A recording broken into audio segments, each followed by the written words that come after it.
Mr. Lee, good morning, sir. Good morning, Judge. How are you? I'm doing great, thank you. How about you? Good. Good. Thank you for your flexibility on rescheduling this crazy time of year, man. I got to tell you, my feelings weren't hurt. I'm glad to hear it. I was exhausted, like about to fall over. I feel like I'm recovering from all that stuff. But anyway, thank you very much. No Cool. problem at all. All right, I'll See you in see a you in a few. little bit. Yep.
And now,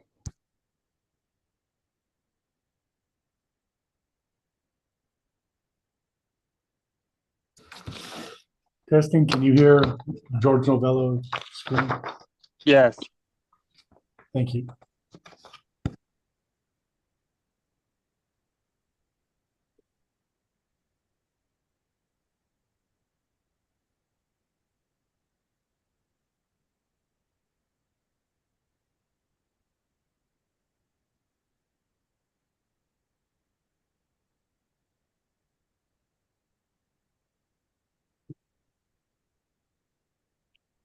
Judge, let me know when you're ready to go on the record. Yeah, I think we'll do that. Just I'll wait till exactly 9, and I think everyone's here who needs to be here. And we can do the mic checks and everything when we do the appearances, so you all have the opportunity to inquire whether you can be heard.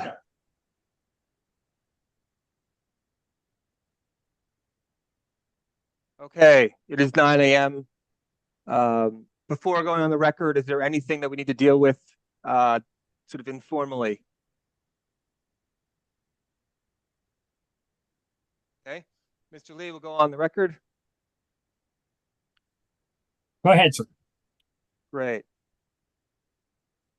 All right, today is January 2nd, 2024.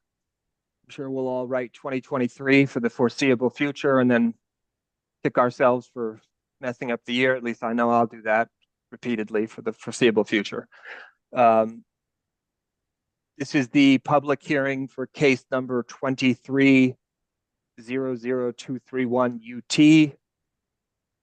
That number was assigned to El Paso Electric Company's application for transportation electrification authorizations, the varying proposals there. I am the appointed hearing examiner.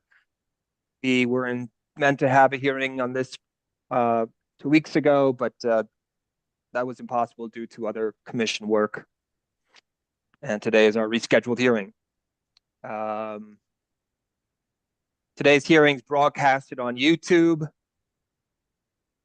From previous experience, the hearing examiners find it necessary to remind everyone that there is one official transcript of this proceeding. That is the transcript produced by our court reporter, Mr. Lee. He will supply that transcript to the commission, and it will be maintained on eDocket. Recording of this proceeding is not authorized in any way, and any recording, if made, will not function as a duplicate or any sort of stand-in for the official transcript of the proceeding. All right, appearances. El Paso Electric. Good morning, Mr. Hearing Examiner. Carrie Olson from Montgomery and Andrews on behalf of applicant El Paso Electric Company. And I'll be primarily conducting the hearing by myself, but Nancy Burns, Deputy General Counsel, is here in the room with me and will be present for most of the hearing. Thank you. City of Las Cruces. Good morning, Mr. Hearing Examiner. This is Anastasia Stevens on behalf of the City of Las Cruces, and I apologize. I'm struggling here with my sunlight or lack thereof.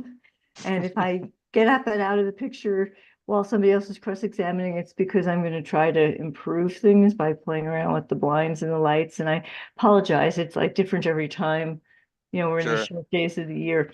But thank you very much and Happy New Year. You too. CCAE, Coalition for Clean and Affordable Energy. Did I get that right, Mr. DeSalen? You did. Good. Thank you, Mr. Hearing Examiner. Good morning, everyone. Charles DeSalen, representing Coalition for Clean Affordable Energy. Prosperity Works. Good morning, Hearing Examiner. This is Kara Lynch representing Prosperity Works, and I'll also be representing CCAE in some of the matters. Okay, thank you. Our pro se interveners, Mr. Downs. Good morning, Mr. Hearing Examiner. Alan Downs, pro se. Great. And then for the record, I will note that Philip Simpson is also a pro se intervener in this case, and due to the rescheduling of this matter, was unable to attend today. I felt because this rescheduling was largely a consequence of my time, basically, and so I made all efforts to assist Mr. Simpson to ensure that he was had the resources he needed to get questions. So I understand he had some back and forth with the utility, and as I understand, was satisfied that he could do what he needed to do in this proceeding, even though he couldn't join us today. Ms. Alston, is that effectively correct? Mr. Hearing Examiner, yes, I think we've worked out cross-examination questions, which I intend to introduce through one of El Paso Electric Company's witnesses. I'm not sure how you want to handle Mr. Simpson's pre-filed direct testimony and entry of that into the record. I would assume that we would just, as long as if this is okay, Mr. Downs is kind of here as Mr. Simpson's stand-in. But I mean, I would assume Ms. Olson, if we could just offer them, or I'll accept them as if Mr. Simpson was here and did all of the formality of verifying he would make the same testimony. Is that acceptable to the utility? That's fine with me. I think for his testimony, that's certainly fine. I think for the cross-examination questions, I don't think it's necessary for them to be in the record twice. So I would suggest those just come in through EPE so we don't have any foundation problems. Okay. Yeah, I Mr. mean, Hearing Examiner, I uploaded Phil's exhibits, and I Okay. uploaded those questions as a backup. But Phil's understanding was that EPE would introduce them. And Carrie has confirmed that. Okay. That's fine. I mean, right, we're just a path of least resistance. Mr. Simpson wanted to participate, and he should be able to, even though he's, my understanding, on the Baja Peninsula somewhere doing something interesting. So good for him. I see that Miss Ona Porter, Miss Lynch, is in the waiting room. I won't admit her. The concept is to minimize the total amount of people on screen. I don't believe she's scheduled to testify till later today. Is that right? Correct. And I'll just remind her of the That's fine. procedure. If she wants Okay. to just sit there, I'm not ignoring it. I just wanted to at least acknowledge. I see that she's there, but I'm going to wait till, we have her on. Okay. Hey, staff. Good morning, Mr. Hearing Examiner and parties. This is David Black. I represent the utility division staff. We're the litigation staff. We are not the advisory staff. And so we're happy to be here on the second day of this new year. Thank you, Mr. Black. That appears to be everyone. I don't see anyone has failed to appear. We have all of our parties, is my understanding, with the notable absence of Mr. Simpson, who we just discussed at some length.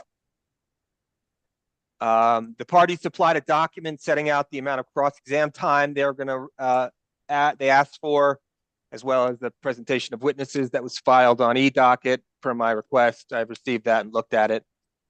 Generally, right, so I think we can fairly assume you get about 5.5 hours of total hearing time with questioning and all that kind of thing.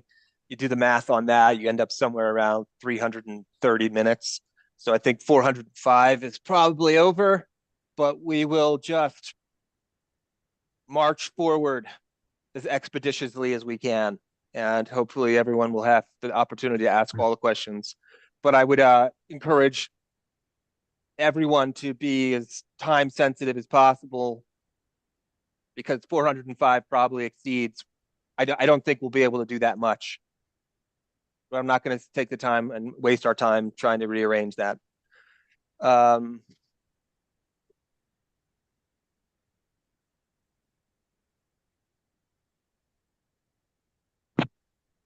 I haven't seen any public comments to be acknowledged or received any notification from the paralegal for the hearing examiners that anyone desires to supply public comments today. Are there any motions before we, or any other matters that would need to be addressed before we move to EPE's presentation of its witnesses? Okay. Ms. Olson, you may call your first witness. Thank you, Mr. Hearing Examiner. EPE would call Mr. George Novella as our first witness, and I'll let the court reporter swear him in.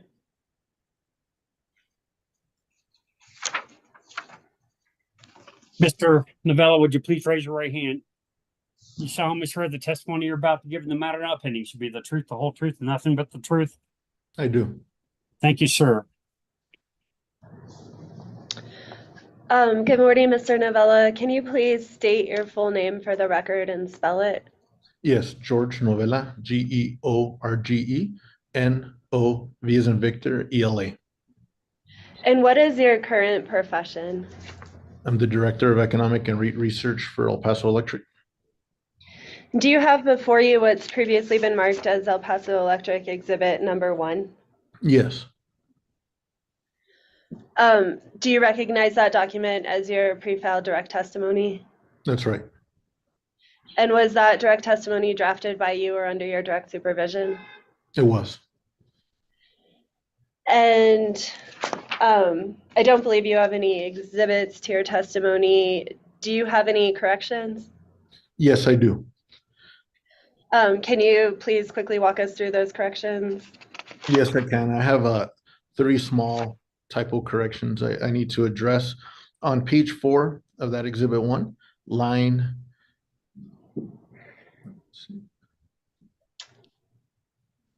I believe it's your line 13, or I'm sorry, line 10. The first case references a case that ends with 114-UT, and it should read 104-UT. The second correction on the same page, line 15, also references a case number that starts with 21.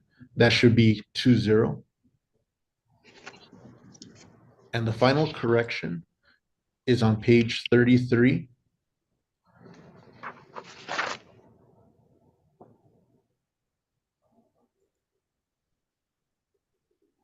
And on line 1 of page 33, the word RPS, or the acronym, should be replaced with TEP.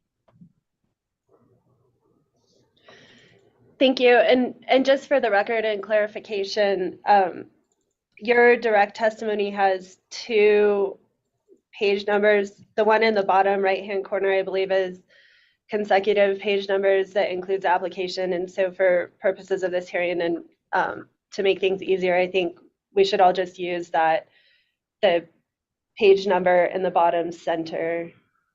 So just wanted to clarify that for everybody. Okay. Is the direct testimony that you prepared true and accurate to the best of your knowledge and belief? It is. And if you were asked the same questions today, would your answers be the same under oath? They would. Mr. Hearing Examiner, El Paso Electric offers EPE Exhibit number 1, the direct testimony of George Novella. Are there any objections to the admission of the document? None heard. EPE Exhibit 1 is admitted. And Mr. Novella, do you also have what's previously been marked as EPE Exhibit number 2 in front of you? I do. And do you recognize that document as your pre-filed rebuttal testimony? It is. And was that rebuttal testimony drafted by you or under your direct supervision? It was. And do you have any corrections to your rebuttal testimony? No. Is the direct testimony, or excuse me, is the rebuttal testimony that you prepared true and accurate to the best of your knowledge and belief? It is. And if you were asked these same questions today, would you give these same answers under oath? I would. Mr. Hearing Examiner, we offer EPE Exhibit Number 2, rebuttal testimony of George Novella. Any objections? None heard. EPE Exhibit 2 is admitted. And at this time, we tender Mr. Novella for cross-examination and questioning by the Hearing Examiner. Well, all right, so if I understand correctly, Mr. DeSalen, you requested 30 minutes with Mr. Novella?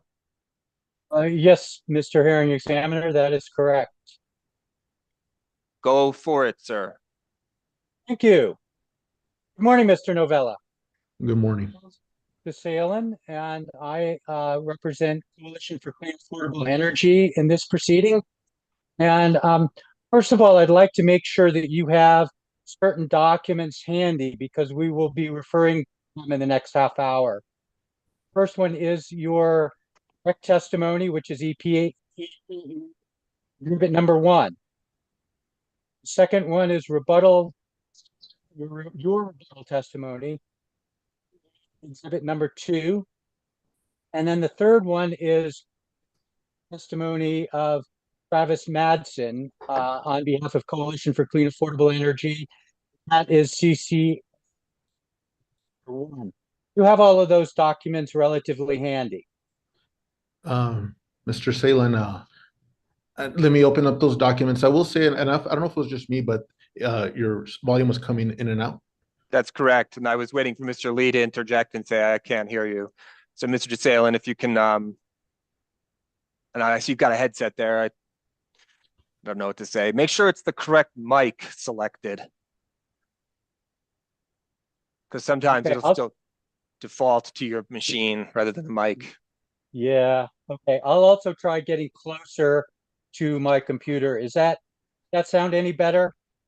Yeah, sort of. But I mean, it really should. Yeah, I see the headset. It should just be picking up there, but that's fine. But just we'll interject and stop you if it's a problem. Okay. I will try to characteristically slowly. So, Mr. Novella, I'd like to begin with El Paso Electric's forecast of the number of electric vehicles that will operate in El Paso Electric's service territory. Now, first of all, just I'm sorry, Mr. Yeah, DeSalen, you're cutting out. You I did got cut out. first of all, and that was it. I lost the question as well. Okay. Also, I did not capture the third exhibit that Mr. Salen wanted me to open. Okay, that was Coalition for Clean Affordable Energies Exhibit 1, testimony of Travis Madsen. Okay.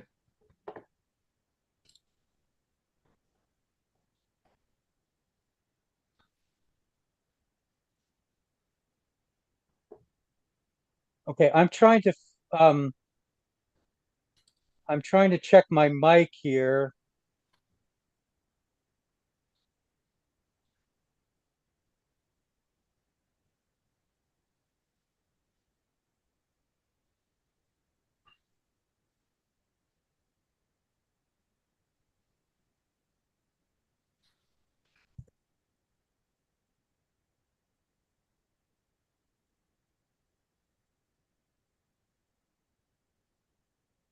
Okay, it says my microphone is on. And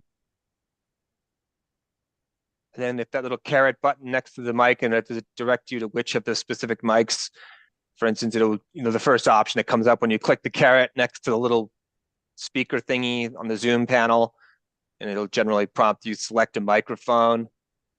And sometimes what happens is it selects the wrong microphone by default, and then the mic on your headset isn't working. It's actually just the machine, the computer. It might make sense for me just not to use the headphones. Okay. I think I can hear okay. So now I've removed the headphones. Am I coming through any better? Seems like it, to be honest with you. Which Okay. doesn't make much sense, but we'll go with it. All right. Very good. So let me start over here, Mr. Mr. Novella. I want to begin with El Paso Electric's forecast of the number of electric vehicles that will operate within El Paso Electric service territory. Now, first of all, just to start out, do you agree that the electric vehicle forecasts are critical pieces of information in developing the budget for El Paso Electric's transportation electrification plan? I think it's a key portion. Okay. And you discuss El Paso Electric's forecast in your direct testimony, is that correct? That's right. And that begins on page 11? Let me check.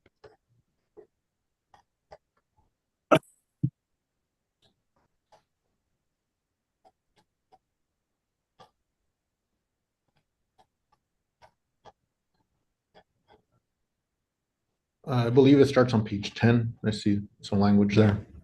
Okay. And you state that Coalition for Clean Affordable Energy's witness, Travis Madsen, maintains that the forecast should be higher. Is that correct? Can you point me to where you're referencing? It's also on page 11. Which line? Here.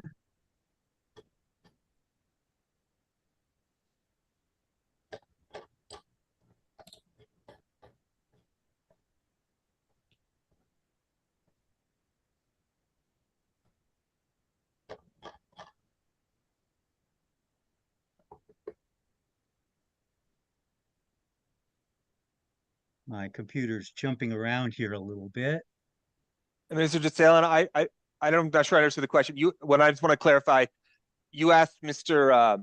Novella if effectively Mr. Madsen presented a higher number. Is that what you're asking him? Yes, that was my question. Okay, and then I think you said something about page 11. Was that page 11 of Mr. Madsen's testimony? Oh, sorry. No, that's page 11 of Mr. Novella's testimony. His direct testimony is where he describes the number that he's calculated. Yes, but exactly. in any case, I understand why you're asking the question, but maybe we can just move on and keep going. Okay. Now, is it your understanding, Mr. Novella, that one of the reasons that Mr. Madsen gives for his estimate is the recent adoption in New Mexico of the Advanced Clean Cars 2 and Advanced Clean Trucks rules? He does cite that as a reason that the forecast should be higher. Okay. And you acknowledge that there may be some merit to Mr. Madsen's analysis given these new rules. Is that correct? I don't believe I gave merit to any type of formal analysis, but merit to that possibly something that incentivizes these types of vehicles could help further increase the saturation of them. Okay. Now, for the record, you understand that the Advanced Clean Cars 2 and Clean Truck Standards were rulemaking proceedings before the New Mexico Environmental Improvement Board and the Albuquerque Air Quality Control Board, and not legislation. Is that your understanding? I'm not familiar with the exact details of that specific piece of, I'm not sure if you would call it legislature or plan. Okay. Well, you understand that those rules have now been fully adopted in New Mexico? Mr. Hearing Examiner, I'm going to object. What's the basis? My objection is lack of foundation. I don't think Mr. De La Salient has established that this witness has direct knowledge of the proceedings or the rulemaking that led to the Clean Cars 2 rule. Mr. DeSalen? Thank you, Mr. Hearing Examiner. That's what I'm asking him, what his understanding is. If he doesn't know, he can say he doesn't know, but I'm just trying to clarify the status of those regulations, which he does reference in his testimony. Okay, can you rephrase the question in that form, Mr. DeSalen? Sure. So is it your understanding, based on your knowledge, that those rules have been fully adopted in New Mexico? And when I say those rules, I mean the clean cars and truck standards. I don't know. Okay. Now, assuming that those regulations have been adopted, and recognizing that there are a number of factors that go into the equation, do you agree that the advanced clean cars and truck standards are likely to increase the number of electric cars and trucks on the roads in New Mexico? Mr. Hearing Examiner, I'm going to continue my objection. I don't think that Mr. DeSalen has established this witness has knowledge about the Clean Cars 2 rulemaking or the implication of those rules. I understand that, but I'll overrule it. Let him explore this territory. Go ahead, Mr. Novella. Do you remember the question that you were just asked? Do you mind restating it, please? Okay, so assuming that the clean cars and truck standards have been adopted in New Mexico, do you agree that those standards are likely to increase the number of electric cars and trucks on the road in New Mexico? No. Several times there's regulations that are put in place to do something, and it doesn't mean that it does it, right? We've all kind of seen those examples. And so will it be effective or not? I'm not sure. Well, time will tell. Okay, so your view is that even if those regulations are in place, it might not affect the number of electric vehicles in New Mexico at all. It might not, like anything in a vacuum, maybe, but as we all know, there's a lot of factors that will impact the different levels of saturation or counts going forward, like pricing, economic conditions, and all these other items, even just outside of the regulation on its own. So will the regulation on its own do that? I'm not sure. Time will tell, like I said. Mr. Novella, can I follow up question there, Mr. DeSalen, please? What I'd like to know from Mr. Novella, if you know the answer to the question, is what level of accuracy did EPE hit with the last round? For instance, and so what I want to know is, and again, only if you know the answer, how close was your estimate in the last TEP, and then to what extent do you think we're going to see a repeat of that? Do you understand what I'm asking? Yes, sir, I do. I can't recall the percentage that the forecast was off from the actuals over that historical period. Okay. Now, Mr. Novella, did you review the attachments to Mr. Madsen's direct testimony? Can you point me to a specific one? I can't recall what his attachments were. Okay. Well, let's look at his Exhibit 3, which is attached to his direct testimony, and it is PDF page 117.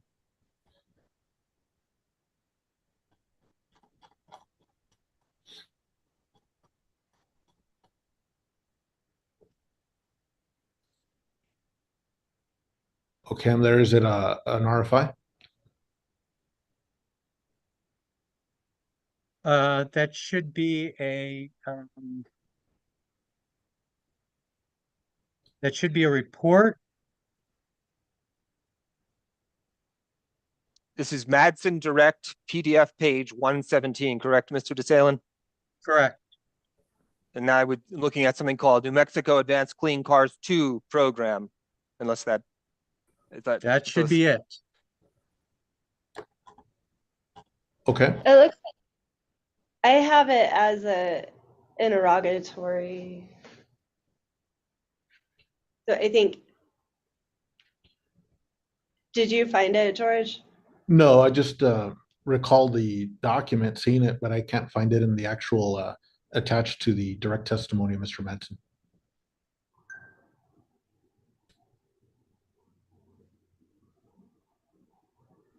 Okay, it should be PDF page 117. Can you scroll down to PDF 117?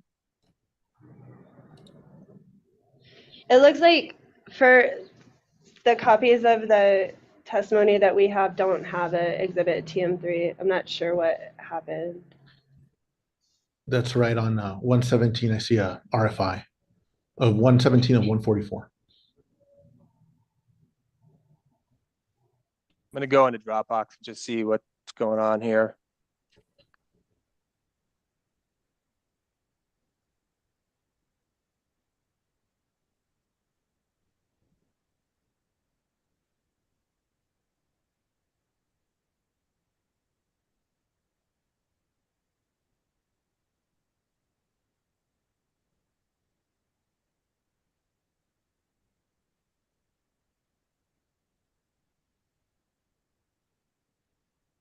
Okay, hold on. And Travis Madsen, CCAE Exhibit 1, direct testimony of Travis Madsen.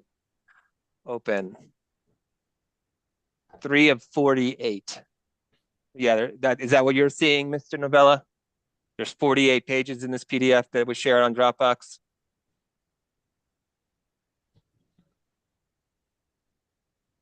Okay, looks No, like my document's much larger. It's Oh, mine is 100. too. I don't know why it's doing that. It's 144 pages, the one I have, sir. Oh, that's document 3 of 79 of 144. Okay, I Does it have- let me go to 117?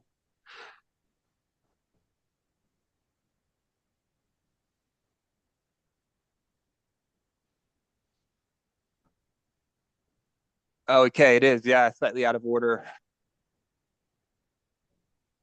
The 117 on the one you shared, Mr. DeSalen, goes to an interrogatory. So that Miss Olson's correct about that. Okay. Let's see. Where is it? Um, Looks like, no, it's electric vehicles, cost benefit analysis. Okay, Mr. Hearing Examiner, why don't I suggest that I skip over these questions? We seem to be having some document version difficulties here. I apologize. I will move on. Okay. And just for the record, Mr. DeSalen, I do not see, I mean, I'm scanning very quickly here. I mean, I'm familiar that you uploaded that document with your direct testimony pre-filed, but I, again, don't see it included on the document that was provided to the parties through the Dropbox exhibit exchange. Too many words. So, Okay, I don't, well, we'll move on. I guess. that's my mistake. I will move on. Yeah. Now, let's look at page 14 of your direct testimony, Mr. Novella. Okay, I'm there. Okay, and on figure 1, you have a forecast for the number of light-duty electric vehicles on the road for 2023. Do you see that? Yes. And what is that number?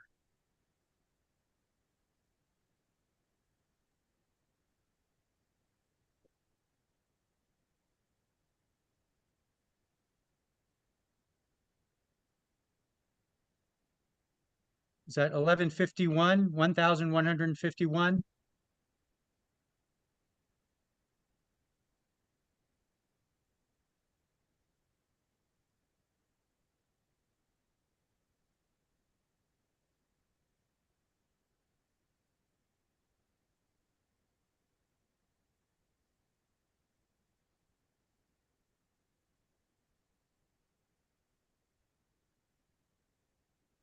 I'm sorry, sir, we cannot hear you. Yes, 1151. Can you hear me now? Okay, Yes. I apologize. that's okay. And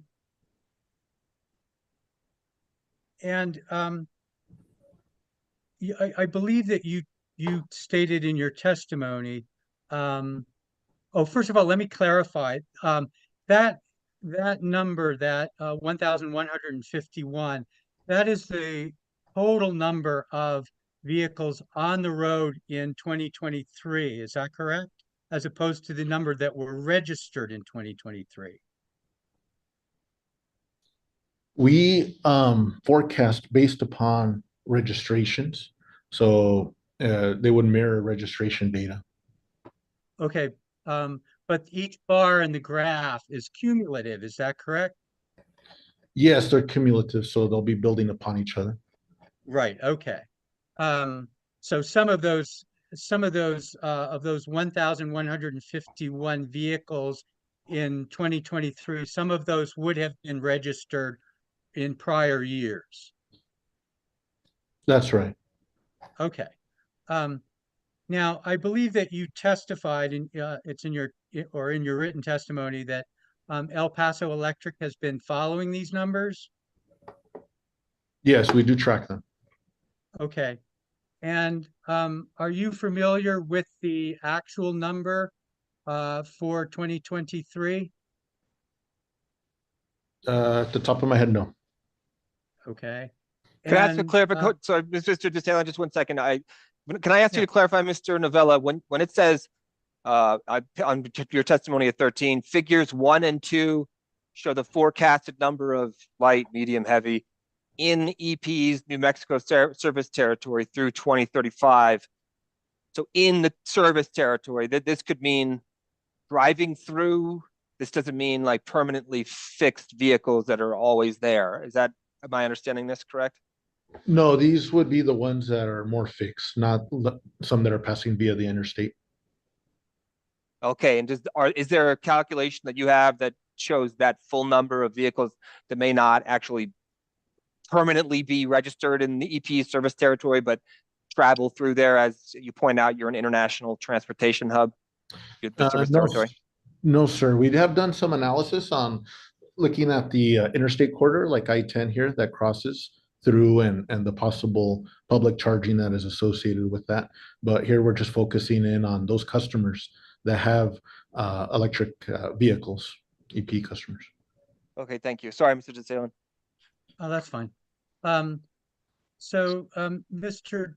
Novella, are you familiar with the Atlas Public Policy website? No. Okay.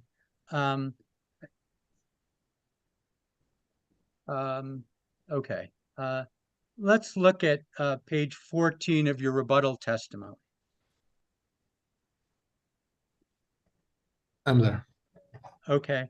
Now you state that if the actual electric vehicle deployment is higher or lower than EPA's electrical vehicle forecast, you will have a similar resulting impact to the estimated potential demand for infrastructure. Do you see that? No, on 14, I just have 2 graphs. I'm not sure what you're referencing. I'm referring to your statement on page 14 of your rebuttal testimony. Oh, I apologize. I'm on my direct. Let me go to 14 of my rebuttal. It's fine.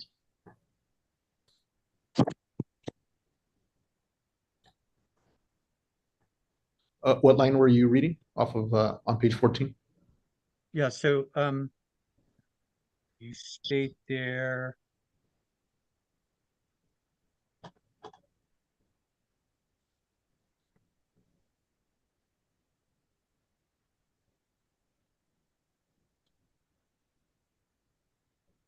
So on line 15, beginning on line 15, you essentially state that if the actual electrical vehicle deployment is higher or lower than EPA's electrical vehicle forecast, you will have a similar resulting impact to the estimated potential demand for infrastructure.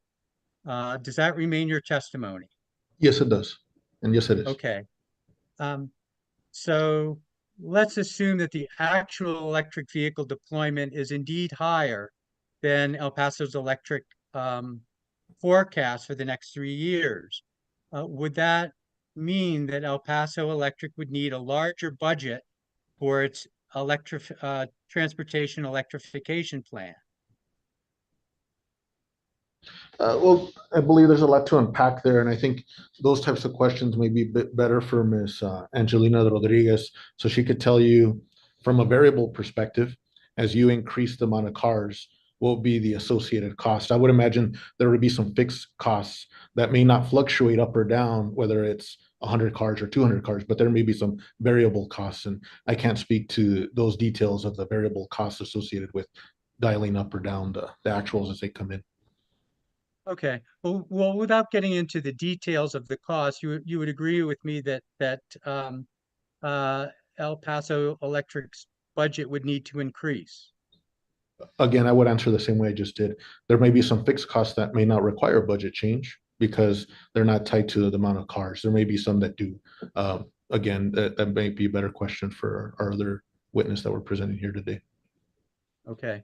Now, you testified that El Paso Electric anticipates greater consumption of electricity over time as more electric vehicles are registered to customers in El Paso's service area. Is that correct? That's right. Okay. And that expectation goes out at least as far as 2035. Is that correct? Yes.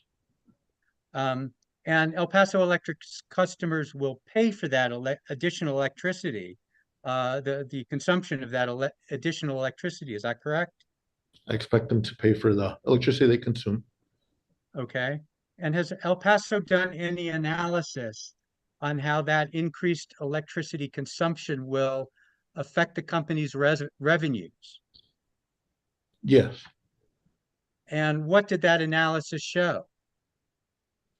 Just as you mentioned, as people consume more electricity, there will be more electricity generated, and associated with that generation increase, there will also be an increase in collection of revenues. Okay. And do you recall the numbers?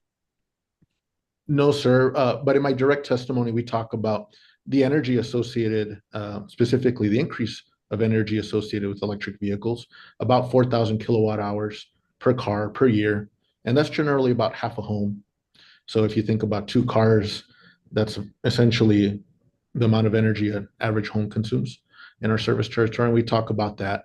And again, that's all energy based, but you can extrapolate that into looking at revenues. Okay. Then finally, I just have a couple more questions here. I recognize that you're not a lawyer, but I presume that you are at least somewhat familiar with the transportation electrification statute. Yes, Rule 574. Okay. And in considering the statute provides that in considering an application, the commission must consider whether the investments, incentives, programs, and expenditures are, among other things, designed to contribute to the reduction of air pollution and greenhouse gases. Do you recall that provision? No, I don't. Okay.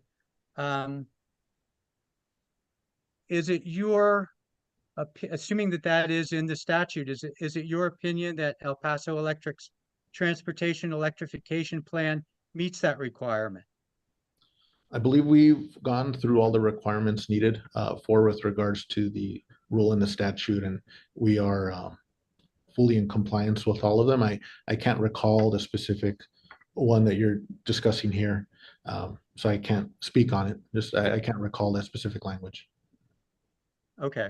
Well, has El Paso Electric done any analysis of the greenhouse gas emission benefits of the transportation electrification plan? Again, just as my previous answer, I think you'd have to ask EP witness Ms. Angelina Rodriguez. She's more familiar with a lot of the compliance items around the TEP rule. And I know we are in compliance with all of the items as we went through that rule and made sure that we had responded to them in this filing. I can tell you that. I can't recall that specific language, and she may be able to help you with your question. Okay. Well, thank you very much, Mr. Novella. I have no further questions. Thank you, sir. Thank you, Mr. DeSalen. And I'm going to chime in and ask some questions. I'm trying to sneak my questions in as we go because, as I indicated at the beginning of the hearing, we're kind of pushed for time here. Mr. Novella, as native load growth increases, are the benefits that are contemplated in the transportation electrification statute? I mean, is it essential that load shifting occur such that, you know, we achieve the benefits that electrification is supposed to give us? Yes, I believe so. So if someone was to argue,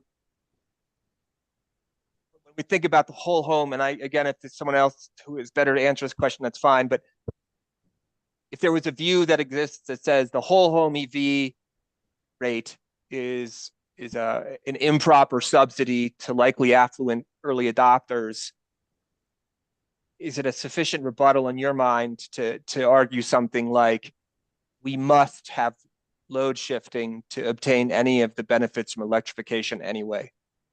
I believe so, Mr. Hearing Examiner. Our load is growing rapidly, and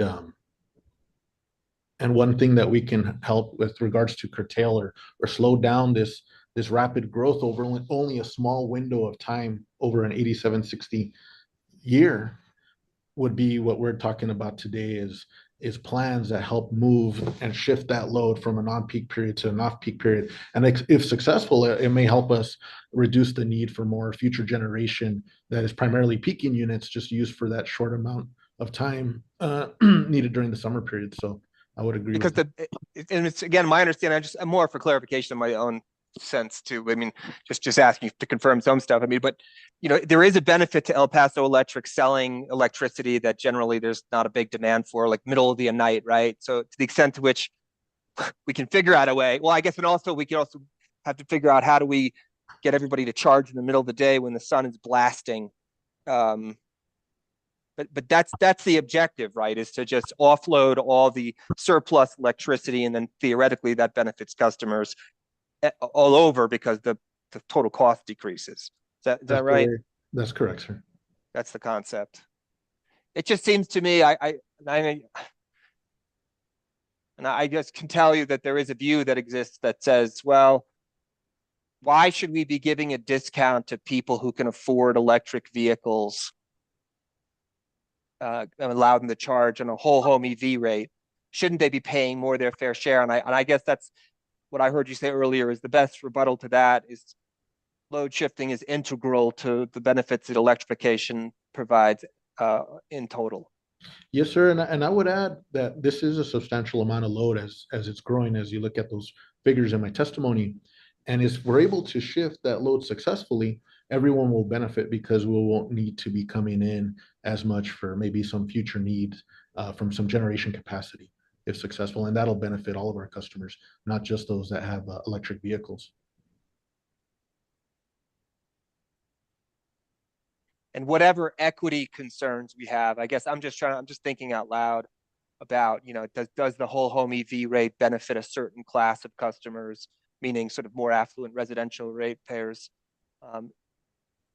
That's perhaps a tolerable outcome, because invariably allowing that, it's going to provide some benefit to even the sort of lower economic customer who can't afford an EV at this time.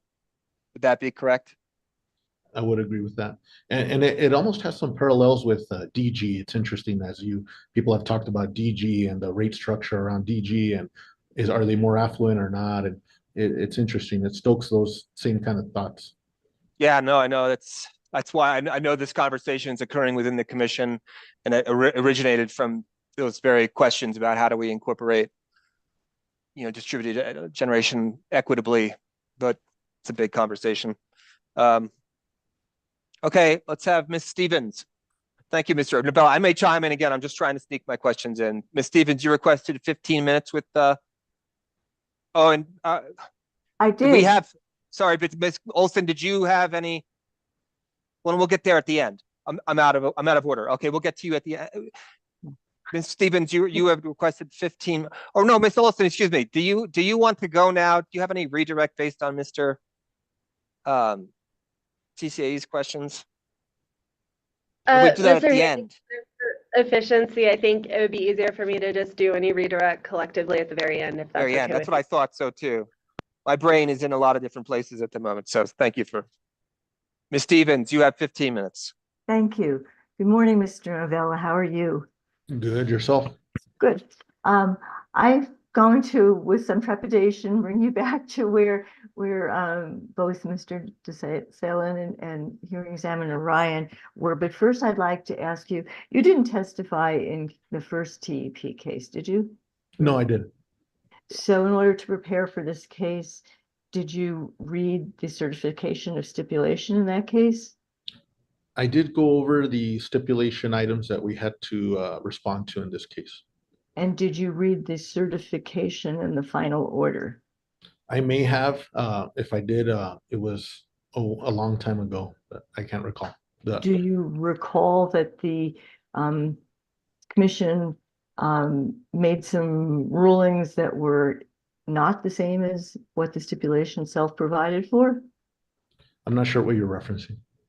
Well, would you kindly refer to CLC exhibit number 7, which is the corrected certification and stipulation?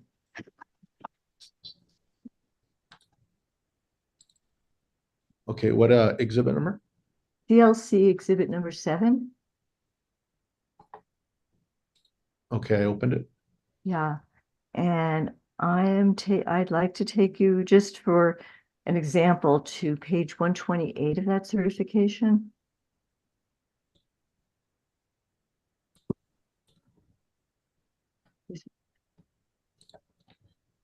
Okay, I'm on page 128. And you see the under subparagraph 5.8 reporting, the first sentence under summary. The hearing examiner agrees with the non-stipulating parties that the reporting measures that the stipulating parties and EPE propose are inadequate. And then it goes on to describe what the conditions are for approval of the stipulation. Yes. Did you take did you take these changes that in the certification of stipulation into account when you were determining what your positions in this case? Mr. Hearing Examiner, I'm going to object to these questions. I'm not entirely sure what Ms. Stevens is talking about with the certification of stipulation and changing anything. My understanding of the proceeding is that the commission issued a final order accepting a stipulation, and that stipulation that was accepted by the final order is the operable stipulation in this case, and anything prior to that is largely irrelevant. Ms. Stevens? I'm not sure is the company's position that your very long, thorough certification of stipulation is meaningless. Well, okay, but I'm having a mental lapse here too. It seems to me that Ms. Stevens is comparing the certification of stipulation to the initial stipulation that the parties entered into. And what I'm saying is the initial stipulation that the parties entered into is irrelevant. The operable document is this certification or the stipulation that was ultimately accepted by the commission. So to the extent Ms. Stevens is drawing comparisons between what the company originally proposed or what was originally proposed in the stipulation and what was ultimately adopted by the commission, those earlier proposals are not relevant. I don't think I was referring to an earlier proposal. I'm trying to figure out what Mr. Novella relied upon, and I was, perhaps I didn't make myself clear. I was referring to the stipulation, the form of the stipulation that's attached to the certification and to the changes made throughout the certification itself. And I'm trying to figure out what Mr. Novella relied upon. All right, so let's just stop and let's do this. Ms. Stevens, it seems like you're trying to ask questions about reporting requirements. I'm not even clear at this juncture what the nature of the question is. So why don't we, I will sustain the objection because I don't even know what we're talking about anymore. And if you have some questions from Mr. Novella about reporting requirements, ask them as directly as you can. Okay.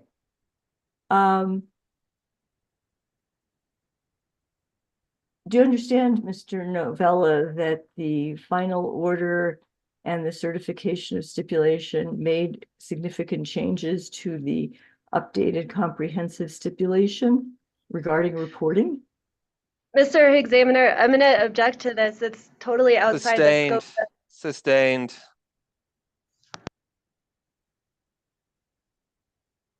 Okay. Let's go specifically to your testimony, Mr. Novella. On page 32 of your direct testimony,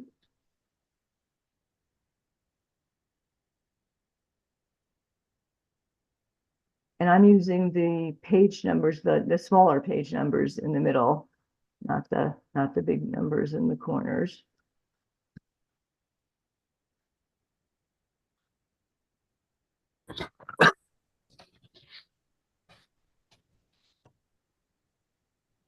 On page 32, lines 1 to 2,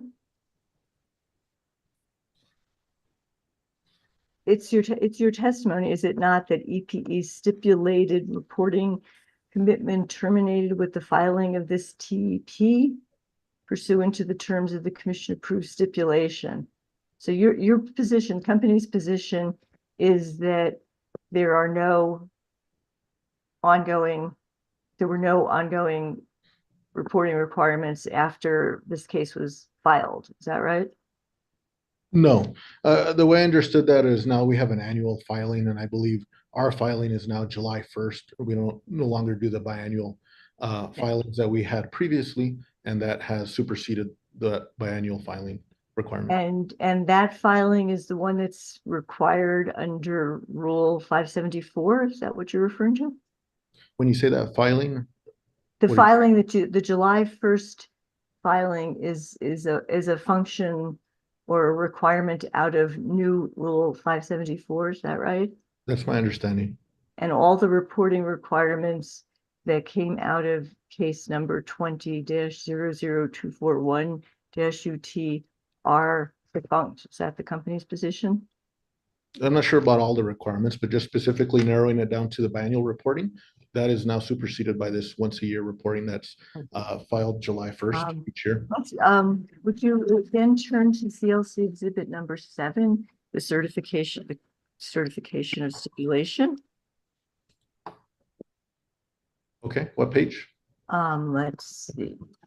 I have too many citations here. Let's look at page 129, since that's right after the page we're on. Actually, it's the very bottom, the last 2 lines of page 128 through the top 3-4 lines on page 129. Okay, let me.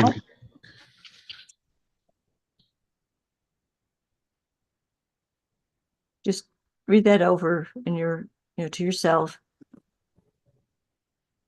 And does that indicate that the particularly the second to last sentence, that EPE was ordered to continue to make biannual reports once it files a new docket, meaning this case? Mr. Hearing Examiner, I'm going to object to these questions to the extent Ms. Stevens is asking this witness, who's not a lawyer, to interpret the legal effect of the order. I think the stipulation speaks for itself, and this seems like a legal issue that can be briefed.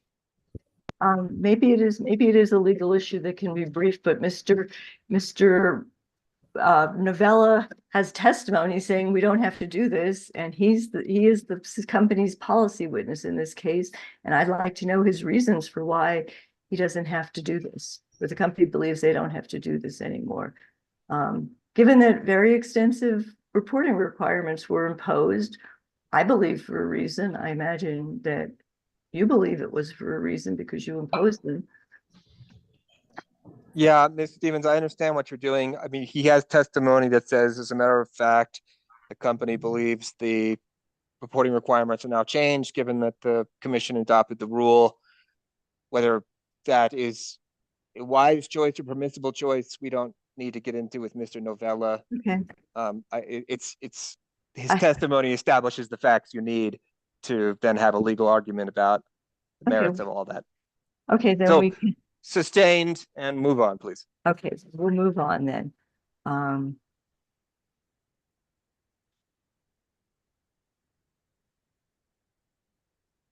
let's go back to what you were being asked by Mr. Silent and the hearing examiner earlier about the estimates of the number of electric vehicles in EPE service territory. Is it correct that the company, you, and I know you're Mr. Forecaster, I know you, if you're going back, Mr. Novell, that's your roundhouse, right? Would it be fair to say that, is Ms. Olson going to object if I say that, knowing you for several years, your roundhouse is forecasting?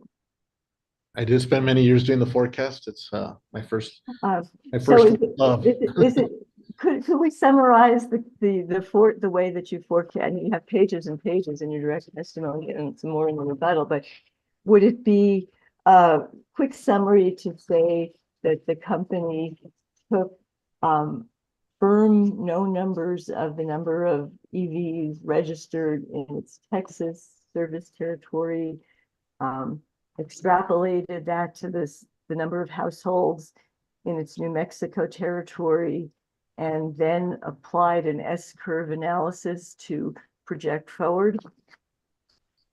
No, I think that would be unfair to just summarize at that level. There's a lot more to it than that. This analysis and forecast is much more robust. And what do you mean? What did you do beyond that makes it more robust? Yeah, and in my rebuttal testimony, I talk about it. We actually purchase registration data for our New Mexico customers, and we're able then to take it a step further in much more depth than what you described, and actually looking and knowing the quantities of electric vehicles in our service territory, and then comparing those to the other analysis that you're trying to summarize to make sure that we're right on target with what we're presenting and forecasting. From whom did you purchase that data? S&P Global, I believe. They've gone Not through from the New several. Mexico Department of Transportation. Mr. Hearing Examiner, I would appreciate it if Ms. Stevens would let Mr. Novella finish the responses to the questions. Thank you. Yeah, Ms. Stevens, just let him answer when he can. My response was going to be S&P Global, and I was going to continue to just say they've gone through several buyouts and mergers, possibly because they've changed their name several times, some from IHS Economics, IHS Market. So you might have seen that wording in previous TPs, but it's the same type of data, and I believe it's registration data that they purchased from the state's state government of New Mexico. And did you look at that New Mexico registration data after you did the extrapolation from Texas data that you talk about for pages in your testimony? We look at that data throughout the entire process from beginning to end. Why didn't you just use that data instead of using Texas data? That data, it's proprietary in nature, so I prefer just knowing the actuals and being able to create a methodology where I know that where I'm right on. It helps us produce real accurate forecasts and not violate any of the proprietary natures of that type of information. It's a win-win. Would you go to, I know my time is about to run out, would you go to page 10 of your direct testimony, please?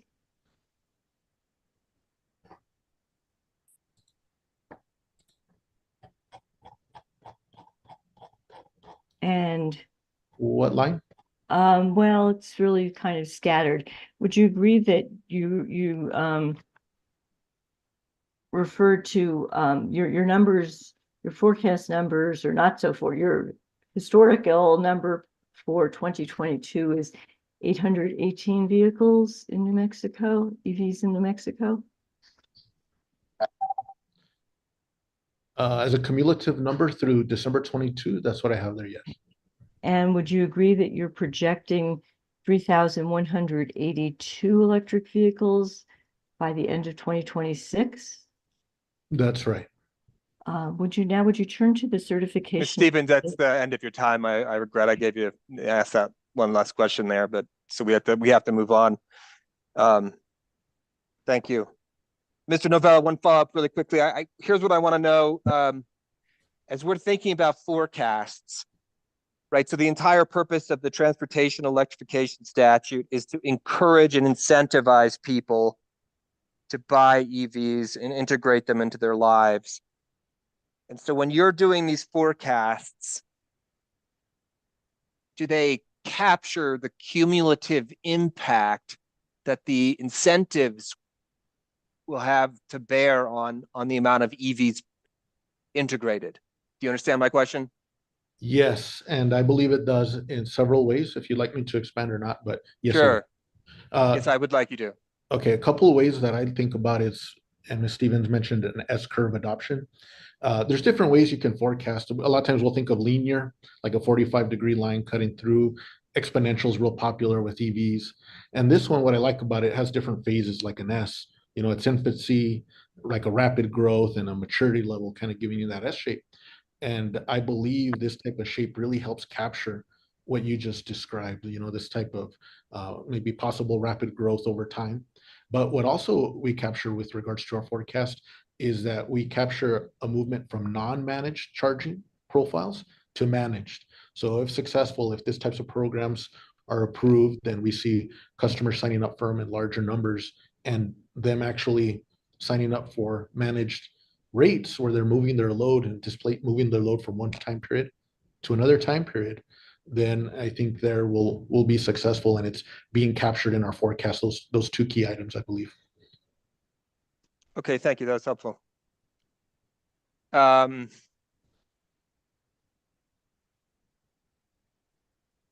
Ms. Lynch, Prosperity Works requested 15 minutes with Mr. Novella. Correct. Go ahead. Thank you. Hello, Mr. Novella. How are you today? Good, yourself? I'm doing well. For these questions, I just want to make sure that you have Ms. Rodriguez's direct testimony and Ona Porter's direct testimony before you. What exhibit number is Ms. Porter's? That would be exhibit number 1.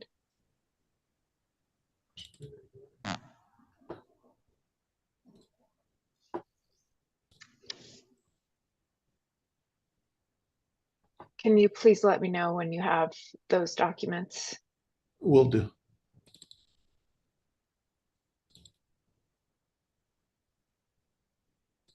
Okay, I have them open. Okay, thank you. We'll start with Mrs. Rodriguez's direct testimony. Could you please turn to page 36?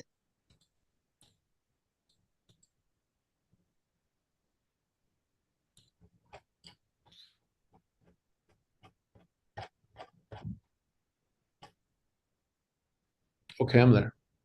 Okay. Now, at lines 17 through 18,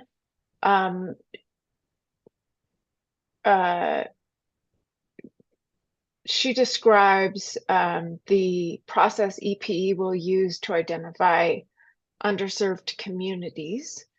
Could you please read that process aloud for us? Mr. Hearing Examiner, this testimony is from a different EPE witness, and so it would be helpful to understand why Ms. Lynch is asking Mr. Novella about it if she has specific questions that are within his realm of expertise, but I'm going to object to him reading into the record testimony from another witness.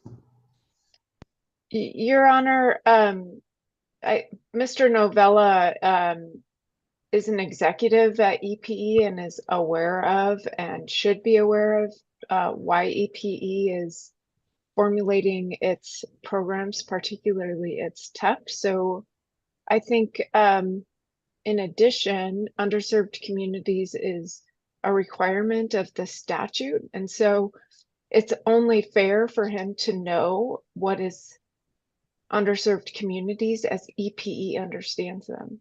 Yeah, I understand. I'll overrule the objection and allow you some latitude to inquire. Go ahead. Thank you. Mr.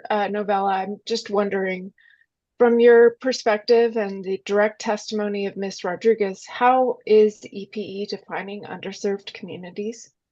I would point you to my rebuttal testimony, and it's the last page of it, page 17, and I have a Q&A, specifically Q30, question 30, and I talk about low-income customers, qualifications, and how I would define them. And there I would define them based upon New Mexico statute 62-8-12E1. And I'm not sure if you want me to read that, but I would define that. So, Mr. Novella, you referred us to the definition for low-income customers, correct? That's right. All right, and I'm discussing underserved communities. On page 36 of Mrs. Rodriguez or Miss Rodriguez's testimony, she defines underserved communities. Could you read the process aloud for us that EPE is using to identify underserved communities? Are you asking me to read which line specifically? 17 through 18 17 on through page 36. 17 through 19? If it goes through 19, correct, the entire process that EPE is using. Now, I will say, I don't know if this is the entire process. This is not my testimony, and I'll read it out loud. But I'll read the response to this one question. EP will use an EPA's environmental justice screening and mapping tool. And there's a superscript referencing a note at the bottom of the page to identify and qualify underserved communities based on geographic areas with low income populations of 70 to 80 percentile or greater. Okay, thank you. I have to ask a question, Mr. Novella. Do you know, and if you don't, I'll issue this as a bench request to EPE. What is the percentage of EPE's New Mexico customers that exist within 200% of the federal poverty line? I don't know off the top of my head, Mr. Hearing Examiner. All right, so that's the question I want answered. And the reason why that's significant, there was an endless discussion about this in PNM's rate case, and to the extent to which we're having a discussion about underserved folks or poor folks, we should at least have some sense of EPE's total. I don't. The Texas jurisdiction is its own thing. I just want to know from New Mexico service territory, how many of those customers exist within 200% of the federal poverty line? We'll call that bench request 1. Thank you, hearing examiner. I hope this line of questioning will help elucidate that answer. All right, Mr. Novella, could you please now turn to Ona Porter's direct testimony, pages 26 and 27.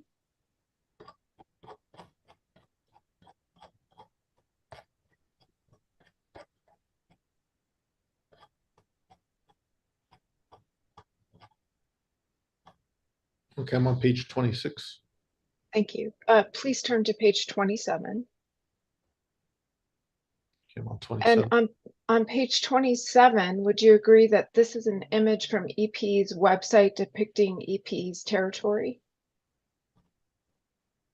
No, we may be on different pages. Are you saying, sorry, I'm on the page numbers on the actual page. Are you on? I'm on the PDF page.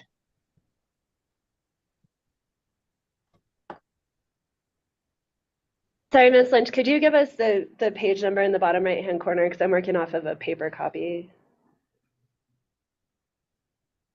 Let's see.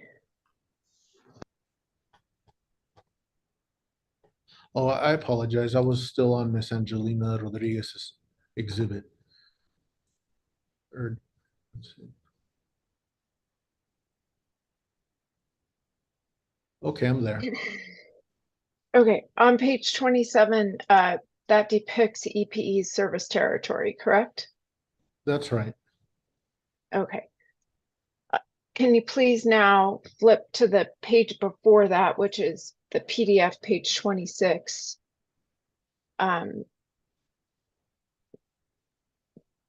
Appendix A of our Ona Porter's direct testimony. The bottom image on page 26 is one that captures the southern half of New Mexico. Would you agree? Yes. can you tell us how far west and how far north EPE territory goes in New Mexico? Using that image. Let me zoom in here, or attempt to. It's real small on my screen. So essentially, I'm sorry, did you say something? No. Essentially, it goes up north up into the Hatch area. So Hatch, New Mexico, and it'll go left. We don't serve Deming, New Mexico, but it kind of goes up and butts against that area. And as you know, service territories aren't clean lines. There's shapes to them. So, you know, you'd have to better use this map. But generally speaking, it's up to Hatch towards Deming, but it doesn't serve Deming. Okay, great. So if you look at the image just directly above that on page 26, it zooms in to capture a smaller area of EPE's New Mexico territory, but it's still just slightly more inclusive or bigger than EPE's territory. Do you agree? I don't understand your question. The image is just slightly larger than EPE's territory. It's a zoomed in image. Which image are you talking about? On page 26, the one just above, the one you were looking at. Okay, so the first image on page 26. Okay, Correct. a second. Okay. It's just a slightly larger image, capturing a more defined area of EP's territory, but it's slightly more inclusive. To be honest, the map's very pixelated, but it looks like it's zoomed in. I just can't really tell what's what because the naming is pixelated, where I can't really read what's on there. Okay, that would you accept as true? That's what I tried to capture. And if we did a comparison of the shapes that appear on the I don't feel first image comfortable. to The map's real messy and pixelated. I can't tell. Okay. Would you accept as true that the source of these images is the EPA EJ screen?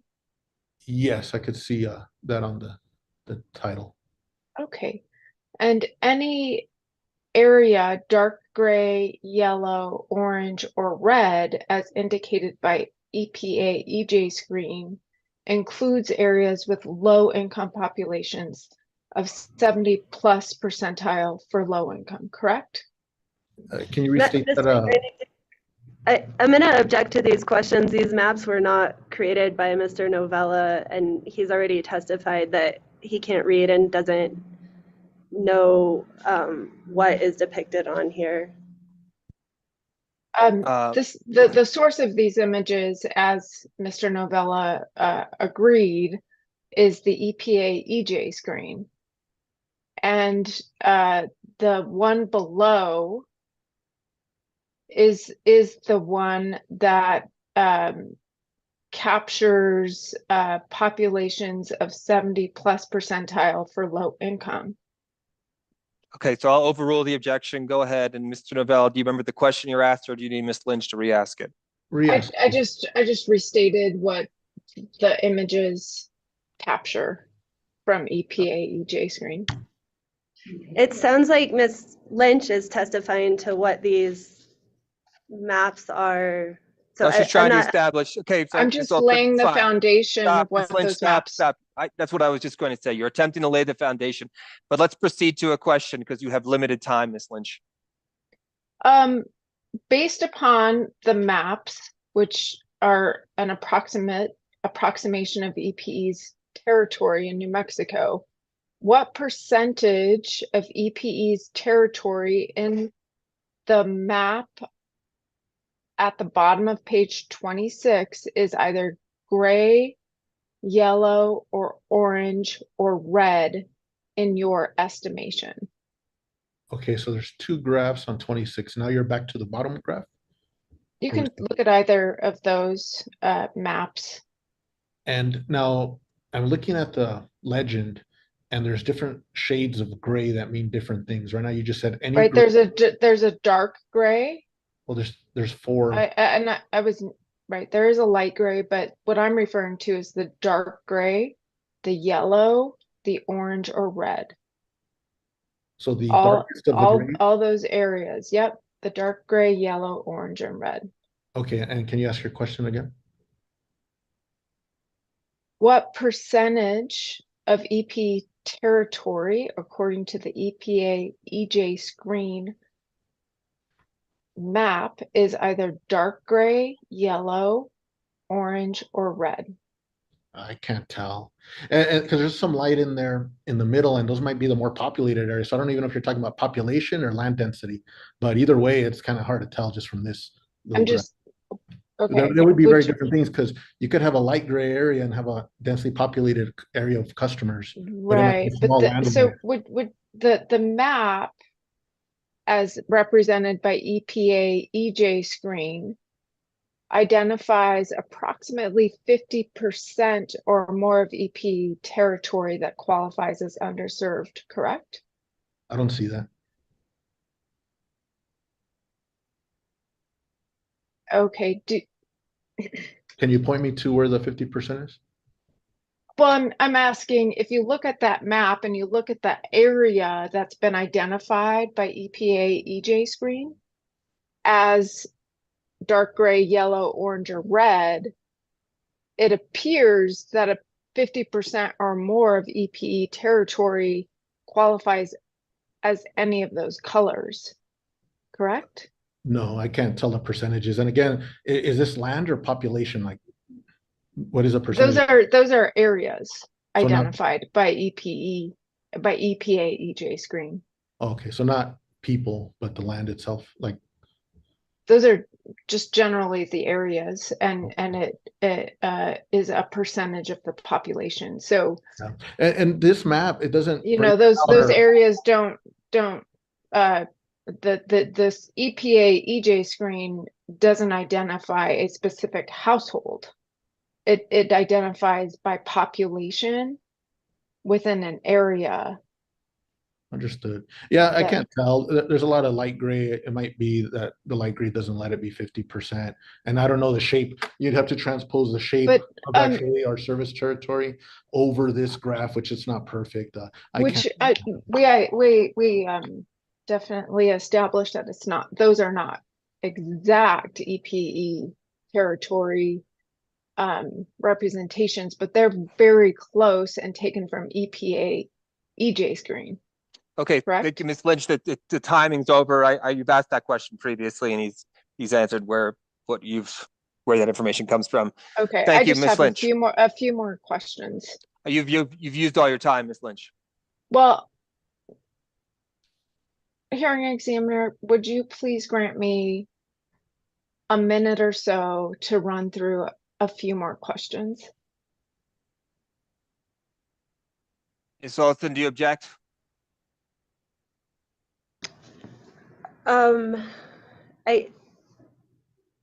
I guess not. Ms. Thank Lynch, you. give you a minute. Mr. Novella, all the EVSE is currently located in Las Cruces, correct? I'm sorry, all the what? All the charging infrastructure in EPE's territory is located in Las Cruces? As a company for all of our jurisdictions, that if it's all located on Las Cruces? Based upon the testimony EPE submitted, all the EVSE currently for EPE's TEP is located in Las Cruces. Would you accept that as correct? So we serve multiple jurisdictions. So I believe within New Mexico, the largest metro area is Las Cruces. I can't recall where it's located. And can you define EVSE? Charging infrastructure? EV charging infrastructure? Best question with regards to location of charging sites for Ms. Angelina Rodriguez. Okay, great. That's it, Ms. Lynch. I'm sorry. I need to Okay. just take a break for our court reporter's benefit as well. It's 10:23. Generally, we would take our break at 10:15. We'll be on break for 10 minutes. We will come back at 10:33.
All right, 10:33. Mr. Lee, you all set? Yes, sir. Terrific. We'll go back on the record. Mr. Black, you requested, what do we have our EP attorney? Yes, there we are. I saw Mr. Novella. Mr. Black, you requested 7 minutes with Mr. Novella. Thank you, Mr. Hearing Examiner. Staff would like to thank Mr. Novella for testifying today, and the questions that were previously asked by the other parties have been answered to staff satisfaction, and staff has no further questions in order to efficiently move this case forward. Thank you. Thank you, Mr. Black. I just want to ask Mr. Novella a question. Sir, could you turn to 36 of your testimony? And there's those two charts. And I was just reviewing this as I was during the break. Figure 3, page 36 of your direct.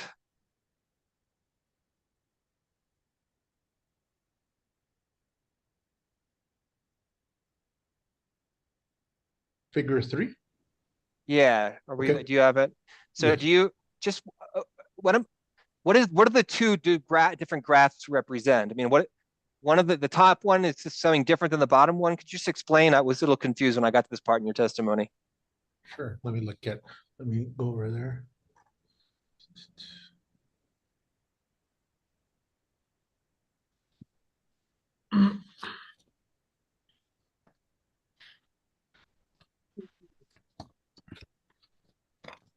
Oh, I mean, okay. it seems to me like the top graph shows that without a managed charging plan, the demand grows, out of control during the 17 to 1900 hours or something like that. That's Is that correct. what, and then what is the bottom one showing then? With managed charging. So if we had a Okay. managed charging profile that was either mandated or people followed, you'd have this type of shape on the charging profile. Okay, I thought that's what that was showing, that they were kind of comparisons to one another, but that's not clear from the figure.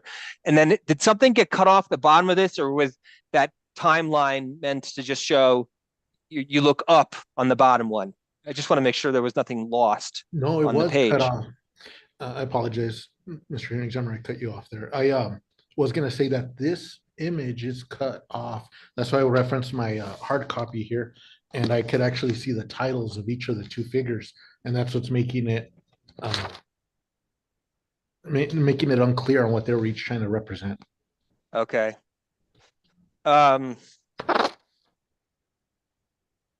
I guess I'll just have to look to see. I mean, I don't know. I want to ask EPE to like submit this in some way that's make sure it's not cut off. It would be no problem to submit an errata page Sure. that has the correct figures. I apologize. I didn't notice that this happened. No, it's okay. I mean, from my perspective, I thought this figure is really useful because it shows, I mean, Ms. Novella, you can confirm this is the importance of having managed charging, right? Like that's what this figure is telling a person. That's right. And Mr. Hearing Examiner, the bottom graph, the second one, would have said figure 4 and had the same title as figure 3, except it would have just said managed versus non-managed. Yeah. Right. That's where I got confused. So good. Let's do that. Let's submit Ms. Olson, get a corrected version of this graphics. I do think it's important because it goes to the company's arguments about the importance of managed charging, which is hardly surprising, right? That's kind of common sense, frankly. And then as to the bench request, I do want that issued. I mean, hopefully if you can get that by the end of the day. If not, do you know, Mr. Novella, will you be able to answer that question relatively quickly? Yes, I checked in during the break and it looks like they were getting that if they haven't gotten already. So you should have that. Perfect. That sounds good. Thank you. Ms. Olson, redirect. Mr. Hearing Examiner, if I could interject real quickly, I apologize. I think there is a similar problem with the graphs, figures 3 and 4 in Mr. Novella's direct testimony. I was having trouble figuring those graphs out this morning, or charts. Yeah, I think he's gonna supply, I mean, I think we just, are you saying there's another figure that's messed up, or you're talking about figure Yes. 3? Yes. What other Fur- figures are, further down in the document. okay? Where is there problems? That's page 36, figure 3, and it's not really labeled, but I think what should be figure 4. Yeah, we just talked about that, Mr. DeSale, and he's gonna, EP will submit an errata that clarifies what those two figures are supposed to, how they're supposed to appear exactly. Okay, I thought we were talking about figure 2.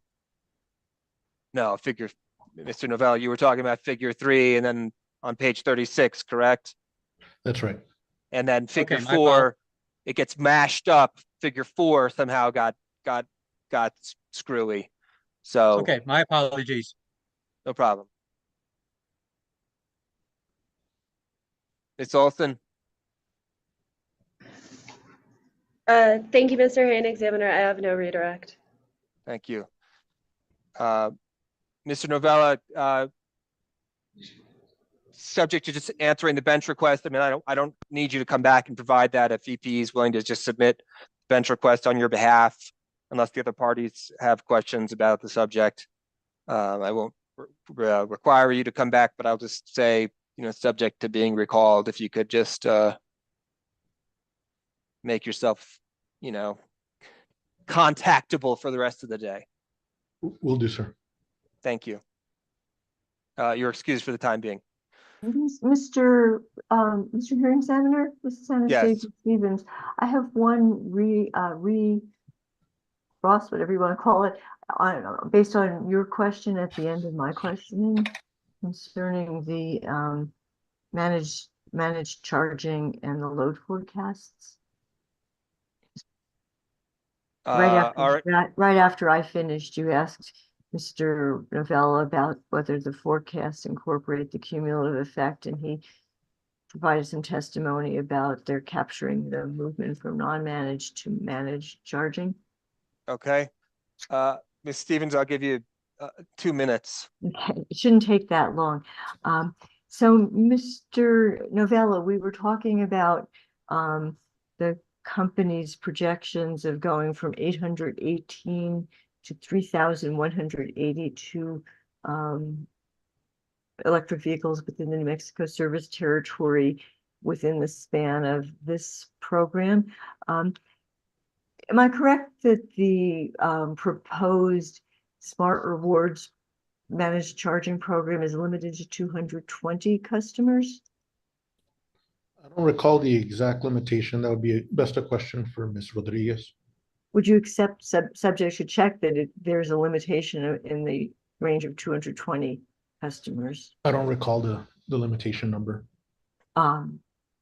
If let me put this hypothetically then, if the number of participants is limited to a percentage of maybe less than 10% of the anticipated load for this next upcoming 3-year period, what effect does that have on achieving the statutory goals and the company's goals of achieving the efficiencies around managed charging? I don't know, with that hypothetical, if there's a smaller limitation, the company could still request other type of time varying rates with on and off peaks that help move load, whether it's part of this pilot or not. And so you could still have that movement from an on peak to an off peak. And in this case, you haven't done that. Done what? Made an alternative proposal for managed charging. You got just the one Smart Rewards program here? In this filing, it's just what's presented here. But again, over the many years that are coming up, there may be more people taking on or signing up for time varying rates, time of use or time of day rates. There may be more rates introduced that help move load from an on to an off peak period that help move that load. So, Thank you. Thank you, Ms. Stevens. Thank you, Mr. Novella. You're excused for the moment. Mr. Hearing Examiner, I believe that Ms. Lynch is trying to get back on. She got cut off. I've admitted her. Thank you, Mr. DeSalen. Thank you. Ms. Olson, please go ahead and call your next witness.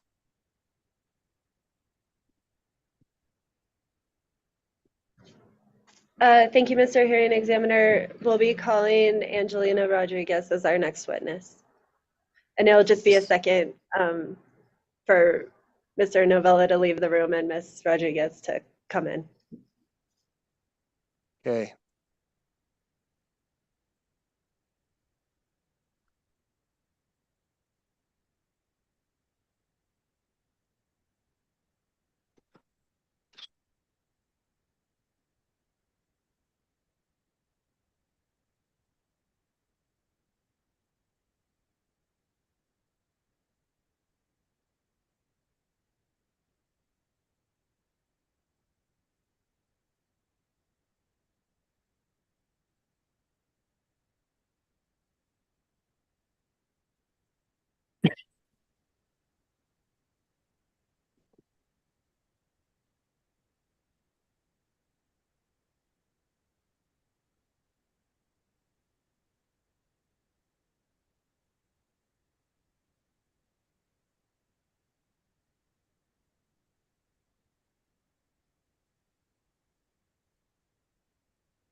I'm ready. Sorry about the delay.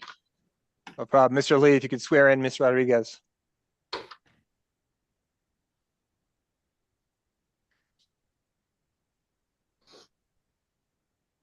Ms. Rodriguez, would you please raise your right hand? You solemnly swear the testimony you're about to give in the matter now pending should be the truth, the whole truth, nothing but the truth. That's correct. Thank you, ma'am.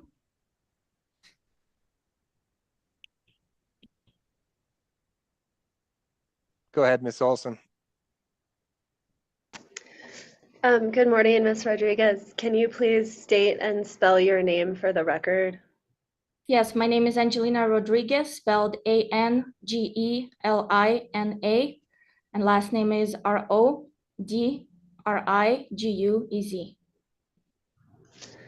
And what is your current profession? I'm a supervisor of electrification at El Paso Electric. And do you have before you what's previously been marked as EPE Exhibit number 3? I do. It is my direct testimony. And was that direct testimony drafted by you or under your direct supervision? It was. And do you have any corrections to your direct testimony? I don't. And is the direct testimony that you prepared true and accurate to the best of your knowledge and belief? It is. If you were asked these same questions today, would you give the same answers under oath? I would. Mr. Hearing Examiner, El Paso Electric offers EPE Exhibit number 3, the direct testimony of Angelina Rodriguez. Any objections? The exhibit is admitted. And Ms. Rodriguez, do you also have what's previously been marked as EPE Exhibit number 4? I do. And do you recognize that document? Yes, it is my rebuttal testimony. And do you have any corrections to your rebuttal testimony? I don't. And is the rebuttal testimony that you prepared true and accurate to the best of your knowledge and belief? It is. If you were asked these same questions, would you give the same answers today under oath? I would. Mr. Hearing Examiner, EPE offers EPE Exhibit number 4, the rebuttal testimony of Angelina Rodriguez. Any objections? Exhibit 4 is admitted. And then finally, Ms. Rodriguez, do you have before you what's marked EPE Exhibit number 5? I do. And do you recognize this as El Paso Electric responses to advanced questions provided by staff? I do. And did you prepare these responses, or were they prepared under your direct supervision?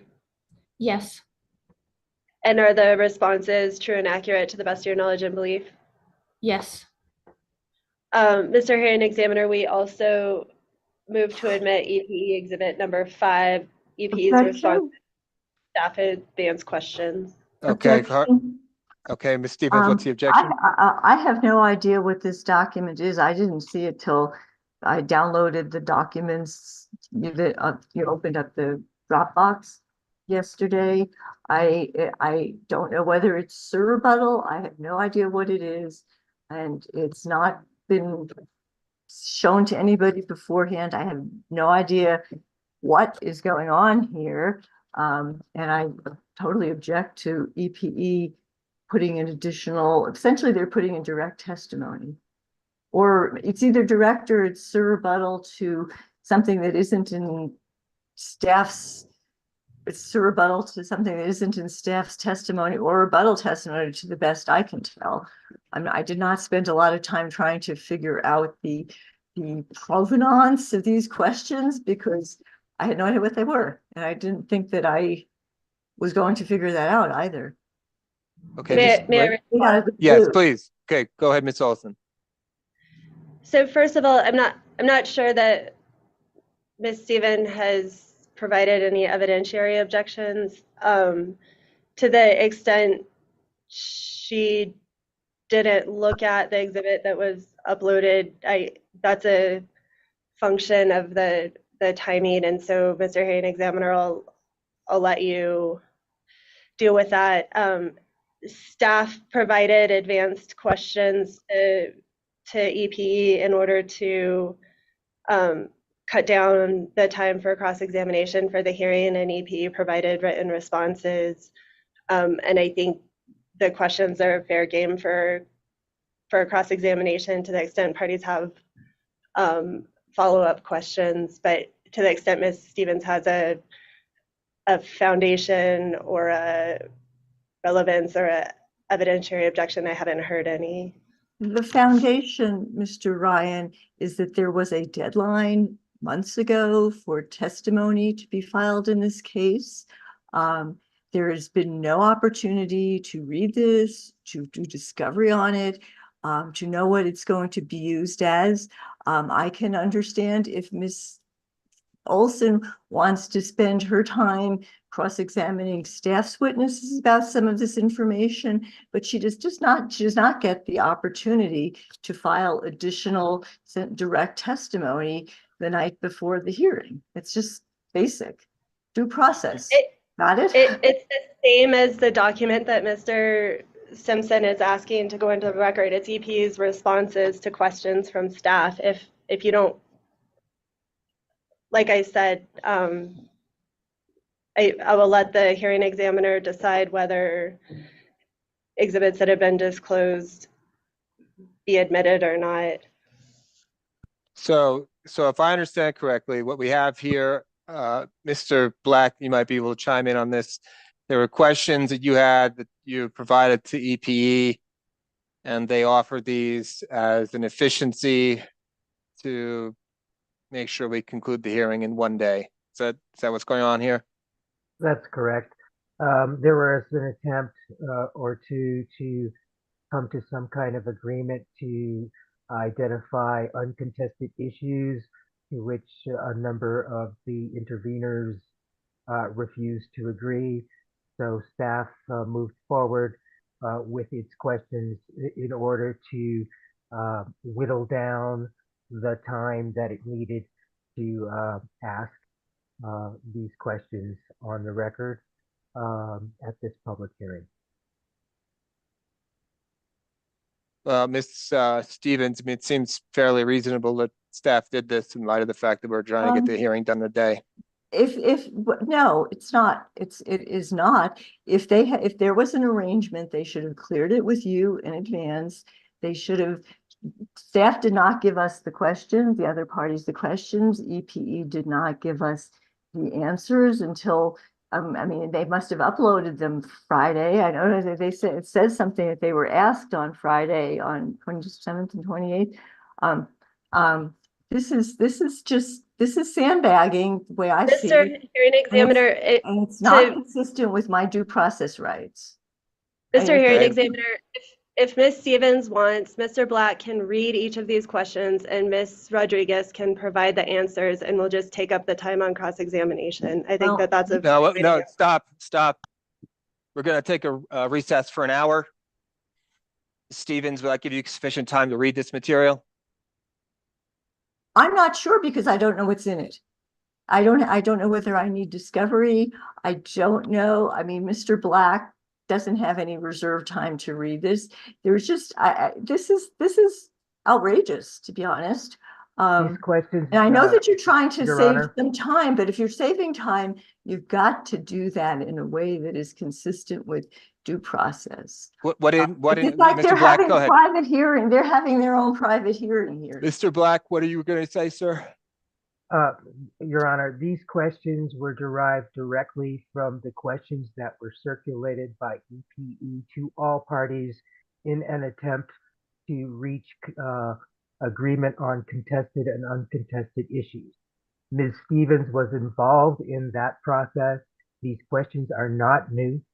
These are staff's observations on those proposed settlement discussions, or not settlement, on those proposed whittling of the contested versus uncontested issues to which the interveners refused to participate. Okay, so if I'm looking here, there are approximately 18 pages? 18 pages. Ms. Stevens, can you review that in an hour? Mr. Ryan, I just don't know because I don't know what's in them. And I don't think it's right. And as Mr. Black just alluded to, I think that you're also creating a new procedural problem here to the extent that this is some sort of a offshoot of confidential settlement negotiation. I mean, this is Not a settlement. mess. It was not a settlement. Mr. Hearing Examiner, Directly from the it- order of the commission of the hearing examiner for the parties to confer to try to reach some agreement as to what the contested and uncontested issues were. That was ordered by the hearing examiner. That is where these questions came from. And why were the city and CCAE and Prosperity Works and Mr. Downs and Mr. Simpson, I assume, not part of this little process that you and that the staff of the company? I'm sorry, if you try to make it diminutive, it is not a little process. The hearing examiner was quite adamant about the parties trying to come to an agreement. Staff participated in that process, and as part of that, it gave its observations on the exact questions that were posed to you and to all parties. And I don't believe there's a rule of procedure where parties cannot discuss things on their own. Can you tell me, Mr. Black, when I received during those discussions about trying to narrow down the issues that occurred, I believe, the week between Christmas Day and New Year's, can you tell me which email message? And I'm not aware of any I cannot. oral conversations. Can you identify an email message in which I saw these questions? Mr. Hearing Examiner, we tried to avoid cross-examination time. This is now taking up way more time. There's 6 pages of questions and answers. I suggest it would take far less than an hour for Mr. Black to just ask these questions and Ms. Rodriguez to give the answers, and that would eliminate any due process concerns or any of the issues Ms. Stevens is raising if we just proceed with. Okay, that's fine. In which case, yes, we will not admit, thank you. We will not admit this document, and we will spend whatever time is necessary to do it the old way. Not the old way, but the formal. Okay. We're just going to do it. we'll just not admit this document, and that's that. Well, and I will also insist that Mr.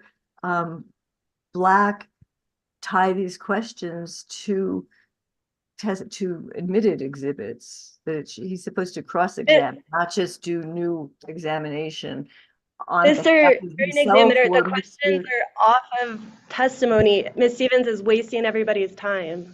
Yeah, I that much I can agree with. Yeah, Mr. Black can ask whatever amount of questions he wants within the time he wanted for cross-exam, and to the extent to which he wants to ask questions. And if we can't have him admitted this way, we have to allow him to ask questions. So he can ask whatever questions he wants. All right, so that's that. Where were we? And CCAE. is he going to do this in the 7 minutes that he asked for Ms. Rodriguez? Well, we'll just have to give him a little bit of latitude on that, Ms. Stevens.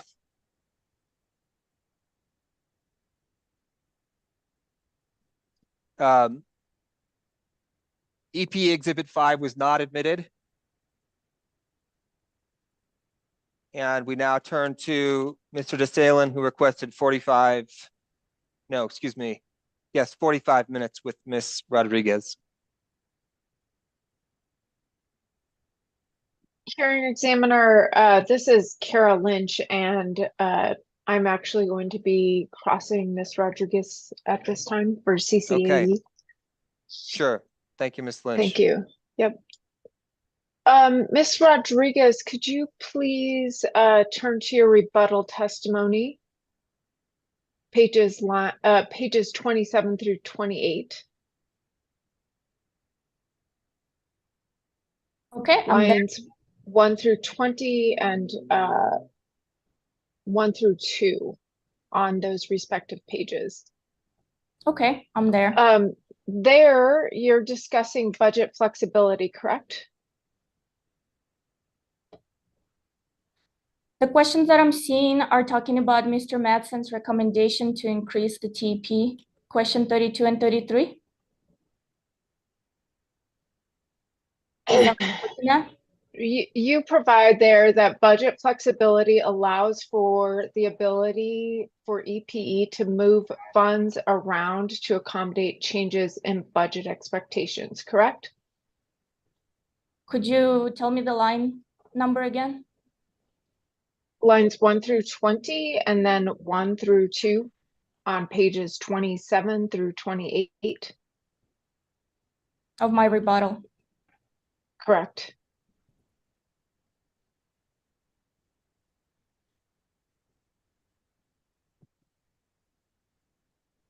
You're discussing the mechanism for budget flexibility that allows EPE to move funds around to accommodate any changes in budget expectations. Would you agree?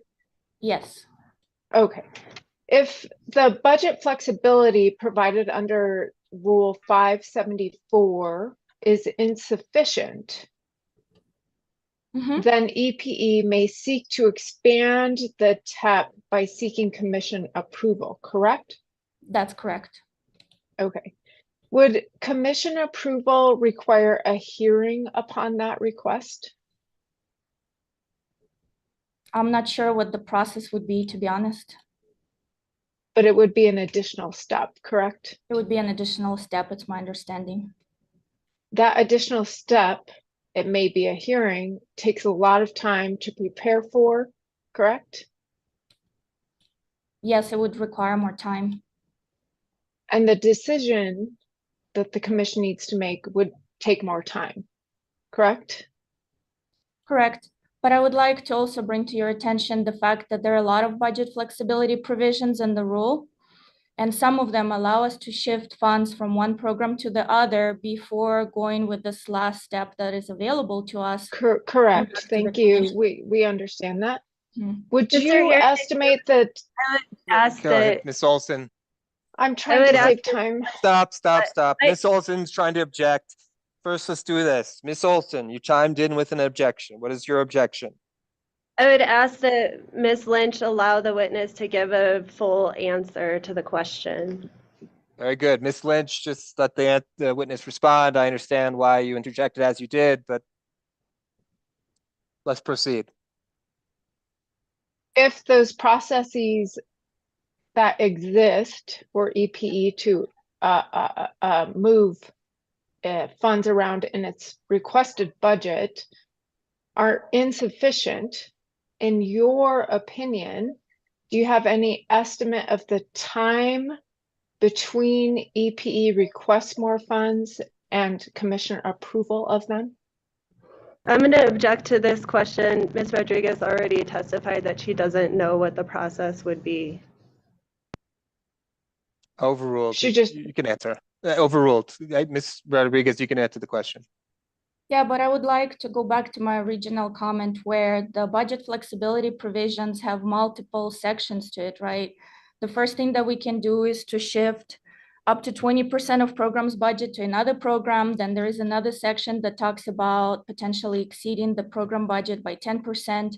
And then the last section, which is section C, talks about what you were just reading, Ms. Lynch, about us going back to the commission. So what I'm trying to say is that there are a lot of flexibility in the budget flexibility provision that will allow us to ensure that we have enough funds in the programs to meet customer demand. And in my opinion, it is very unlikely that we're going to go to that third step where we have to go back to the commission. Thank you for elucidating upon your testimony. The next question I have for you is, if Mr. Madsen's estimates for potential customer participation in the company's TEP programs are representative of the EV market in EPE territory, then under the present budget request, which you just described, is it possible that EPE could exhaust its authorized TEP funding before the next plan is approved? I don't think so, because your question is based on the premise that Mr. Madsen's estimate of EV adoption rate are correct and ours is incorrect, which I disagree with. I know that our forecast is correct and our plan is based on that EV forecast. So our budget is based on those estimates. And I would, as you heard Mr. Novella, our other witness, he testified that how they built the forecast, and we know that that's what we're going to be at the end of 26. Based upon the forecast, correct? Yeah, and Mr. Madsen actually said that a lot of his suggestions are simple guesses. I didn't see any evidence for his forecast.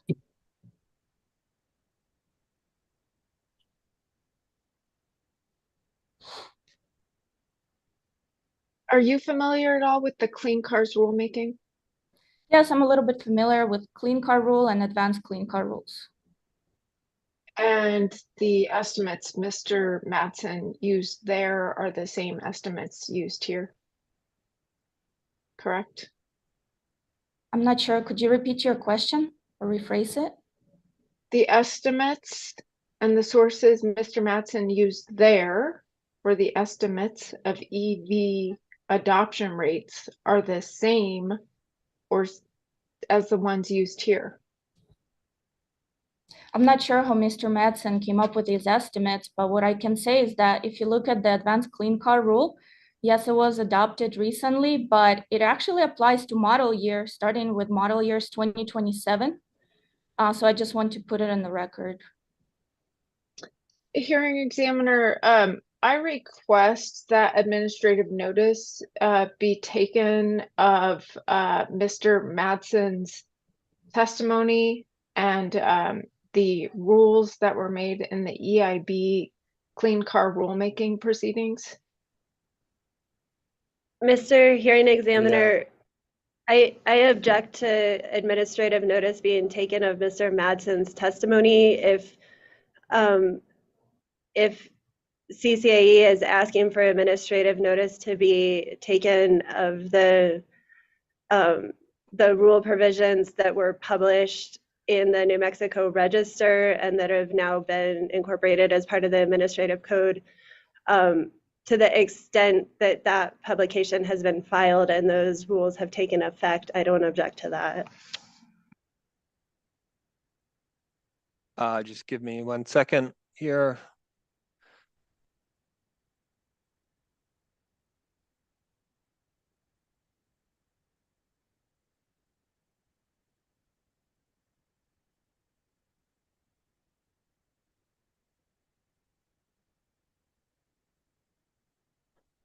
I'm just reviewing the administrative notice provision in the rule.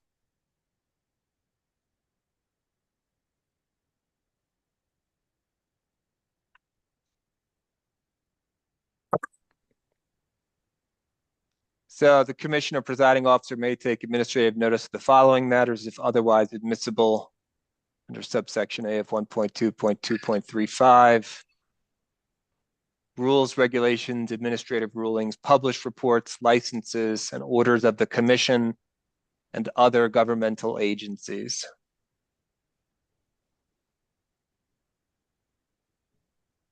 And the thing you would like for me to take administrative notice of, Ms. Lynch, is please identify it again. The clean car rules and the relevant reports in the that were made in that ruling.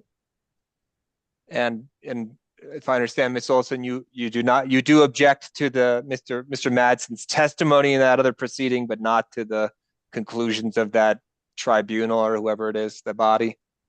I don't object to the published rule to the extent I haven't been following the clean cars closely. I know that the hearing commenced in December, and as far as I know,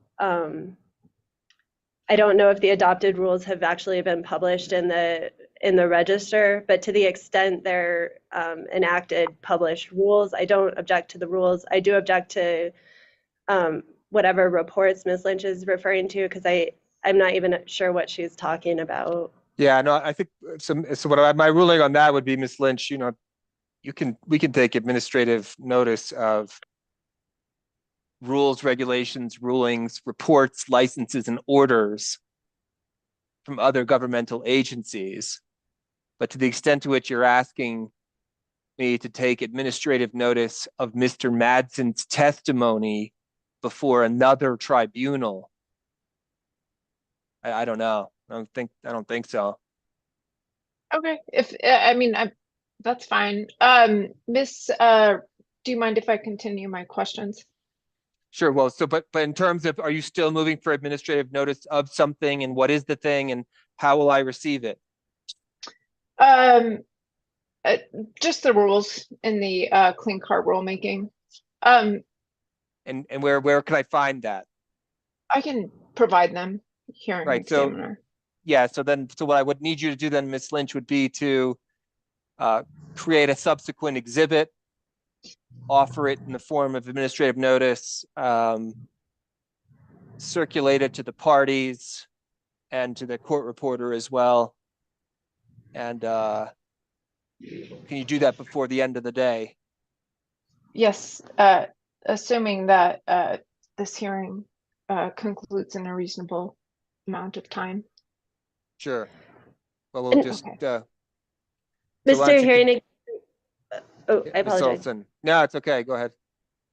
Just to clarify, I don't object to Rule 20.2.91 NMAC.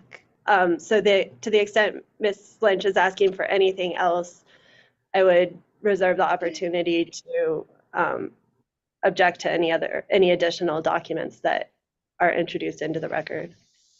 Okay. We'll see what Ms. Lynch puts together.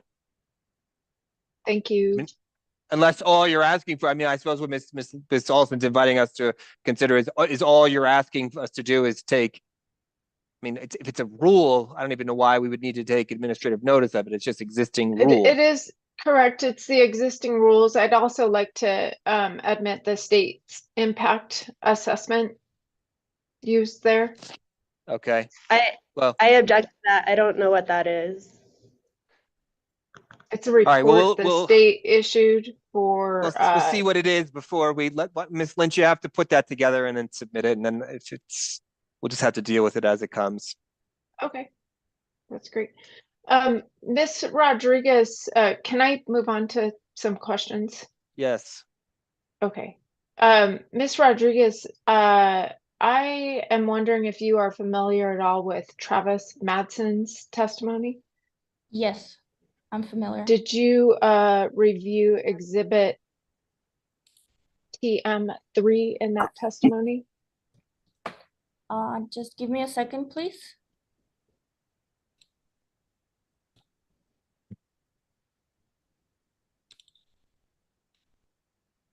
Exhibit TM3. Yep. Could you give me the page number if you could? Exhibit 1, Exhibit 2.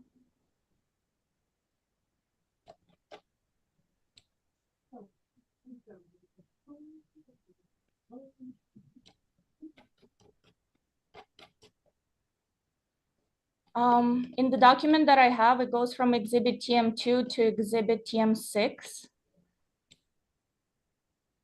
I don't see TM3. Your Honor, that the TM3 was present in the direct testimony that CCAE uploaded to and submitted to records. I am not sure why TM3, 4, or 5 would not be present in the current version, but we would like to submit that as a correction. All right, so if I understand correctly, CCAE Exhibit 1 uploaded to Dropbox is not the same, or missing stuff that was included in the document that was filed with the commission in the form of pre-filed testimony some months ago. And we are only, I only became aware of this difference and discrepancy now. But that's what's going on, right? Just for purposes of clarity of the Yes, record. yes, correct. And we earlier, I think Mr. DeSalen was trying to ask some questions and we discovered there was something else that was missing as well. Yes.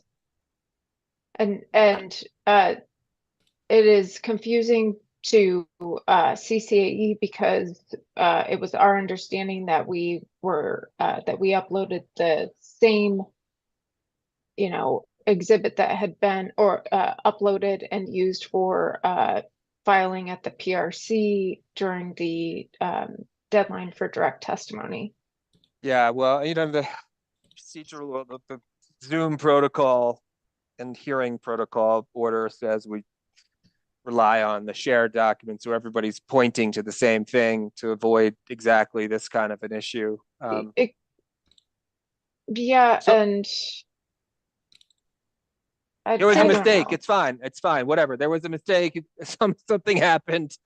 It's not the first time in the history of the world somebody has filed the wrong document electronically.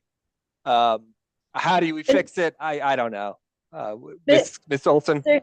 I have a problem with these exhibits for the second reason that they appear to be reports that were prepared by somebody.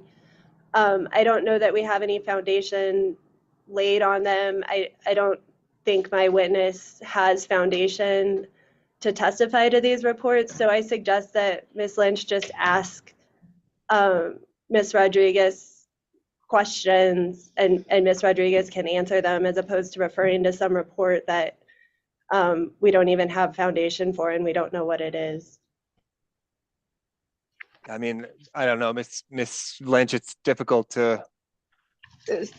Sir, they were documents included in Mr. Madsen's direct testimony, and we've already gone through the discrepancies between the testimony submitted to records and the one uploaded to Dropbox.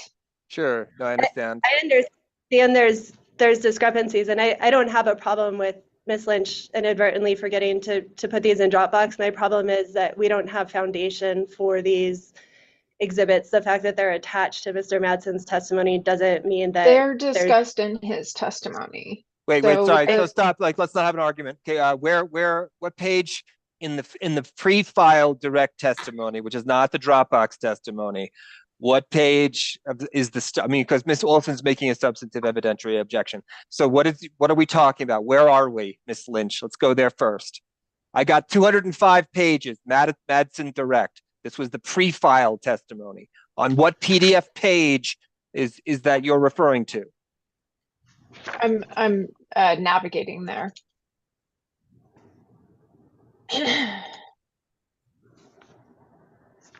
For all the exhibits that are missing, or No, I just want to know, you're intending to ask some questions about something that is in the pre-filed testimony, but not in Dropbox. What is the thing in the pre-filed testimony about which you intend to ask questions? Where can I find it? What page? In Madsen's Direct. correct. At TM3, let me see. I want a PDF page number. There are 205 I know, pages. I'm trying to, I'm looking at TM3 where it begins. And in the PDF, that's page 117. Okay, this is the New Mexico Advanced Clean Cars 2 program. This was the same document that Mr. DeSalen referenced earlier, which he couldn't find. Correct. And so you're going to ask her some questions about this document? Yes. And what is the purpose? I mean, what's the purpose of those questions? The projections used. If Mr. Madsen's projections are accurate and they were used in a previous proceeding, I was wondering from Ms. Rodriguez's perspective, if it's possible that EPE could exhaust its authorized TEP funding before the next plan is approved. Ms. Olson, your objection, if I understand correctly, is that our witness, Ms. Rodriguez, has no knowledge of these things, or is another type of objection you're making? Well, I'm objecting to any questions or reference to this report in the record because as far as I can tell, the authors of the report are listed on the second page of the report. I don't see Mr. Madsen's name anywhere. There's no foundation in the record for this report. So I would say this entire report is hearsay and shouldn't be in the record. To the extent Ms. Lynch wants to ask Ms. Rodriguez about projections that are in Mr. Madsen's testimony, I think we should move on to that.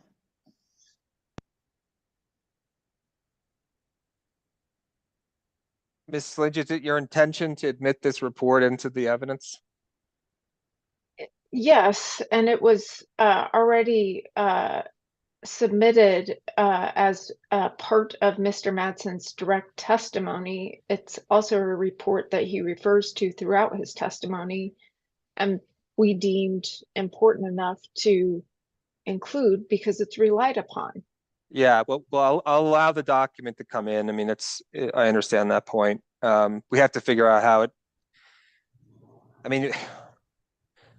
yes, I've seen it in the pre-filed direct testimony, but it's supposed to be uploaded with Dropbox. And the thing is, well, our court reporter won't have the correct version of the exhibit. So I think you need to do, Ms. Lynch, to come back to where we started with this confusion. You have to re-upload, you have to reshare the correct Madsen testimony. And don't send it by Dropbox, just send it around to the whole group and do that. We're going to take a lunch break. I would like you to do that before the end of lunch. Okay, so we that clear shouldn't be a this up. problem. Yeah. Sincere apologies, and I know this has created undue delay. I do have further questions for Ms. Rodriguez that I'd like to include here in the record. Sure. I mean, you've got 20 minutes left. Okay. Ms. Rodriguez, thank you. I'm sorry for that interlude. Another question for you is, would it be reasonable for EPE to have funding available that is adequate to accommodate all customer demand for participation in TEP programs in EPE's market? Yes, and I believe our programs were designed and are reasonable and achievable and will meet the customer demand. Okay, Would it be unreasonable for EPE to be short of funds to meet customer demand, particularly if EPE had the opportunity to request sufficient budget for a full program, enough to meet all demand to begin with? So I know that our plan was built with a lot of thought in mind. We had stakeholder engagement process. We built it based on the EV forecast. And I'm going to go back to the budget flexibility provisions that allow us to shift money between the programs to ensure that the programs are available to the customers, because our goal is to not turn anyone down, right? So I believe our program is well designed. Okay. If EPE were to get a robust budget approved, robust being twice the size that EPE has currently requested, must the company spend that entire budget? So I believe that our proposed cost and plan is already robust. Yes or no, must the company spend the entire budget that gets approved? Well, a lot of the budget Yeah. spending depends on customer interest, right? So some of it is under EP's control and some of it is not, as you have seen from the performance of the existing TP. So I The would like to company is clarify. not required to spend the entire budget then, correct? It's our intent to fully subscribe the programs. I have to ask a clarification here, because this is the important question that I have as well. Ms. Rodriguez, you can correct me if I'm wrong, and again, please do if I am, but my understanding of the way that this program functions is with the deferred collection mechanism. Effectively, EPE kind of floats the cost initially, and then the rider reflects only those services that are actually utilized. Is that correct? That is correct, Mr. Hearing Examiner. So in some ways, I mean, this is the thing. I mean, it's bizarre to me that, you know, the company and the interveners are fighting about whether or not the company should have more money. You all should agree, at least from the utilities perspective anyway. More money, hey, why not? But you're only going to get the demand that appears apart from those budget items, like, for instance, outreach, right? Which isn't contingent upon consumer behavior, right? Yeah, for the most part, customer outreach program is directly under our control, except for advisory services portion. And that portion may or may not be spent depending on customer interest in requesting advisory services from us. But yes, you're absolutely right. And as far as you know, requesting more funds or not, I do believe that our plan was well designed and to support expansion of transportation electrification. And we want to right size it, right? We also don't want to oversize it and then later be asked, well, why is your program only 10% subscribed? I believe that it is right sized. Yeah, no, I understand that point. That's a perfectly legitimate thought. Like, if you don't, same thing happens with state government all the time. If the certain agency doesn't spend all its money, the question is, well, why did you ever need that money in the first place? So I'm aware of that. That's a legit thought. Okay, sorry, Ms. Lynch, go ahead. So if customer demand exceeds the approved budget and the company is forced to suspend programs while seeking approval for more funding, some risk could include customer confusion, slower EVSE or charging infrastructure installation, decisions by customers to delay EV deployment, and all of this could lead to more GHG emissions, air pollution, and associated climate and health issues, correct? No, I would disagree with that, because our plan consists of many different programs, right? And so if one program has exceeded what we were projecting for it, we have a budget flexibility to pull funds from another program. And there's also budget flexibility provision that tells us if your program exceeds 90% of its allocated budget, you can potentially increase it by another 10%. And we're very involved with our customers.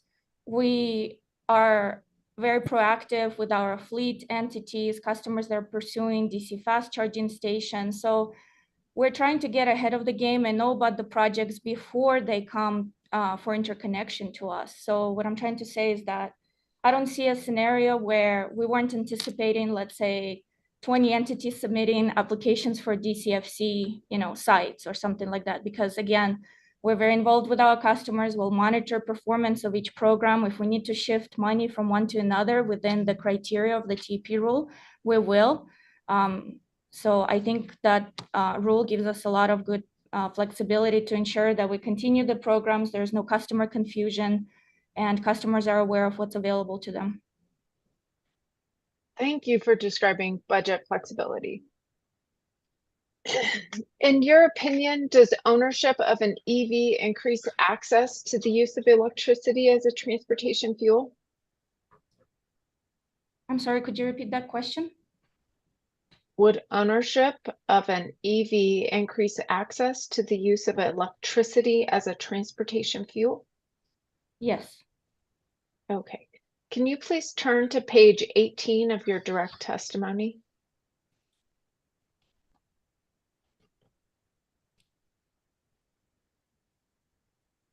Okay, I'm there.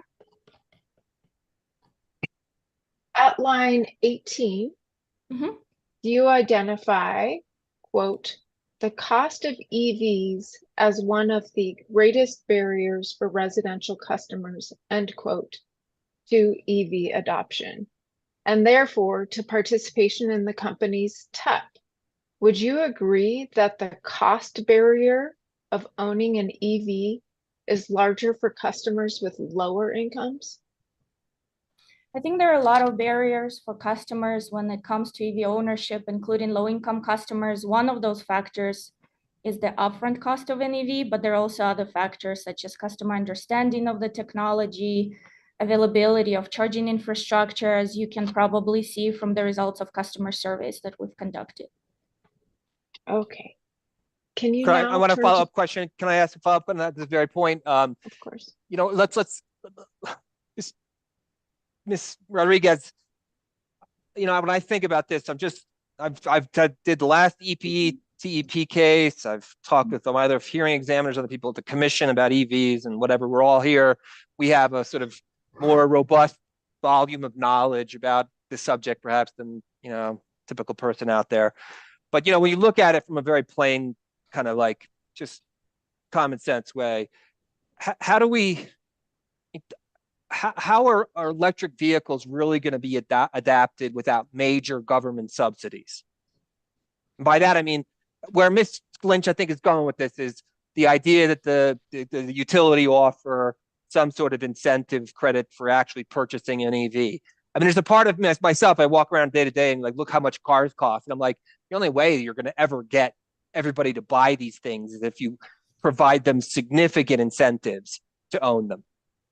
And how is that correct? I mean, what would you say to the person who makes that argument? That's a very good argument, Mr. Hearing Examiner. Without major subsidies, EVs, the upfront cost of electric vehicles is still higher than ICE vehicles, right? Internal combustion engine vehicles.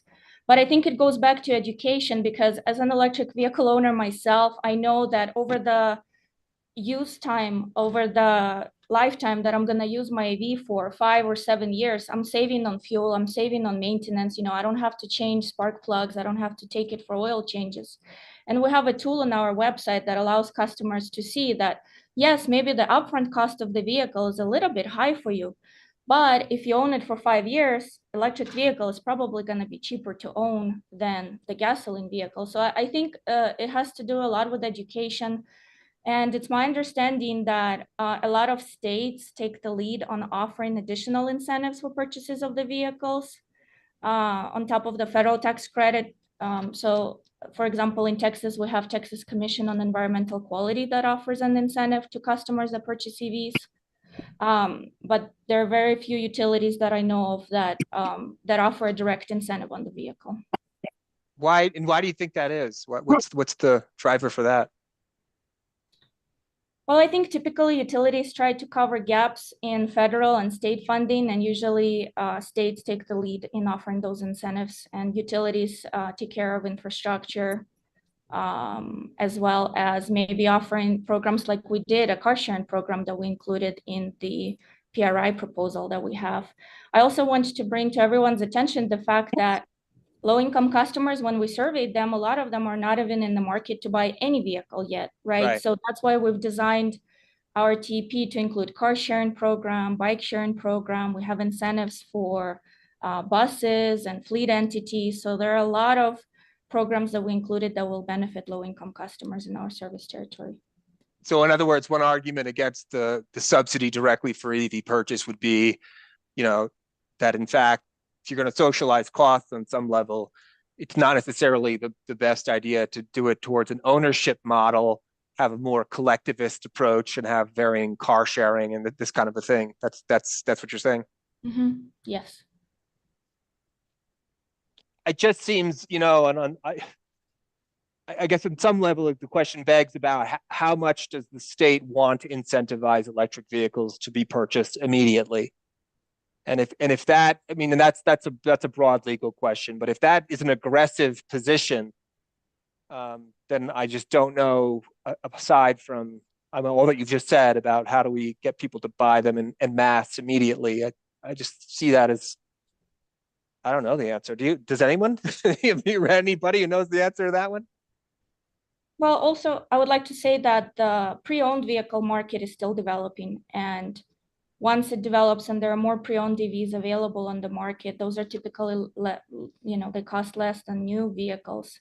And so that will also help, but that market is still developing. And it's my understanding, based on us attending multiple conferences in New Mexico, that Governor Lujan mentioned that it is her intent to introduce a bill in the next legislative session that will include incentives for purchases of the vehicles.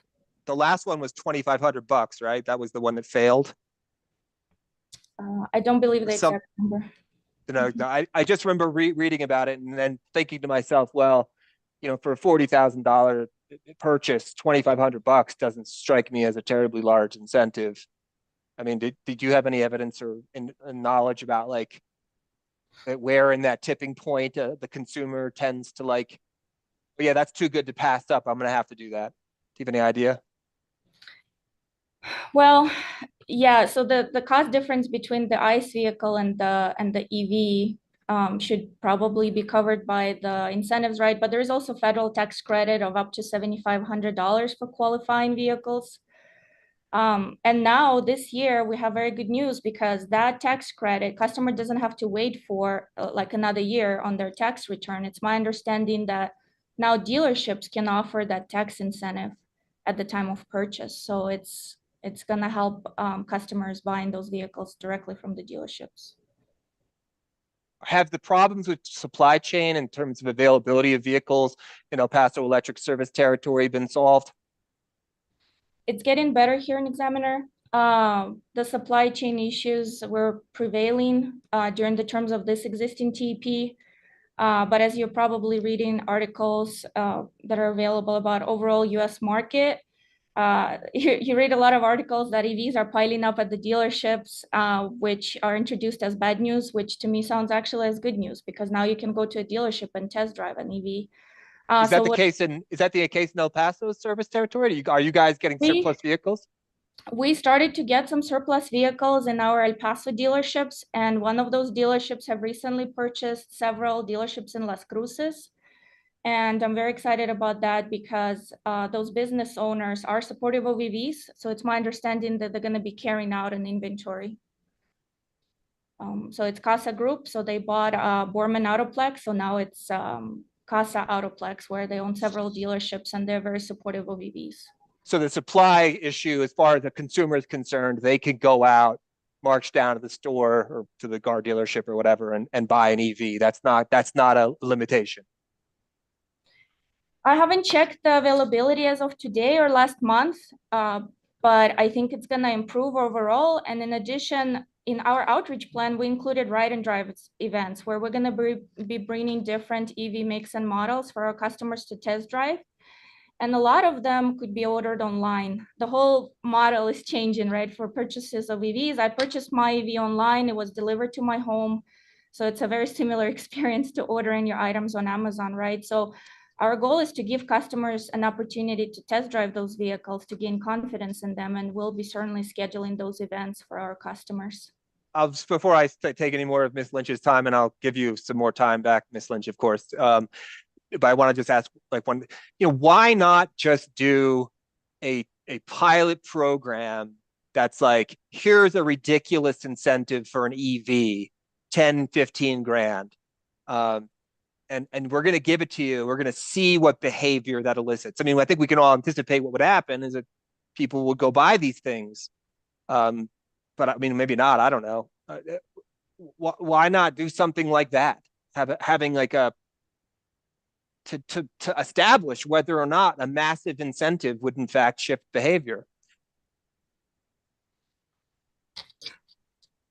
I think when we talk to the customer, you know, a lot of them are not so much concerned about the price. Some of them are concerned about other factors such as charging infrastructure. Will the battery die on me in 5 years? We hear different reasons, but going back to your exact question, whether or not we should propose a direct incentive on the vehicles. Again, I think there's plenty of incentives offered by the federal government, and the state seems to indicate that they will offer an additional incentive.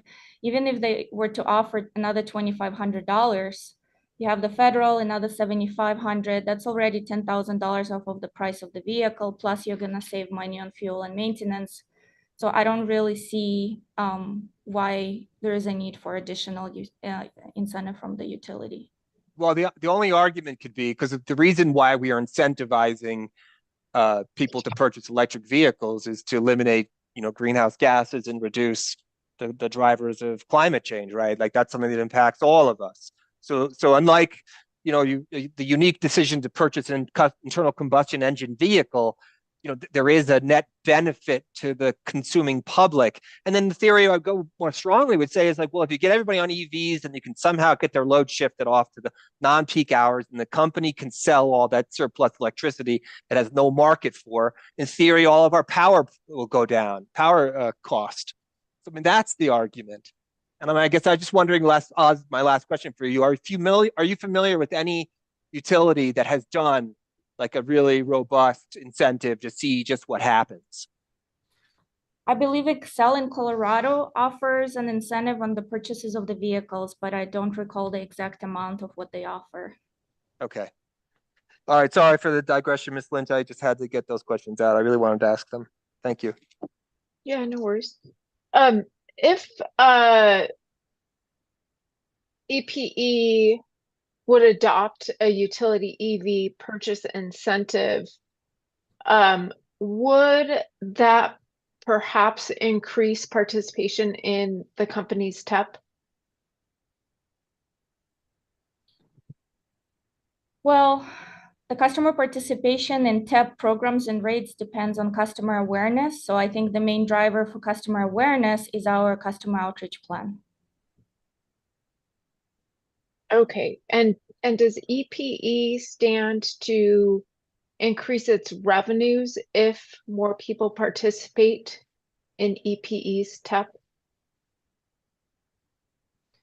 I think this question was asked previously to our witness, George Novella. I'm not an expert witness on revenues. So do you know what would happen if more customers participated in the transportation electrification plan? So I think the overall response that EPE's witness, George Novella, provided is that we expect over 4,000 kilowatt hours consumption added to customers' home when they purchase an EV. So I would refer back to his response provided earlier today. Okay. Thank you. Can you turn to page 19 of your direct testimony? Sorry, can I ask one follow-up question before you leave that subject? Ms. Rodriguez, Yes. as you've been interacting with other folks in EPE, do you, as the transportation electrification person, discuss, with other departments what sort of grid modernization plans are going to be set into motion simultaneously with the, further electrification of transportation? Yes, here an examiner. And as I mentioned earlier, we're trying to be very proactive with our customers, especially when it comes to big loads, when we're talking about a large fleet. So what we do, we engage with customers, we pass that information to Mr. Novella's team to update his forecasts. We pass that information to our distribution engineering team to ensure that they plan accordingly for those projects. And any type of EV infrastructure project still has to go through our, what we call BCA process, our basically line extension process. And so, but we're trying to get ahead of it. And once we know about the project, we'll let everybody know who needs to know about it to see if we need to do any major upgrades or it's just swapping out a transformer, you know, extending the line, etc. Okay, thank you. Sorry, go ahead, Ms. Lynch. That's okay. We're moving on to questions about the outreach and advisory services portion of Ms. Rodriguez's testimony. Can you please turn to page 19, line 1 of your testimony? Okay, I'm there. And there you state, quote, "The need for advisory services," end quote, "is one of the greatest barriers for commercial customers to EV adoption," correct? Yes. Okay. At page 19, exhibit AR1, the company includes advisory services as one of the many activities categorized as, quote, outreach initiatives, correct? Yes. The proposed budget for outreach listed on table 11, page 21 of exhibit AR1, is $1,083,574,000, correct? Just a second, please.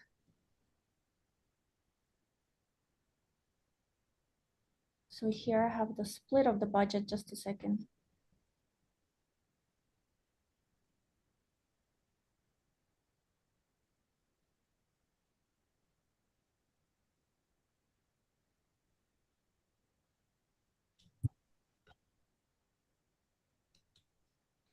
So the total customer outreach program cost that was proposed and is listed in my direct testimony is $2,063,955. So the proposed budget for outreach on listed in table 11 on page 21. Table 11, let me go back to table 11.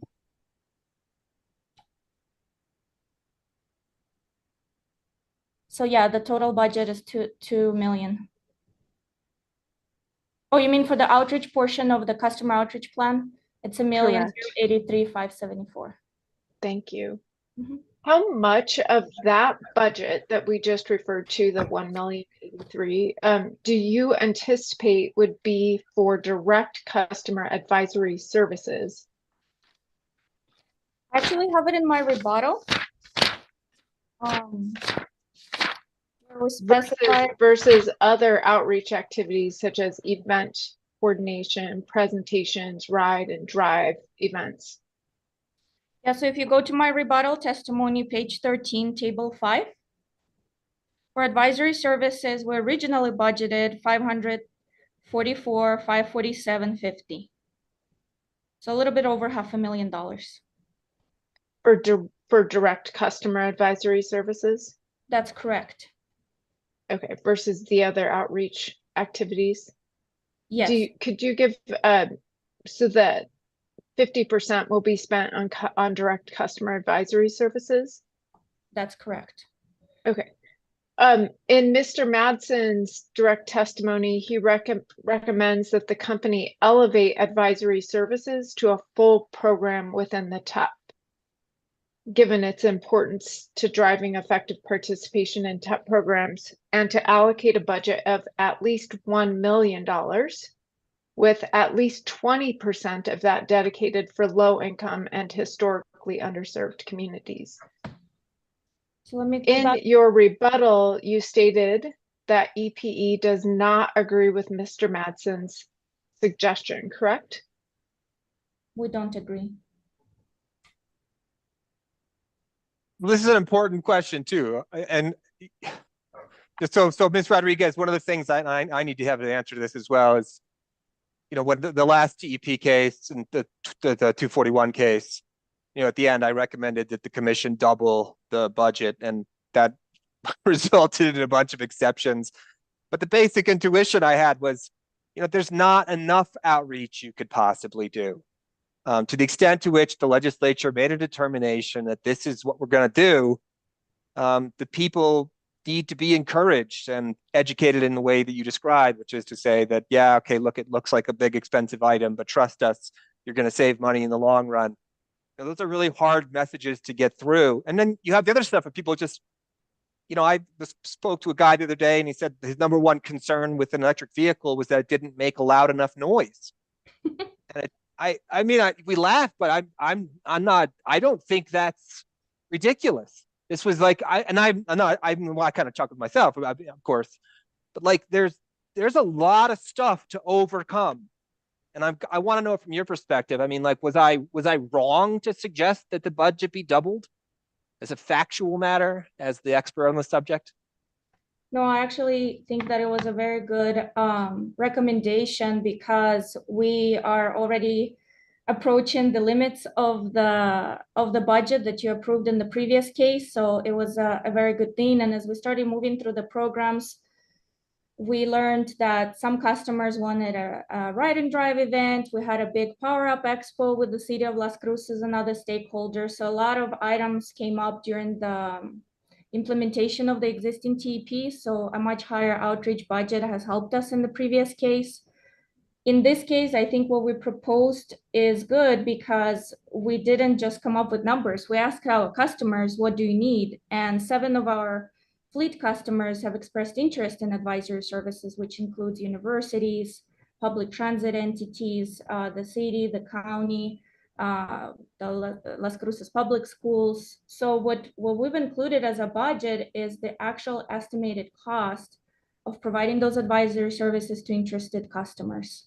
If I knew of other entities, oh, sorry. No, that's okay. Go ahead. No, finish your thought. I'm sorry. Yeah, if I knew about other entities that were interested in that, we could change the cost, but those are the entities that have expressed interest so far.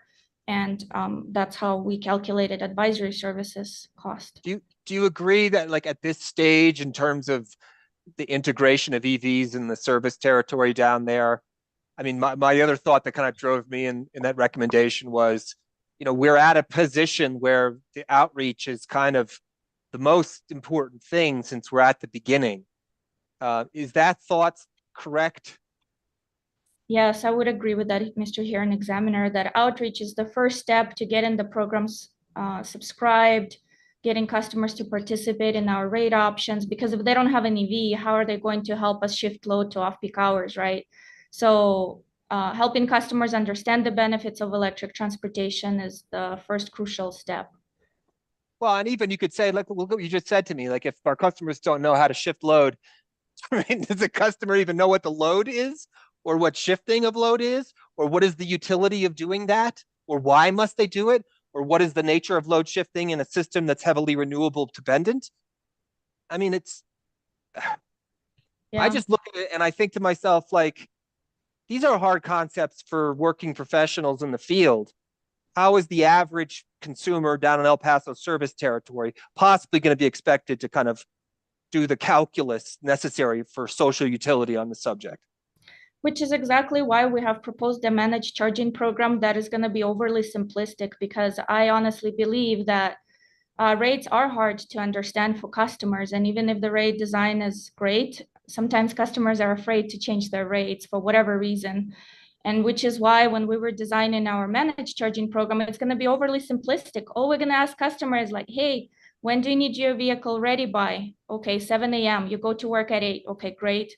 Do you need it charged to 80%? Okay, we take just those 2 inputs from them.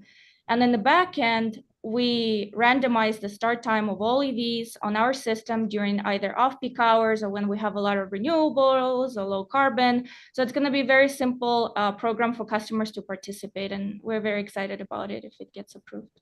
That's interesting. And so what you're saying is that in the randomization, that means you guys can avoid like sudden load jumps when everyone will be charging at the same time. Is that the idea? Exactly, sir. Because even with whole house EV rate rider, we can have a situation where everybody Right. programs their vehicle or charging station to start at 12, and managed charging can help us avoid that timer peak. And we can randomize the start time of every EV on our system during off peak to ensure it's consistent and there are no spikes. That's the equipment, the charging equipment itself is doing that, or how is that functioning? We can now do it not only through charging equipment, but directly through vehicle telematics for qualifying vehicles. So for example, if you have a Tesla, and I'm just going to use them as an example, but other vehicle types can participate, or GM, you can directly connect your vehicle to the software. So you don't need to purchase a smart charging station necessarily, but there are going to be some vehicles that don't have telematics. So for those customers, they will need to purchase a smart charger. Okay. Okay, sorry, Ms. Lynch, again, you're probing in areas that I've been thinking about a lot too, so that's why I keep interviewing. Sorry. Yeah, no problem. So I'm gonna stay focused on the advisory services for now, but then I do want to ask a follow-up question on the smart charging. So you said, as you were testifying, that you made your advisory services budget based on the 7 fleets who have already contacted you, correct? Who we have reached out through our existing outreach, and we've been talking to about their interest. Okay. Are there additional commercial fleets in your service territory that might consider deploying an EV in the next 3 years that you haven't talked to yet? Yes, but I'm not aware of any other fleets that would be interested in advisory services with us. I'm confused. You said, yes, there are additional commercial fleets that you have That not might be in talked our to that service might be considering deploying an EV. There might be, but I'm not aware of any other ones. Sorry, can you give me an example of one of the commercial fleets? Just, I kind of see that word all the time and I'm like, what is that? What's an example of one? Like, what is the commercial fleet? I guess Like- maybe, I don't know, Kara, are you asking about like FedEx's, UPS's, Walmart, Okay. or? Yeah, additional, commercial fleets. That's what I figured. So we were not approached by any other fleets, but it's my understanding that a lot of these types of customers, they have corporate goals and they already have consultants and entities that pretty much dictate what percentage of their fleet they can electrify versus strictly local entities that don't have corporate offices in other parts of the US that have expressed interest to us that they need our help. So I think it's an important distinction.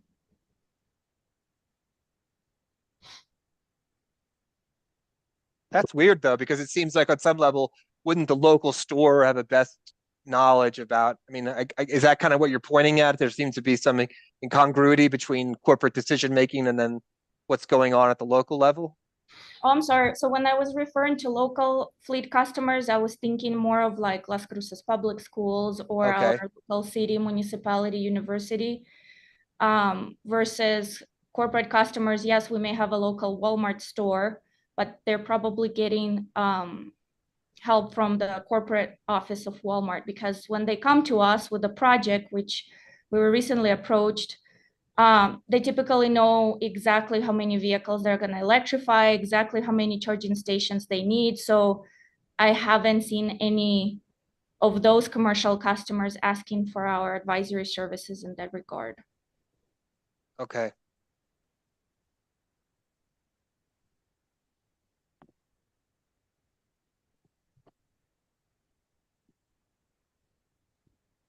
Are you, may I? I am continue? sorry. I apologize. I'm done. We should take Okay. our break about noon, Ms. Lynch, and I don't know how much more questions do you have if stop interrupting you. Yeah, there are a couple of other areas beyond this one that I'd like to probe. So, Do you think you could 10 finish up by 10 after 12?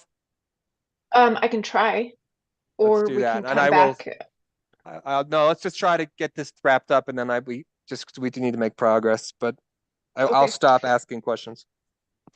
Would you agree that the company should be ready to serve any customers that emerge during the course of the TUP beyond the ones you've already identified?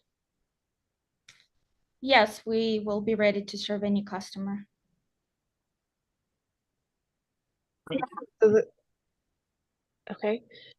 Given that the advisory services is a key tool to increase participation in your TEP, can you explain why the company opposes establishing a dedicated advisory services budget at 1 million?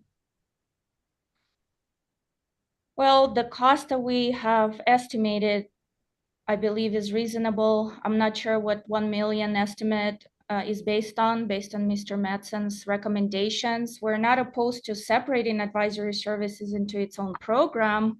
Let's say if you want to separate it from customer outreach, but I don't see a reason of increasing it to 1 million at this point.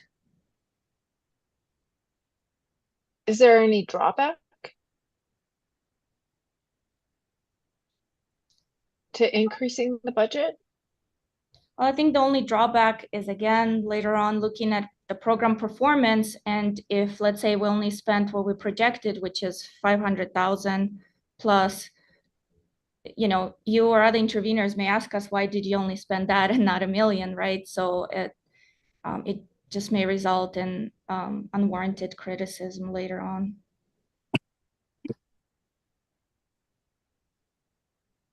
That's based upon EPE's opinion that it would get unwarranted criticism for requesting a budget that would supply demand.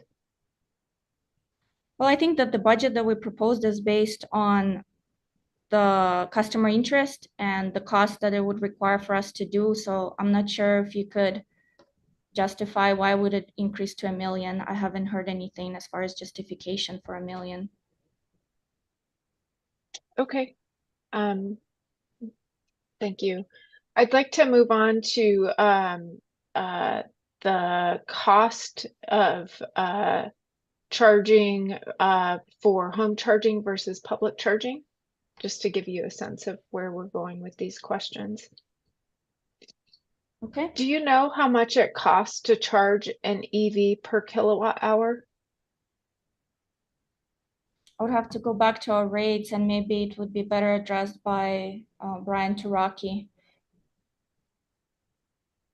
If I told you that in general, the cost for a residential customer to charge an EV per kilowatt hour is about 2 cents per kilowatt hour, would you accept that as true? No, I can't accept it as true. And I don't have our rates in front of me, so I apologize. I think Brian will be a better witness to answer this question. Okay, that's okay if you don't know. Which generally costs more? Do you know, charging at home on a residential electricity rate or at a public DC fast charging station? So it depends. Typically, it costs less to charge at home, but there are certain DCFC charging providers, such as Tesla and others, that may offer you free charging at their DC fast charging for a while. So if it's free, of course, it's going to be cheaper at the public station, but usually those offerings are limited. So in general, it is cheaper to charge at home than at a public charging station. Do you know in general how much less it costs to charge at home versus at a public DC fast charging station? Just in general, not when the when the company provides an offer like the free charging. But once the free charging ends, do you know? I don't know, because every site host and every charging provider sets their own price. So the price varies at the public charging stations, and you can go to PlugShare and see what different price settings they have at the public stations.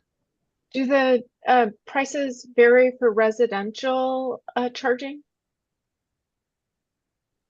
Do the prices vary for residential charging? So if you're on a standard residential rate, and again, I'm not a rate witness, there is no time of use component to it unless you get on a whole house EV rate rider.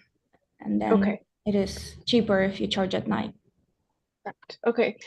Can residents of multi-unit dwellings or MUDs take advantage of EP's best discounted EV charging rate, the super off-peak whole house electric vehicle rate rider charging incentive credit, which we were just discussing. Do you know if residents of multi-unit dwellings can take advantage of the WHEV? I think that question will be better addressed by Brian, but there is a whole house and whole service EV rate riders that I would like to bring to your attention. So it's available for residential customers and commercial charging settings as well. Okay, and do you know I mean, just off the top of your head, do you know the difference between those two rates for the customers? A price per kilowatt hour? No, I don't know on top of my head. Okay. The TEP statute directs the commission to evaluate transportation electrification plans in part based on how well they, quote, increase access to the use of electricity as a transportation fuel, and give consideration for increasing such access to low-income users and users in underserved communities. Do you think that how much it costs to charge a vehicle can affect access to the use of electricity as a transportation fuel, particularly for low-income users?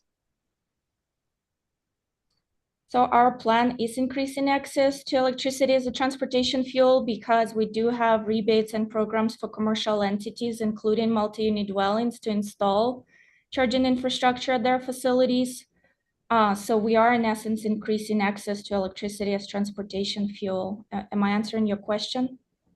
No, but that's accurate. What I'm asking is, do you think how much it costs to charge a vehicle can affect access to the use of electricity as a transportation fuel? Well, I think access means I have access to charge my vehicle, and then the cost consideration is a secondary question. Let's say I'm a tenant in an apartment, I have access to charging equipment, and then I'm going to look at the cost. Is it going to be cheaper for me to charge here at the apartment or at a public charging station? So to me, it's a secondary question when it comes to the cost, but I would have access to the charging equipment at my apartment, right? This is more the question about cost. Do you think the cost of electricity as a transportation fuel is a consideration that one makes when one decides on how it will access the use of electricity as a transportation fuel? The cost. Meaning, Go ahead. Sorry. you compare the costs at different fuel stations, correct? Correct. And usually for you, you choose the lowest cost fueling option, correct? Not necessarily. Sometimes I choose the most convenient option. So let's say Tesla gave me free supercharging miles. I haven't used them even though they were free because it's more convenient for me to charge at home. Correct. Do you think that's an option that exists for low-income customers typically? To charge at home or to charge at a public station? What are you? To charge at the more expensive station for convenience. Well, I think it depends on the cost difference too. So I'm sure customers will be looking at convenience and cost together. Correct. Would you say cost is one of the reasons EPE provides its WHEV rate for customers? I'm not a rate witness, but one of the reasons why we offer the rate as well as we propose the managed charging program is to provide financial incentives to customers to shift their charging to hours when our grid has capacity. In your opinion, should low-income customers have access to those financial incentives?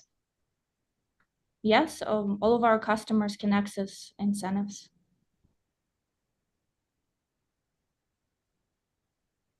even if they are accessing public charging only? So if they only use public charging station, they will be subject to the price that is set by the charging station host or the property owner. Okay, thank you. I'd like to transition now to the Take Charge New Mexico program. Okay. All right, can you please turn to page 26, lines 14 through 16 of your direct testimony? Page 26, could you please repeat the line numbers? 14 through 16. Okay. Okay. I'm done. There you describe the Take Charge New Mexico program. And in this program, EPE proposes that it will be a, quote, turnkey commercial program with no direct cost to commercial customers, because EPE will cover the cost of the infrastructure on both the utility and customer sides of the meter, correct? That's correct.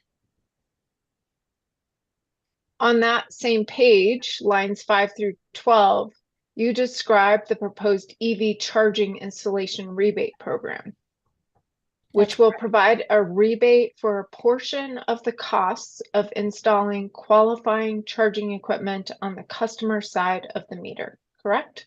Correct. I'd like to talk about which customers are eligible for the proposed programs we just discussed. In your rebuttal testimony, let me know when you get there. Okay. Page 38, line 15. Page 38. Okay, line 15. I'm there. You respond to Mr. Matson's recommendation to focus on the turnkey program only by saying that, quote, the Take Charge program is prioritized for MUDs, fleets, and public charging in underserved communities, end quote. Can you clarify, will the Take Charge program be restricted to just those applicants, or can any commercial customer apply? So the Take Charge program will be available to, like we mentioned, multi-unit dwellings and fleets and public charging operators, with the priority given to those entities in underserved communities. Why I say the priority is because when we have been working with apartment owners, a lot of them have indicated to us that they would like to provide charging as an amenity to their tenants, but they do not have the expertise nor the funding to do so, which is why we proposed the Take Charge program to help out with that problem and help a lot of apartment owners or fleets or entities that serve public to install charging infrastructure at their facilities, with priority given to those entities in underserved communities. Okay, yes or no, may any commercial customer apply to the Take Charge program? Not any commercial customer, but those customer types that I have indicated in my rebuttal, which is MUDs, fleets, and public charging station operators. The file TEP does not clearly indicate any eligibility restrictions like that. Will the company correct the filing? I think in the plan we did use the same exact language. Give me a second, please. In my direct testimony, exhibit AR1, which is the plan that we proposed, there's a Take Charge program section there, and we specifically said that this program is designed to cover the cost of the infrastructure on both utility and customer sides of the meter, including EV charging station and equipment installation, as well as project management services. And then we said priority will be given to charging stations for multi-unit dwellings, fleets, and public charging stations located in underserved communities. So it is stated in the plan already. So any entity in an underserved community, as EPE defines it, is eligible? Correct. Ms. Lynch, we should take a break soon. How much how much more? I just have a few more questions. All right, if we can wrap it up with that, we just finish this. Okay. In your rebuttal testimony, page 43, line 9, you state the customer will own the charging equipment installed as part of the Take Charge program, correct? Correct. Does that include the Make Ready infrastructure installed? The make ready infrastructure on utility side of the meter is always the property of EPE. So it's gonna remain the property of EPE. And what I mean by infrastructure on utility side of the meter is a transformer, for example. Can you clarify then what Make Ready infrastructure that's installed would belong to? The customer? Yeah, It's infrastructure on customer side of the meter. okay, thank you. Can you confirm that this would also be the case for the other commercial pathway? You know, participating in the Power Connect, the charging equipment rebate, and the charging installation rebate programs? Yeah, it's gonna be structured in the same way, where everything on our side of the meter is ours, everything on customer side of the meter is theirs, and they receive a rebate for installation, equipment, for what they apply. Would EPE agree to correct this in a filing? I'm not sure what you mean by correcting. Defining wait, the wait, we have difference. We have an objection, Ms. Olson, or I think it was an objection. Yeah, I'm gonna object to characterization of errors because the plan that Ms. Lynch is referring to is an exhibit to Ms. Rodriguez's testimony, and it's been subsequently modified by Ms. Rodriguez's rebuttal testimony, and it'll ultimately be whatever the commission decides. So to the extent Ms. Lynch is suggesting errors need to be corrected, I object to that this is a working document that will ultimately be whatever the commission orders. Okay, thank you, Ms. Olson. Go ahead, Ms. Lynch. So, okay. I mean, EPE is then open to the private entities owning the infrastructure up to the customer side of the Make Ready infrastructure. So that's how it is today in the current environment. The customer owns the charging infrastructure and all the equipment on their side of the meter, such as the panel, the EV charger, any type of wiring. It's done already this way. So it's exactly the same in the proposed filing. Okay, great. Hearing examiner, those are all of my questions, and I thank you for extending time for this examination. Sure. And I should say for the record, when Ms. Lynch used the abbreviation EVSE on multiple occasions, and that's electric vehicle supply equipment. Is that right, Ms. Rodriguez? That is exactly right. Good. All right, we'll take an hour for lunch. It is 12:16. We'll see everyone back at 1:16. Ms. Rodriguez, just further questioning for you, so we'll be seeing you too. Sounds good. Thank you so much. Thank you.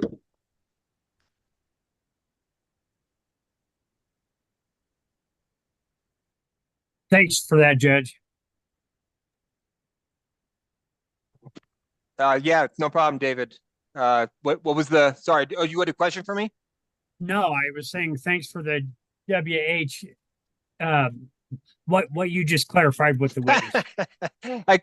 I was always trying to remember what it was too, so I figured you'd probably be thinking the same thing. So I wrote it down, but I'm not looking at it. good. All right. Have a good lunch, Judge. You too. Bye.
Before we go back on the record, Ms. Lynch, I noticed we have with Ms. Rodriguez 30 minutes in Prosperity Works.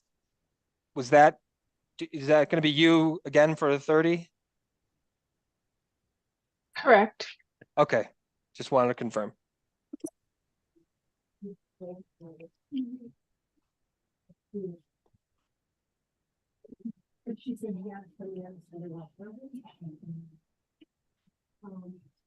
Just wait for Ms. Stevens.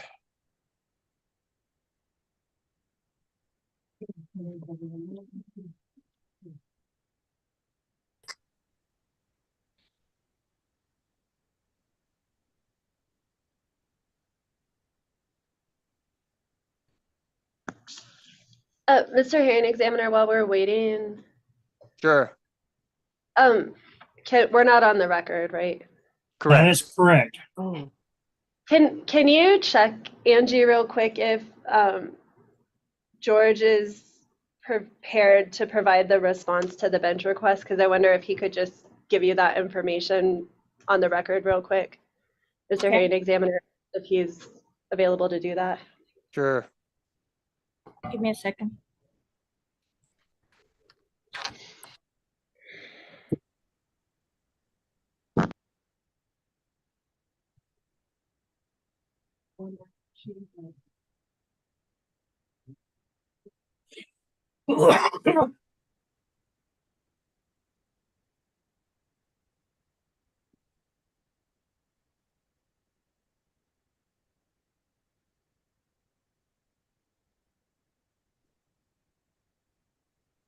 All right, it looks like we are going to hear from Mr. Novella. So Mr. Lee will go back on the record.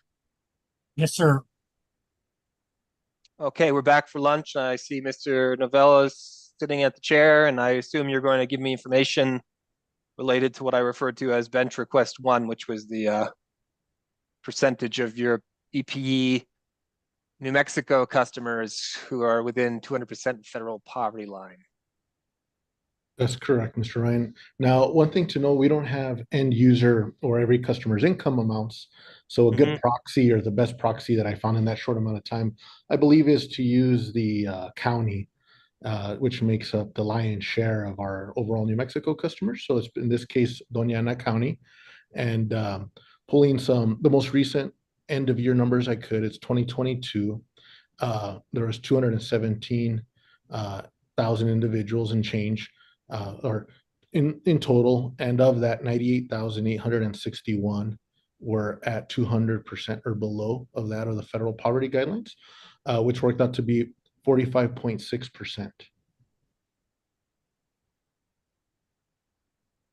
Yeah, P&M's 41, so it's a little higher down in the southern part of the state. That's right, sir. And then on the other item that you asked for the graphs, we've just completed that work, and we'll be sending that your way shortly. Terrific. Yeah, and so Ms. Olson, if you can just circulate the revised document to myself, and then particularly Mr. Lee, make sure he's included and the other persons on the service list. And Mr. Hearing Examiner, we're planning to just provide the one single page so that we don't mess up the rest of the testimony, because it would create problems with lines. What would you like me to label that single page as? What is his? It's the errata to his direct, correct? Correct. Just call it that. Yeah, just call it that. That'd be the simplest. Let's not try to reinvent the wheel. Sure. Okay, Mr. Novella, thank you very much, sir, for doing that for me. I appreciate it very much. Thank you, Mr. Hearing Examiner. Have a good day. All right, now back to Ms. Rodriguez. We'll wait for her, and then Ms. Stevens, you're up for a bit of time, but I see Ms. Rodriguez has to come back on screen. So I guess we'll have a little, oh, there she is. Back. Why am I missing again? So Ms. Stevens, are you all set? Give me 1 second here, because my thing is moving from screens. You can hear me now, right? I can hear you, yes. Okay. And Ms. Rodriguez, you recall your still on sworn in. Mr. Lee swore you in before the break, and you remain as such. Yes, of course. Thank you. Where else looking here? Good afternoon, Ms. Rodriguez. It's nice to meet you. We've been in meetings, Zoom meetings together, but it's the first time I actually get to talk to you directly. And so you have an awful lot of testimony in this case. I'm going to focus on just a few points. First of all, let's look at pages 6 and 7 of your rebuttal testimony. 6 and 7 of my rebuttal. Rebuttal. I'm going to close out some other things. Okay, I'm there. Okay. And, oh, don't tell me I've, it's a bit. So, the table on the bottom of page 7 shows that during 22 months of the current TEP, is it correct, the company has spent $278,557.40 out of a budget of $1,234,945 for 2 years? That's correct. The 278,557 is what was spent in the existing TEP through November 1st. And in light of the authorized program sizes and the authorized budgets and the actual participation of spending, would you say that the first TEP has been successful? I think that we have succeeded in enrolling more customers in Whole House EV Rate Rider, for example. If you look at the participation rate, we went from 0 customers to over 90. And we put a lot of programs in motion. We've done a lot of customer outreach, which I believe will result in greater participation in the currently proposed plan. Do you have strategies for expediting development of EV charging projects with customers or developers? Yes, we have strategies for helping our customers electrify, either their fleet or install charging infrastructure as a part of the current plan. As I mentioned earlier, during the term of this TEP, we worked very hard with many customers to put programs in motion. But what I would like to say is that a lot of them were waiting for either internal approvals of proceeding with the budget, or we're waiting for grants from either EPA or Federal Transit Administration. So we've done a lot of outreach and we put a lot of projects in motion, which you'll see very shortly in the next 3 months, as well as in the next TEP when it comes to applications. And is there enough of a backlog of those sort of things and potential for the future that the company realistically can expect to spend close to $4.9 million a year during each of the next 3 years? Yes, actually there is. I would like to also bring your attention to the fact that we listen to our customers. We expanded our programs to offer more incentives. And I'll give you an example. Based on our work with apartment owners, they specifically indicated to us that our current TEP does not provide them with enough financial incentive to proceed with the program, which is why on this table 3, you see 0 participation in multi-unit dwelling program. However, through our outreach efforts, we have built those relationships, and multi-unit dwelling owners are interested in pursuing electrification on their properties with greater incentives, which we did include in the new TEP. And we have a variety of projects that are in motion with fleet entities. I'm not sure if you saw in RFI that we answered on that, but we have a project going on with the school district. Of course, with the city of Las Cruces, we have multiple projects. We have 2 transit operators that are electrifying their fleet. And we have, of course, Doña Ana County. So 6 fleet projects already in motion, going full speed. So you're gonna see these numbers going up. That leads us into most of my questions, which are about the Take Charge New Mexico program. And I know Ms. Lynch already asked some of these questions. I'm hoping to clarify and go a little deeper as to the actual activities that EPE is going to do or not do. Okay, so in your rebuttal testimony at page 43, you deny Ms. LaRocque's testimony, conclusion that the Take Charge program allows for utility ownership of the charging equipment. Is that right? So I think that's what Lisa was assuming, but we answered that we do not intend to own charging infrastructure. And when you say infrastructure, according to what you testified to Ms. Lynch this morning, that means that it still is your intention to own the in front of the meter equipment and let the site owners or hosts own everything from the meter to the charging structure? Is that That's a how good it breaks question. down? So the way it's done now, we own infrastructure up to the utility side of the meter, which includes our transformers, our lines, elbows, whatever is needed for interconnection. And after the meter, it is typically customer property. So the same structure is going to be under the Take Charge program. And is EPA committing that it will not own any charging equipment installed under this program during the 3-year term? That is correct. It is not our intent to own the charging equipment or anything on customer side of the meter. And is the company committing that they will never own charging equipment? I don't think. Object to that Go ahead, question. Ms. Olson, as an objection. Go ahead. That objection is speculative and outside the scope of this plan. Never is a very, very, very long time. I don't know that anyone can predict that with reasonable certainty. I understand the objection, but I'll overrule it, and you can answer as you know, Ms. Rodriguez.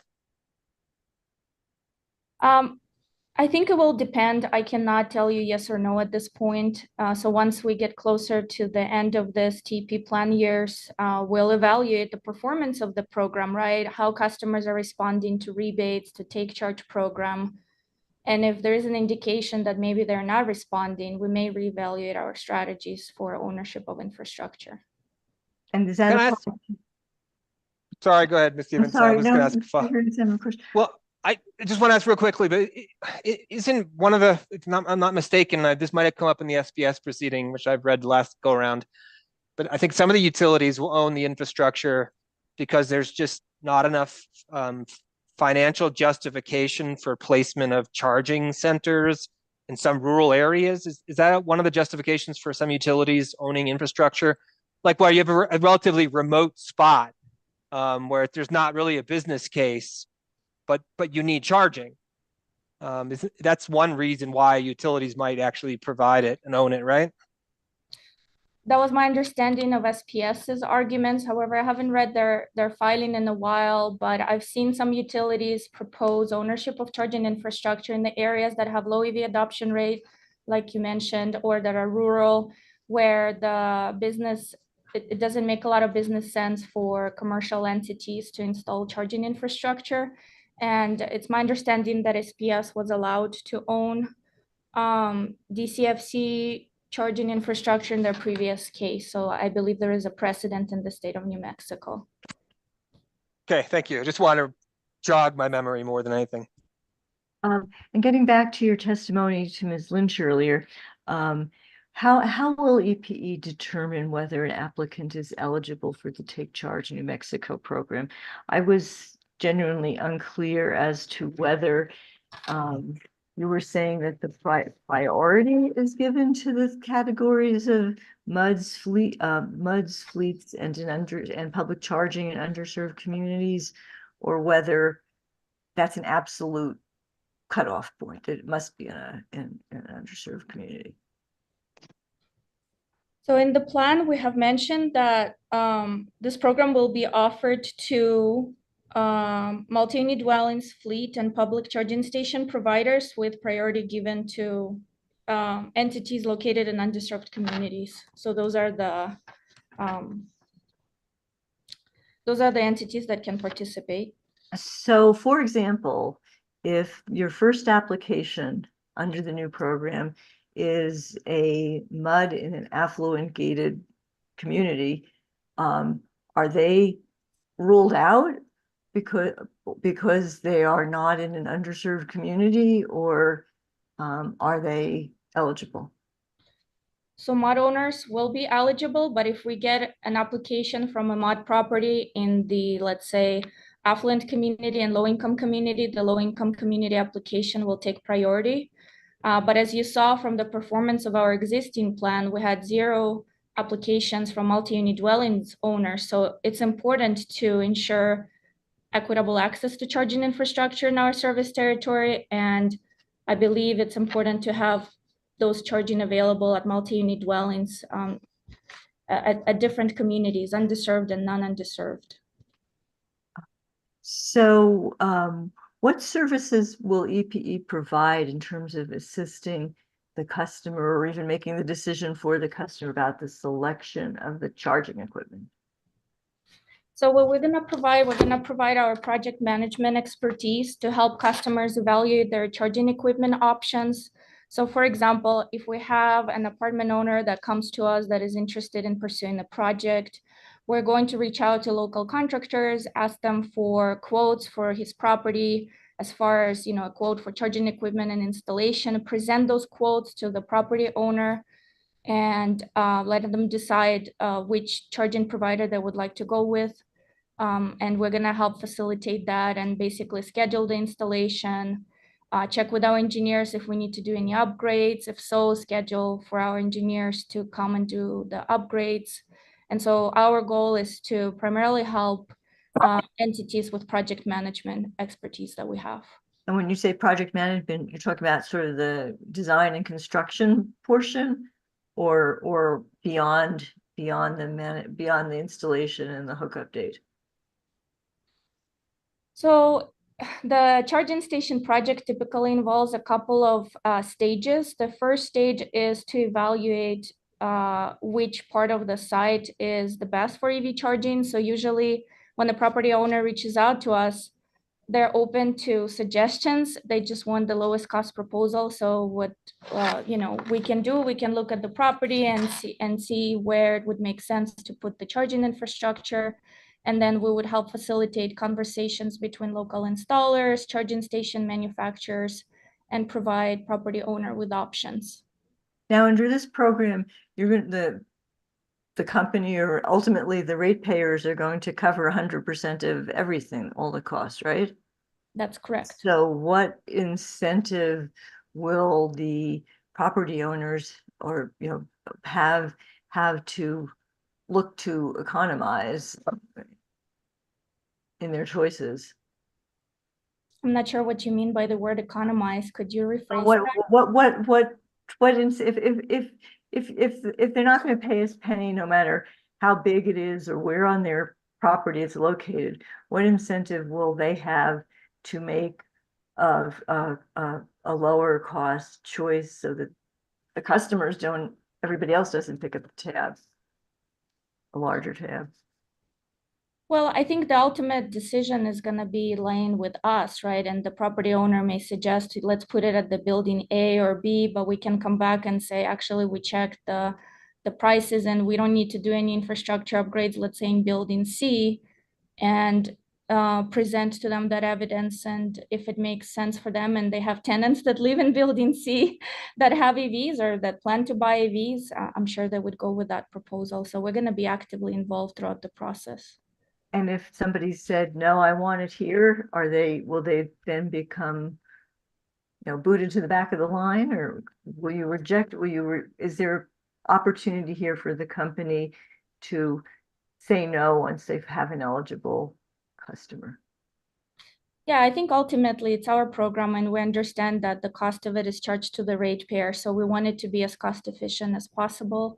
And so we will be involved, and we can always say, no, we don't think that this cost is appropriate by this building. We can only finance the project at building C, which is the lowest cost, for example. And similarly, what happens if the customer, again, because they're getting this for free, right, wants more charging stations or wants a DCFC instead of a level 2? Is the company going to maintain any ability to, again, say no? I would just like to clarify that we did not propose installations of DCFC stations under the Take Charge program. It's primarily designed to help customers install level 2s. It doesn't make sense to install DC fast at apartments, as you know, those make sense near the highway corridors, etc. So yeah, DCFC are not included in Take Charge program. And that includes the general category of public charging? It includes public charging as well, ma'am. So you're also, it's all level 2s. Yes. Okay, that's quite interesting information. After the facilities are in, is the company going to provide any support in terms of selection of billing rates and billing processes? We typically do it during the beginning stages of the project when we talk to a property owner. So we show them different rate options available to them. And so that's done before the project is even in the ground. And we show them the option, okay, this is the options that you have, and put them all on the table. So the answer is yes, we will be involved in that process. And Mr. Hearing Examiner, may I ask one more related question? Sure. Who is going to be responsible for maintaining the charging stations after they're installed? This kind of goes to what turnkey really means. It's going to be a responsibility of the property owner.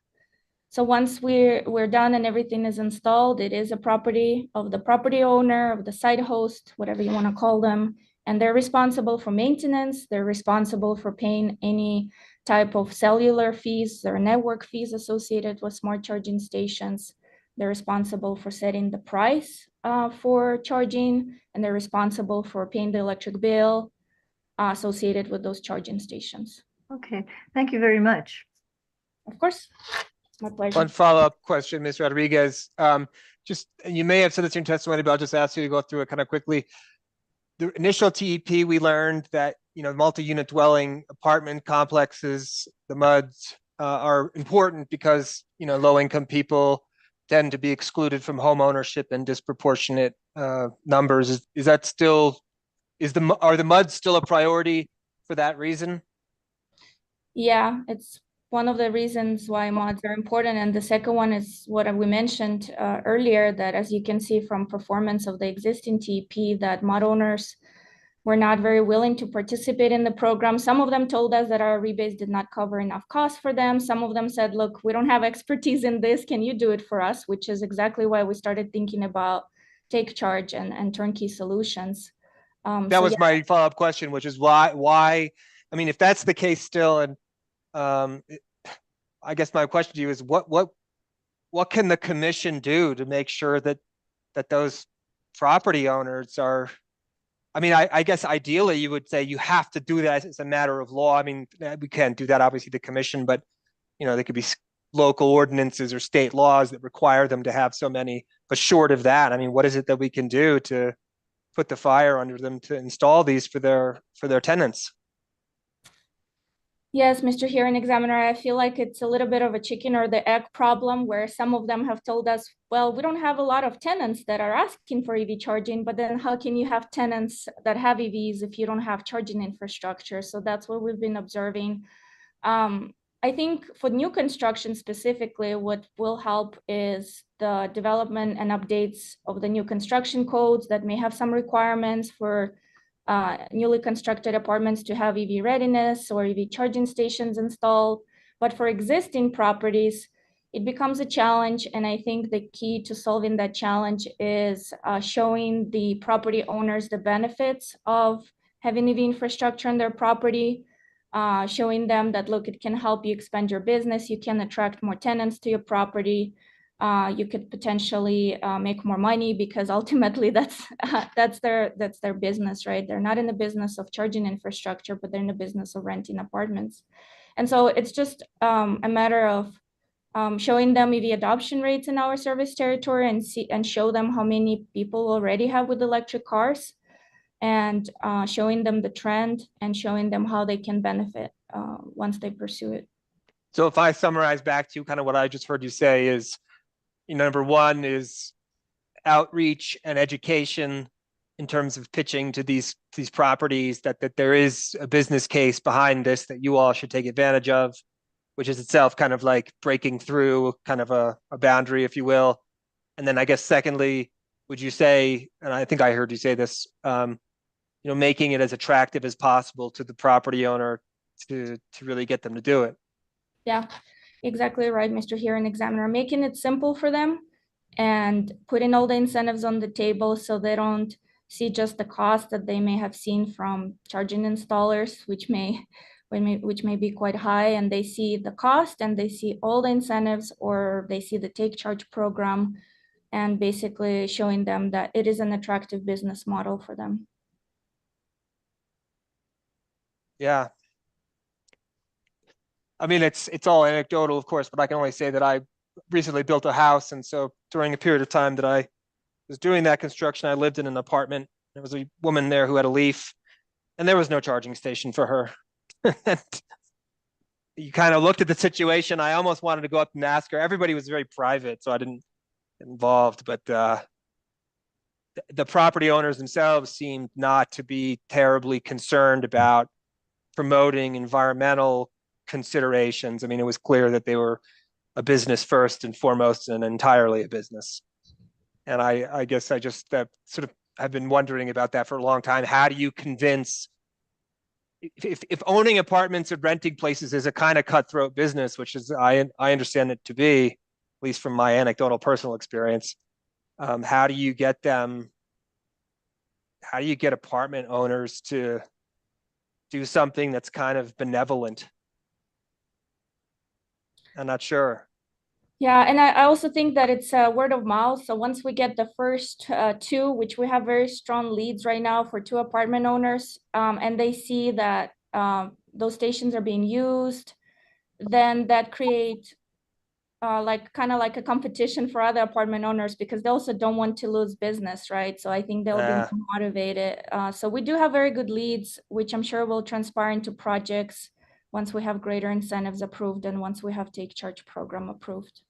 No, you're absolutely correct about that. I mean, like they do seem to want to advertise that they have the latest and greatest, even if these resources aren't terribly well utilized, like a business center. It's like a computer in a room, and yet they advertise this. And it's like, wait a minute, don't we all have like 15 computers in our houses now? So that's a good point. Okay, thank you. Miss Lynch, back to you. Prosperity Works for that 30? Yes.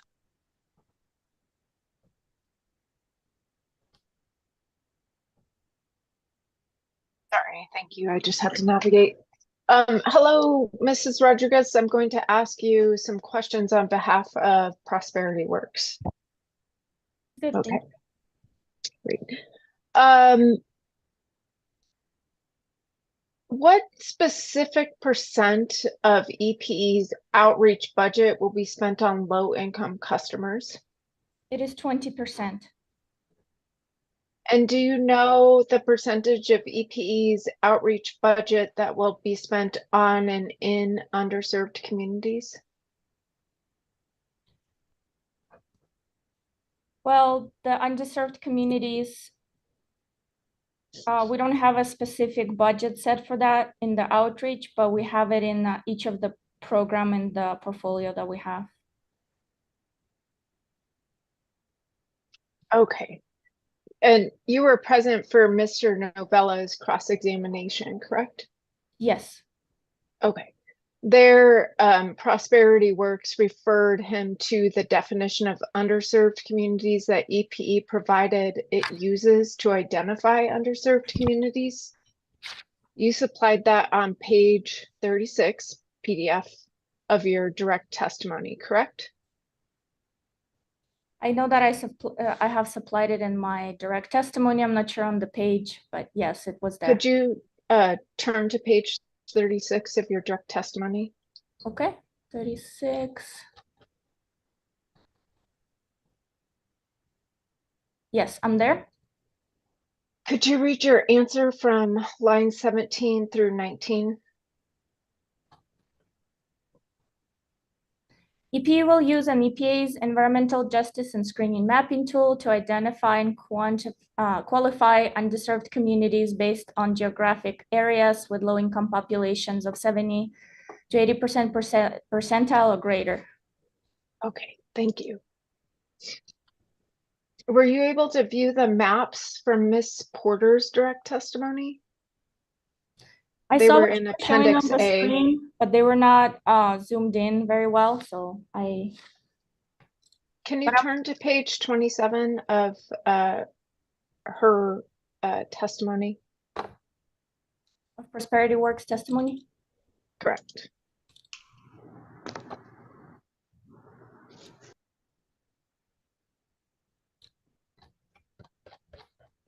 I'm sorry, did you say page 26?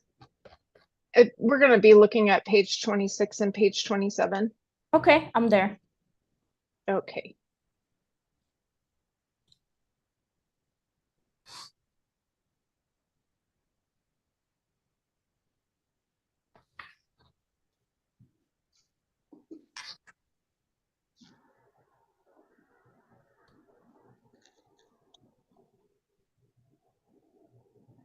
Do you accept as true that the EJ screen map on the bottom of page 27 represents a portion of EPE territory with the characteristics of 70 to 80% low income population? What I see on page 26 is a very large area, so it's not just our service territory. Correct. Would you say that represents southern New Mexico? Yes. Okay. Up above, I attempted to use the EPA EJ screen tool to identify EPE's service territory in New Mexico. Mm-hmm. Do you see the similarities between the portions down below and the ones above?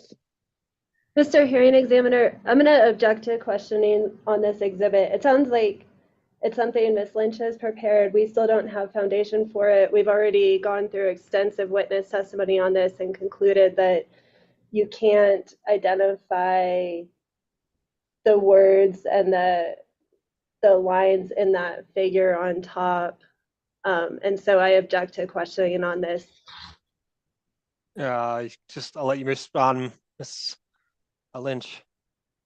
Are you able to zoom in at all on page 26? Well, let me ask a clarifying question before you get in further with the witness. I mean, are you asking her to make statements about these maps to establish something more than what we already know, which is 46% of the population of EP, well, 46% of EPE's customers in the New Mexico are within 200% of the federal poverty line? I mean, I'm not sure. Does the map show something that's more micro that you need to establish? It actually shows something more macro in the sense that all the dark gray areas, especially in the portion above,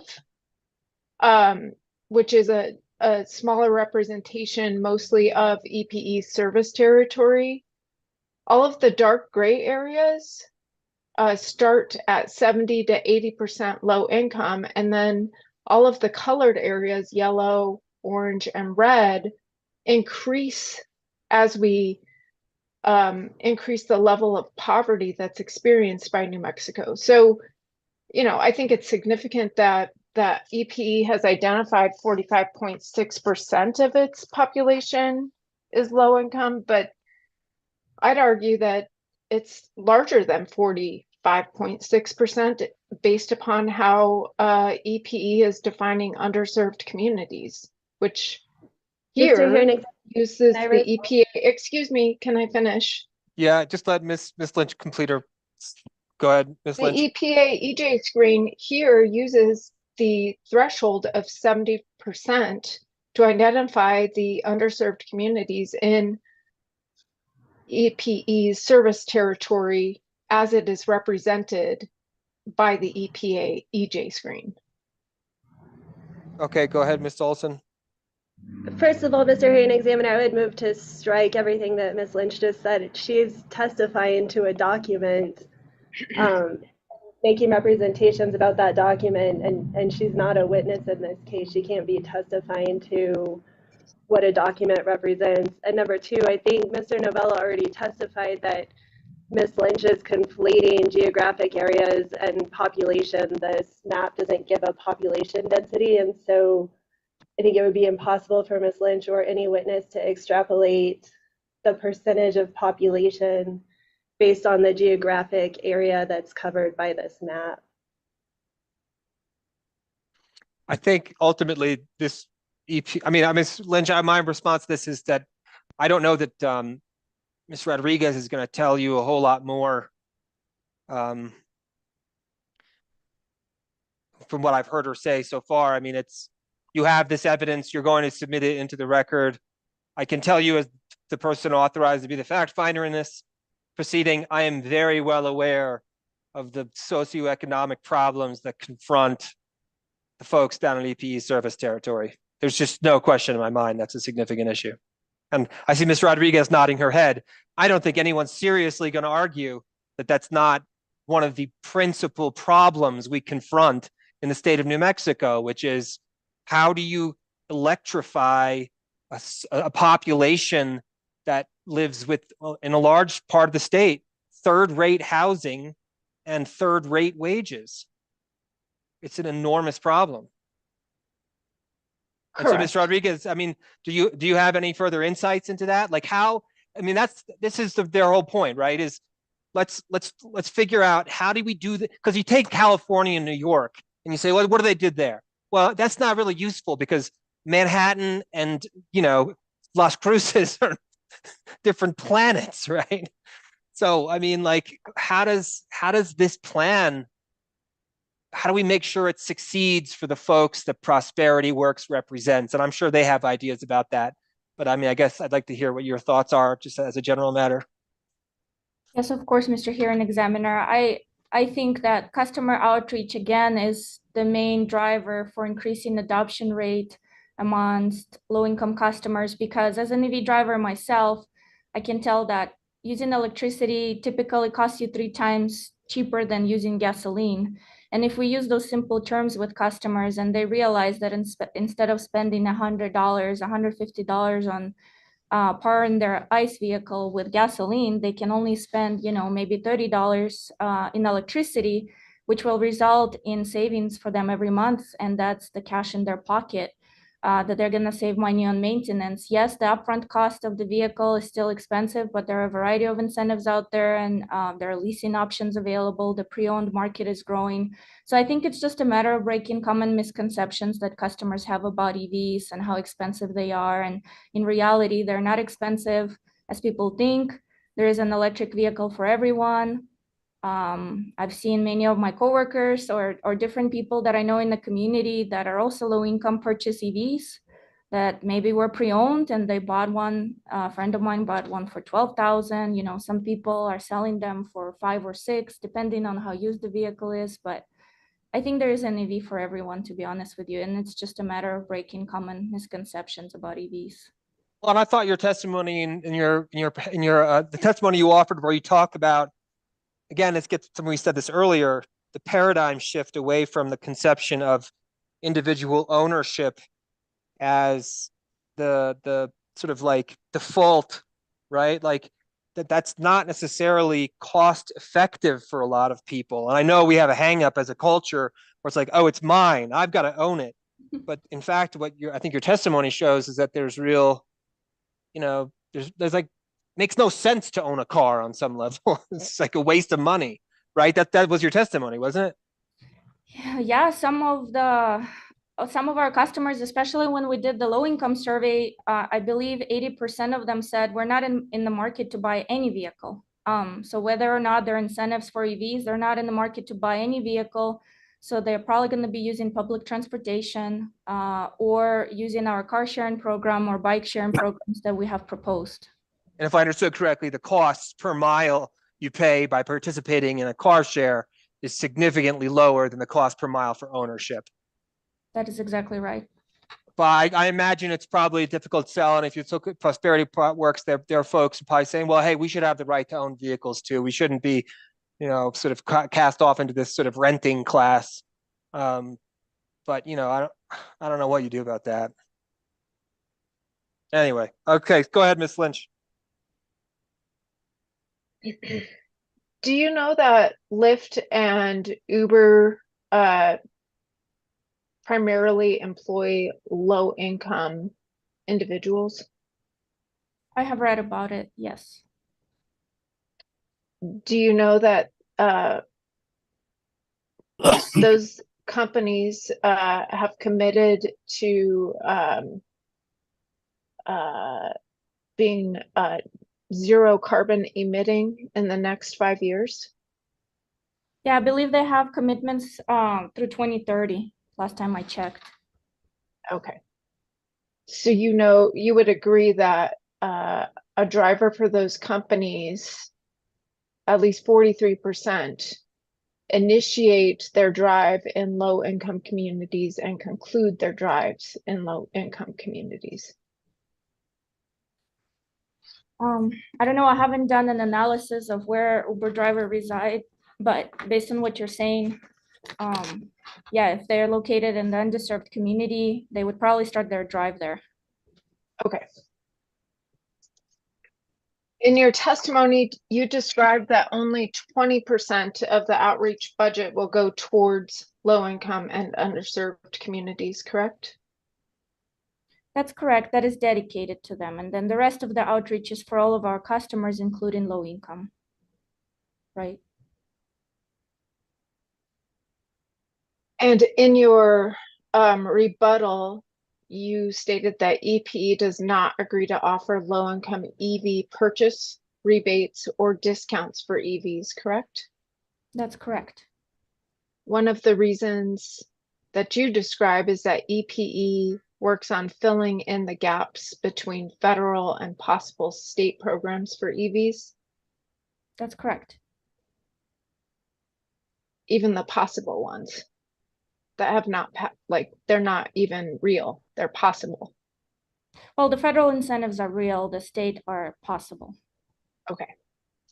Do the federal or the possible state EV programs offer specific rebates for low-income people? So I'm not a tax expert. I just want to preface it with that. But the federal tax credit, the way I'm understanding it now, is available to customers that meet certain income qualifications. So basically, if you make too much money, you won't qualify for the federal tax credit. But it's not limited to 200% FPL, for example. No. Okay. So it goes up to like 300,000. Would you accept that as true? I don't remember the exact threshold because it depends if you're married, if you're filing jointly, if you're an individual taxpayer. So I don't have those numbers in front of me.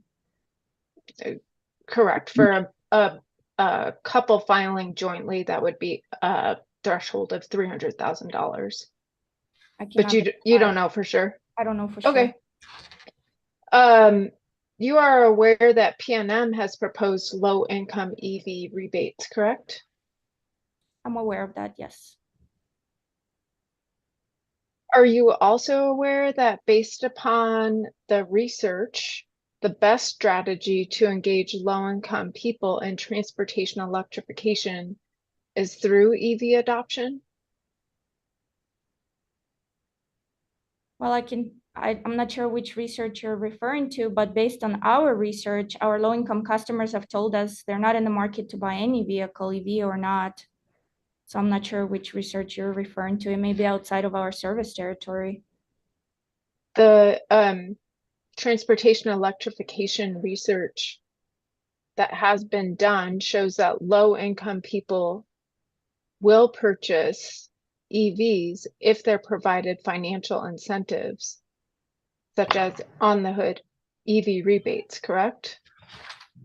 Mr. Hearing Examiner, I'm going to object to, it sounds like Ms. Lynch is testifying. She's not asking Ms. Rodriguez questions about her I'm testimony. asking her awareness.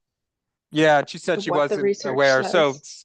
I was asked and answered already. So I'll sustain the objection. Okay.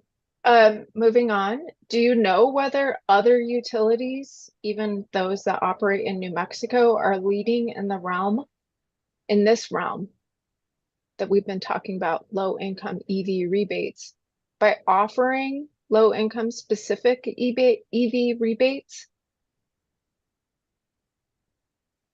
I'm only aware of PNM, and as I mentioned earlier, not in New Mexico, but in Colorado, I believe Xcel Energy was offering something like that. Correct. EPE does not agree to implement another car share program outside of Las Cruces.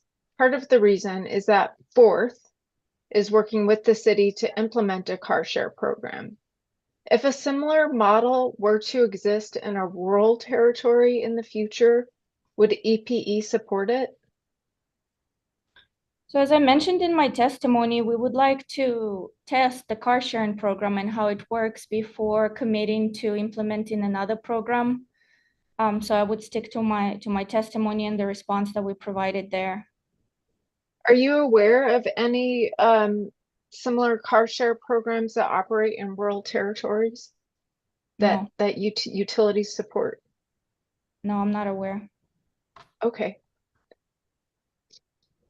Would EPE agree to work with stakeholders on an incentive program for shareholders to earn a return for deployment of EV infrastructure in specific underserved communities?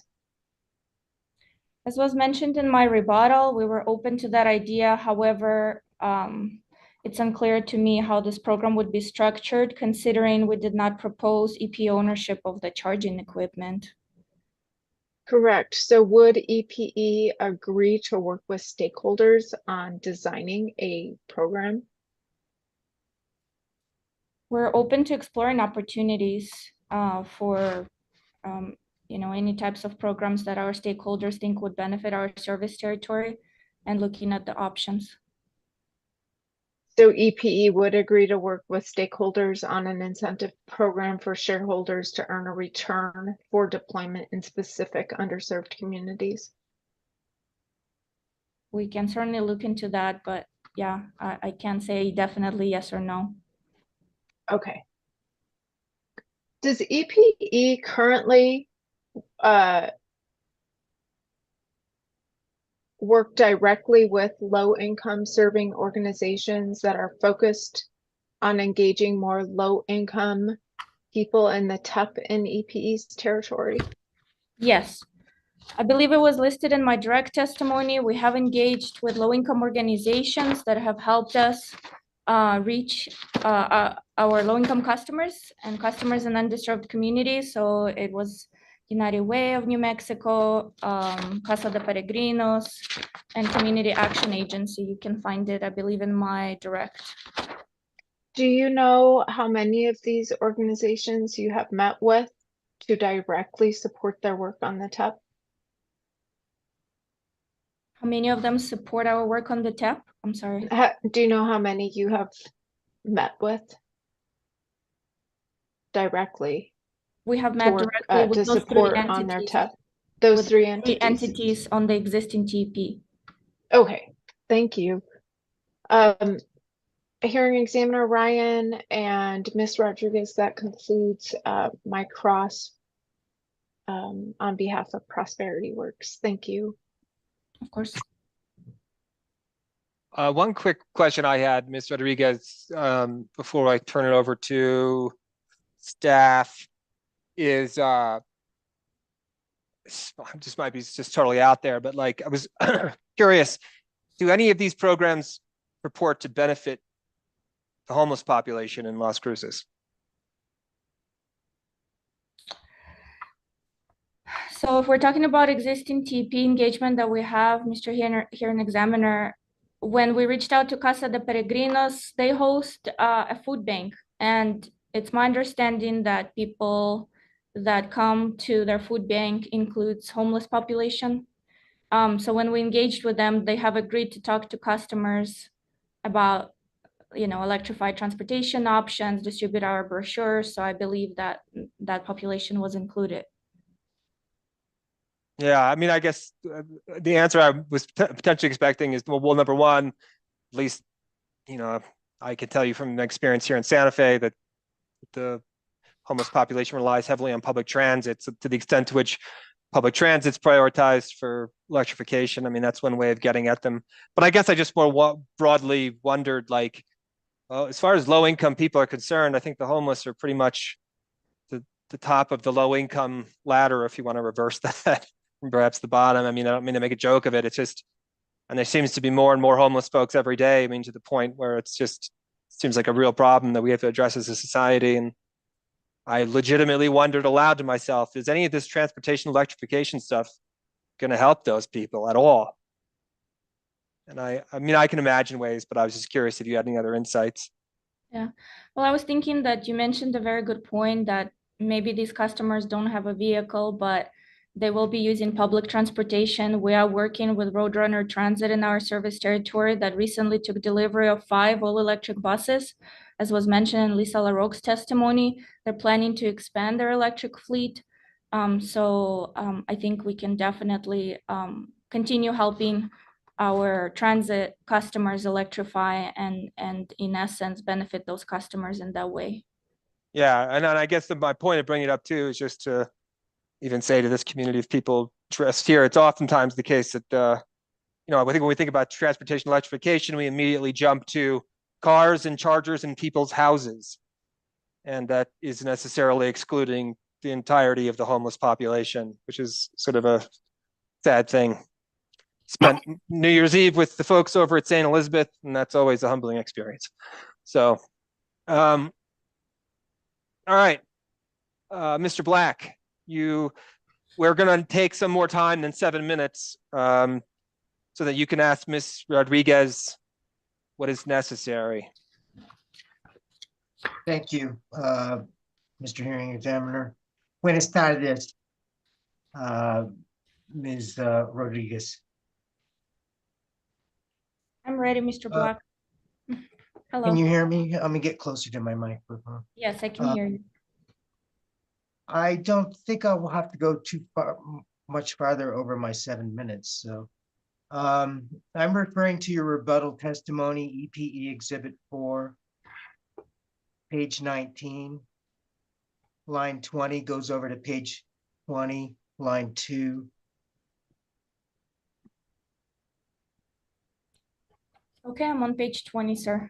Okay, in that you suggest that EPE remove parts of the Partnership Research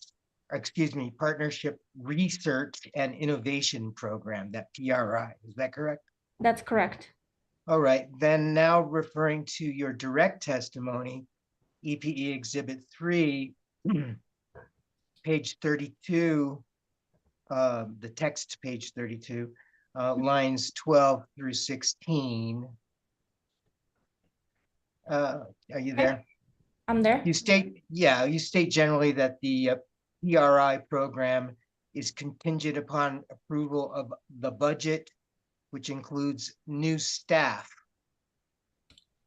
That's correct. Okay, here's my question. If the PRI programs are reduced, as suggested in your rebuttal testimony, should the administrative budget also be reduced? I don't think so, because when we were planning for additional 2 staff members, sir, they were going to handle a much larger portfolio of programs, and PRI is just a small portion of that portfolio. The majority of work will be approving customers' applications. You saw how much we've increased all of our rebate programs. We have a very extensive customer outreach proposal, and by removing 2 programs from the PRI portfolio, it doesn't create the need to reduce the staffing requirements for this plan. So a reduction in the PRI program should have no impact on the administrative budget? It just has very, very minimal impact. All right, thank you. Now, my second question is about what is it about?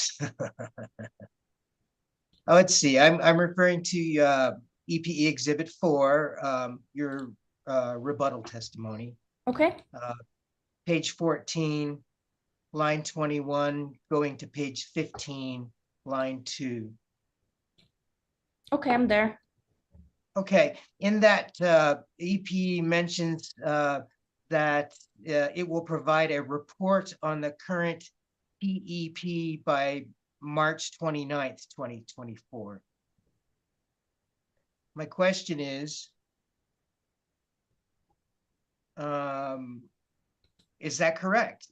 Is EPE willing to provide a final report about that time? So I would like to clarify that what we were proposing is to, yes, provide the final report at the conclusion of the existing TEP, but we need about 45 days to prepare that report. So the TEP is expected to end when this new plan is approved, March 29th, plus we would ask for 45 days to prepare that final report. Okay, which is approximately, by my Mid-April. calculation, about May 15th, something like that. Yeah, by May 15th. Mhm. All right. Okay, that concludes my questions. Thank you, hearing examiner and parties, and thank you, witness Angelina Rodriguez. Muchas gracias. Of course. De nada. Okay, Ms. Olson, do you have any redirect? I have no redirect. Ms. Rodriguez, thank you very much for all your work. Thank you so Thought much. you were a very excellent witness and you did a very good job today. Appreciate it. Thank you so much. It means a lot. All right, who do we got next here? Mr. Taraki. I guess we're gonna 2:12. It's too soon to take a little break, but if he can come on kind of quickly, I assume. Yeah, it should just take a minute.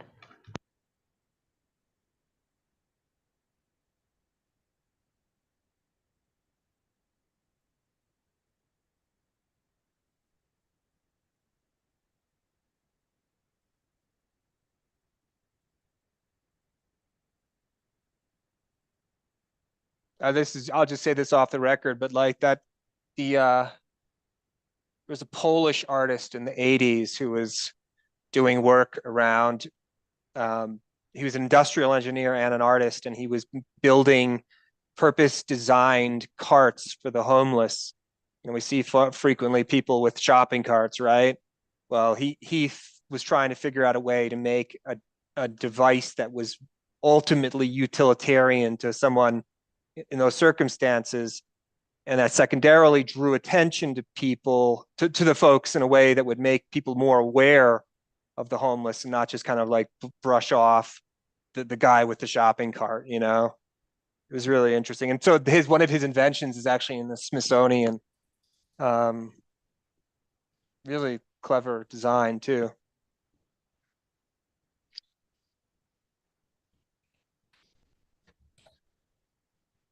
There he is. All right, so we'll go back on the record and Ms. Olson, you can call your next witness. Thank you. EP calls Mr. Brian Taraki, and I guess I'll let the court reporter swear him in. Please do, Mr. Lee.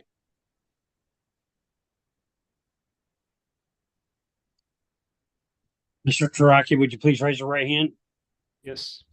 You solemnly swear the testimony you're about to give in the matter now pending should be the truth, the whole truth, and nothing but the truth? Yes. Thank you, sir.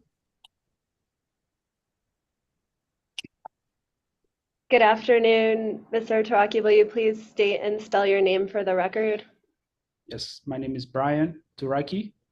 BRIAN TURAKI.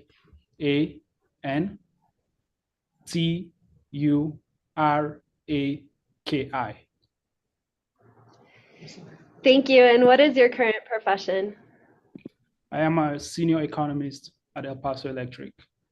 But as at the time of my direct testimony filing, the errata filing, and the rebuttal filing, I was a rate analyst. Thank you. And for those that aren't familiar with EPE's employment structure, are you still in the rate department rate area? That is correct. I am still within a group in which the rate department also is part of it. Do you have before you, do I have before me? What's previously been marked as EPE exhibit number 6? Yes, I do. And do you recognize that as your pre-filed direct testimony? Yes, it is my pre-filed direct testimony. And was that direct testimony drafted by you or under your direct supervision? Yes. And do you have any corrections to your testimony? I do not. And is the direct testimony that you prepared true and accurate to the best of your knowledge and belief? Yes. And if you were asked the same questions today under oath, would your answers be the same? They would. Mr. Hearing Examiner, El Paso Electric offers EPE exhibit number 6, the direct testimony of Brian Taraki. Any objections? EPE 6 is admitted.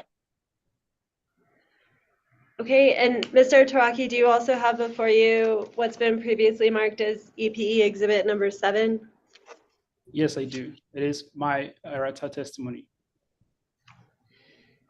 And was that errata testimony drafted by you or under your supervision?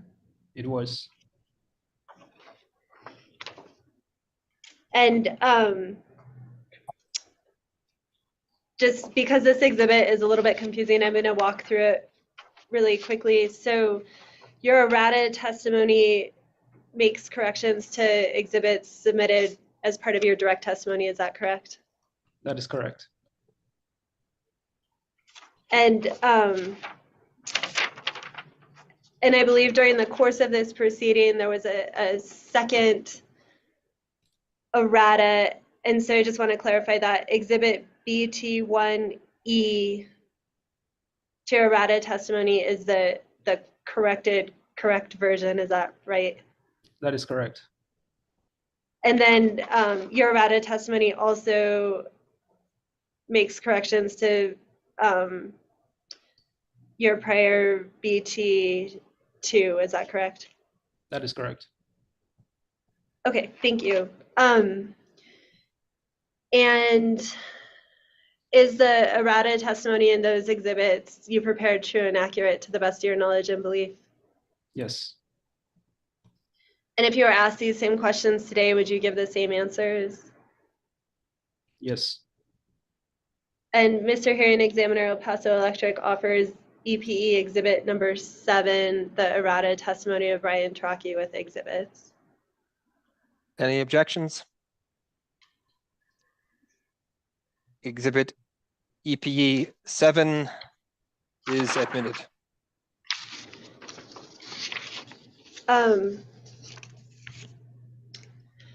I apologize. I forgot to mention on EP exhibit number 6, Ms. Stevens alerted us late last night that the exhibit BT3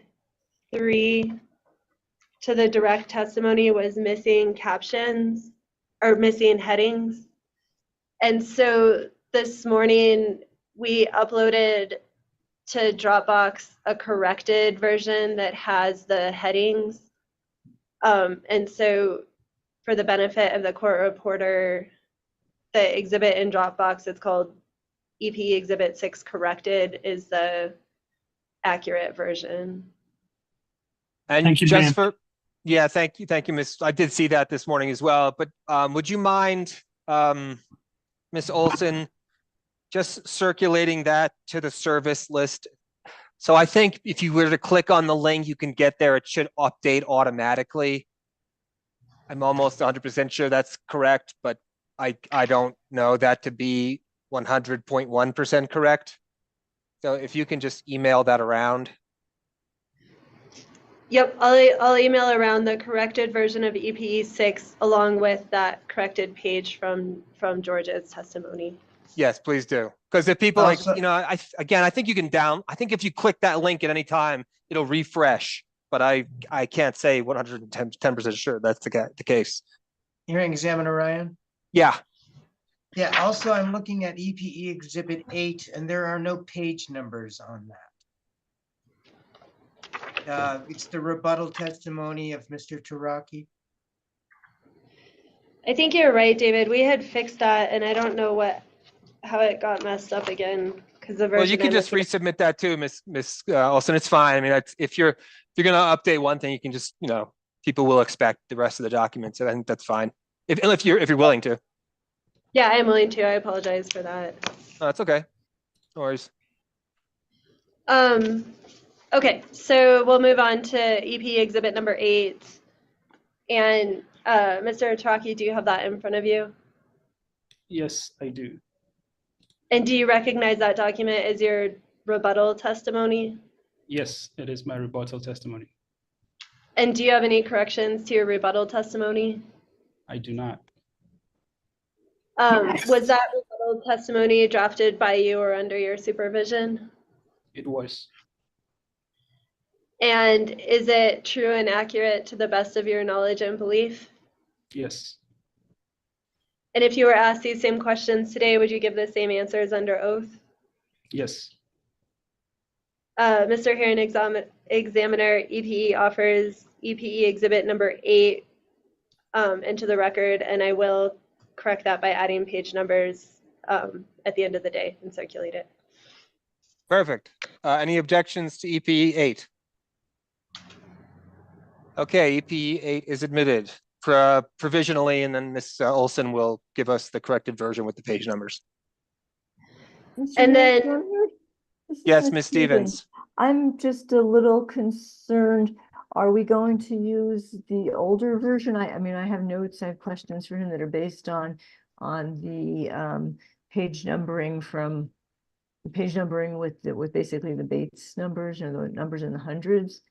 Is that going to work? Or are we all going to be like in a state of confusion because we're testimonials out Ms. page Olson- numbers? he has no page numbers, so I don't know what Ms. Stevens, I think she's talking about direct testimony, which I'm not changing. Oh, okay. Yeah, my understanding is just the rebuttal testimony, Ms. Stevens, is EPE 8. Okay, I do have rebuttal notes for rebuttal with page numbers. What are we working with now? Well, the version that got uploaded into Dropbox has no page numbers, so I don't know if you wrote in page numbers or I don't know what. Maybe you're going off of. I'll have to go look. Yeah, I guess I'll have. Well, we'll figure it out, Ms. Stevens. I We'll think figure it it'll be out, fine. My guess is that somehow in the uploading, it's a crazy, these things happen sometimes. So my guess is that it's all going to line up, except that the page numbers just got cut off for some reason on the rebuttal. So let's just hope that's the When you start case. doing those footers, too many layers of footers, things go crazy on PDF documents. The programs don't like it. It's too much macros. Anyway, all right. We'll just carry on. We'll carry on. Okay, But thank you. thank you very much for bringing that to attention, and Ms. Olson will fix that. Any other exhibits? Yeah, we do have EP Exhibit number 9. I don't know if Ms. Stevens will have the same objections. These, similar to staff, are questions we received in response from Mr. Simpson and answers that Mr. Taraki prepared to those questions.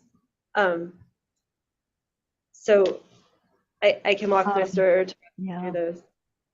Ms. Stevens? I do have an objection. I understand that there were arrangements that were going to be made for Mr. Simpson. The concern is, of course, that didn't see it till yesterday. Yeah, with this one though, I feel much more strong.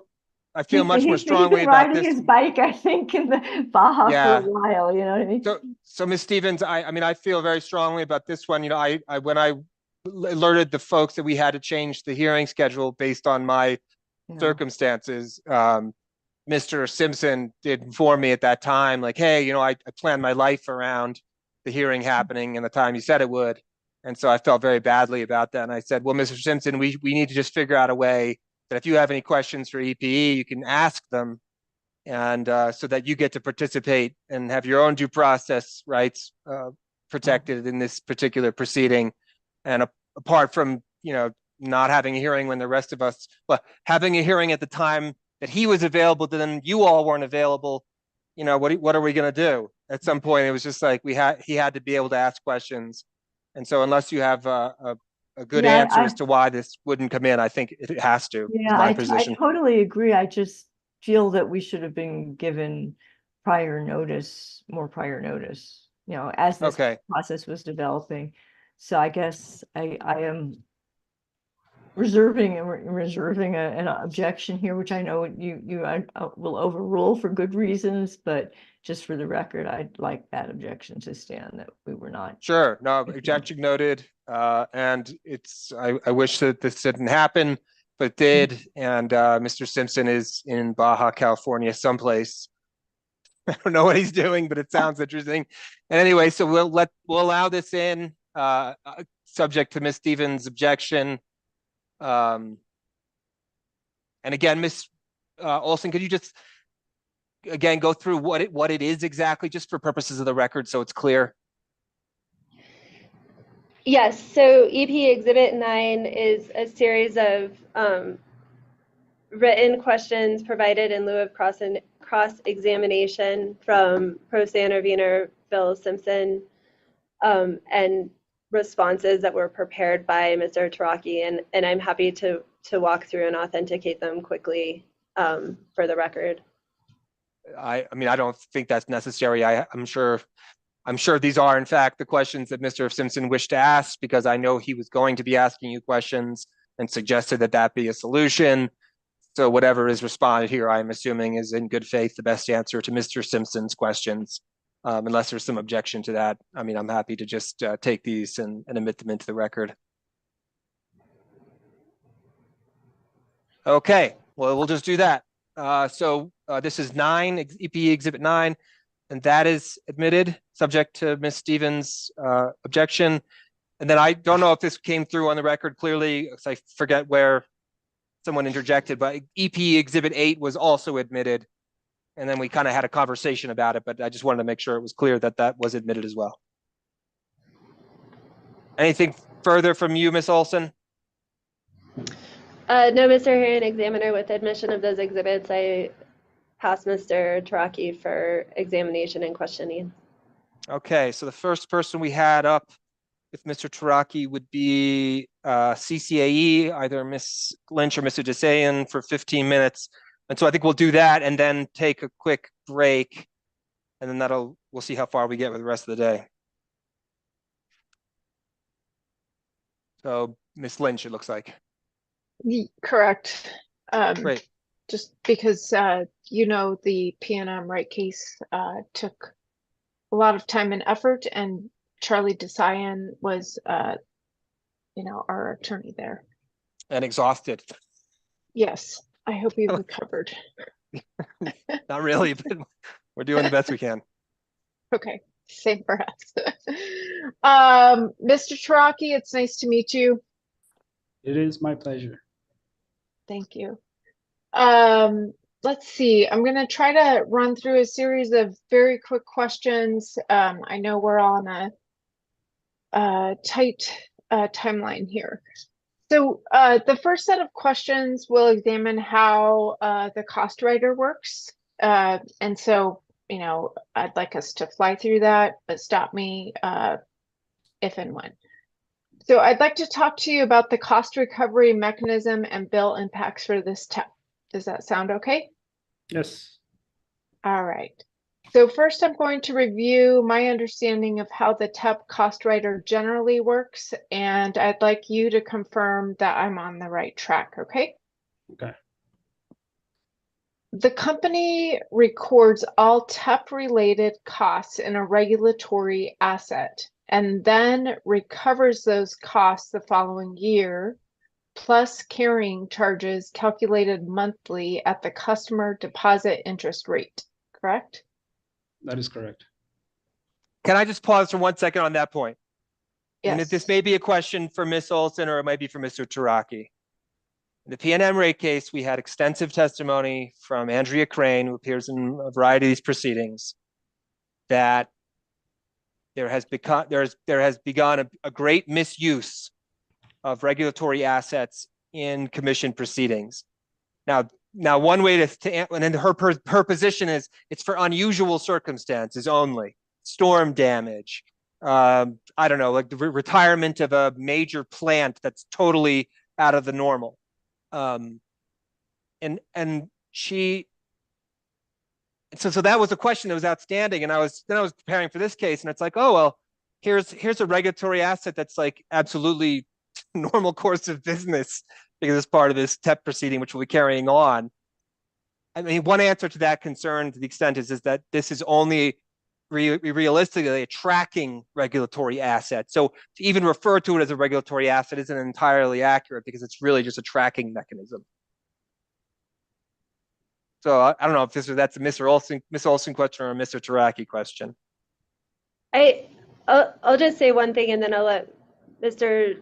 Taraki address it. So in the prior TEP case, the commission approved a deferred recovery mechanism whereby EPE recorded its costs and then on an annual basis files an updated rate. And so that was what was approved, and Mr.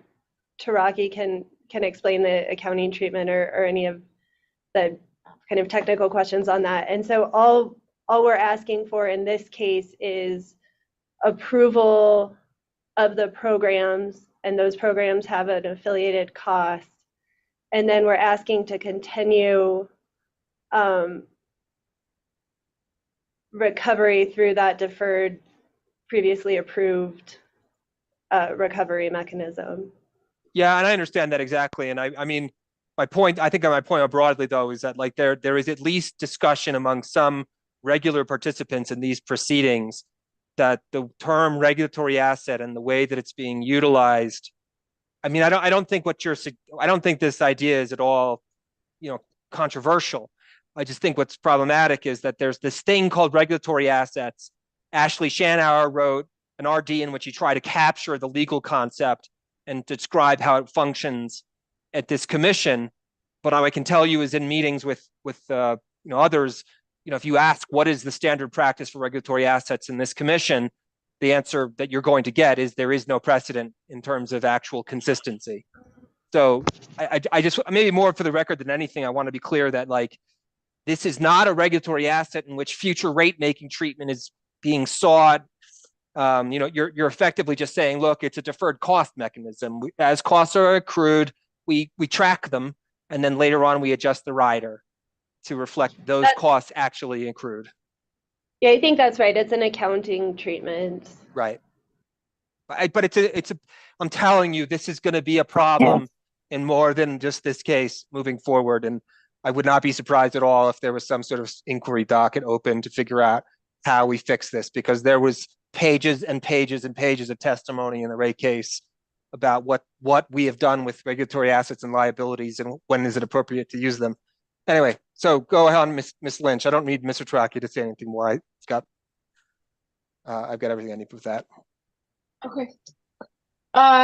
So to continue, Mr. Taraki, the company adjusts the amount of the rider annually based on the balance in the regulatory asset account, correct?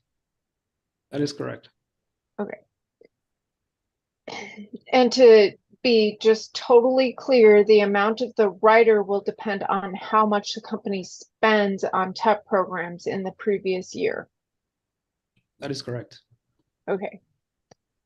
The illustrative rider calculation you filed in this docket as Exhibit BT1 is based on a scenario where the company spends all of the proposed budget over 3 years, correct? That is correct. If the company actually spends less than $14 million, the amount of the rider would be less than the amount you showed in your exhibit, correct? Yes, that is correct. Okay. And the utility will have recovered the full cost of this proposed TEP by the end of the year 2027 under the proposed cost recovery treatment, correct? For the 3 years, assuming the calculation for the 3 years at the end of 2027, the company should have recovered the full cost.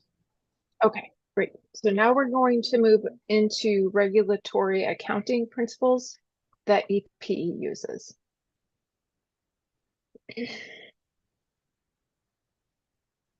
Do you generally recognize the distinction between capital expenditures and operations and maintenance expenditures in your accounting work? I can't talk about that. I do not have that knowledge and experience related to that.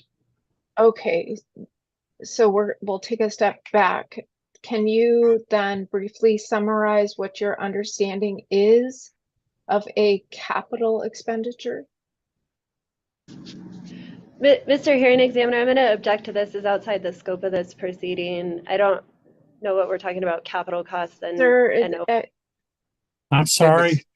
Reg, One if at a we could time, have- right? Mr. Lee, you need Miss Olson to repeat what she said? I did not get after what she said after talking about capital costs. And O ampersand M costs. Operation and maintenance costs, yeah. And then Miss Lynch, you were then going to interject and respond, and you wanted to say. I think the accounting mechanisms used here are extremely relevant to the bill impacts of a transportation electrification plan. So more clearly understanding aspects of how the accounting is done can have a direct impact upon customers. May I respond? Yes, go ahead, Miss Olson. I think maybe you could start by asking, it seems like you're making assumptions about the accounting treatment of TEP costs that might not be accurate. So it might help to ask Mr. Taraki if he knows, that sounds like he doesn't have a lot of understanding about the accounting categories if the TEP costs are accounted that way.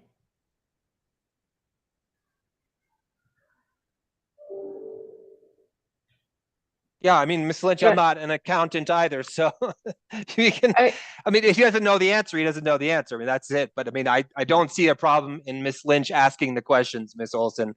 I agree with you that if she needs to ask questions to establish whether he has the basis of the knowledge that she wants from him. But so let's go, Miss Lynch. You can ask your question.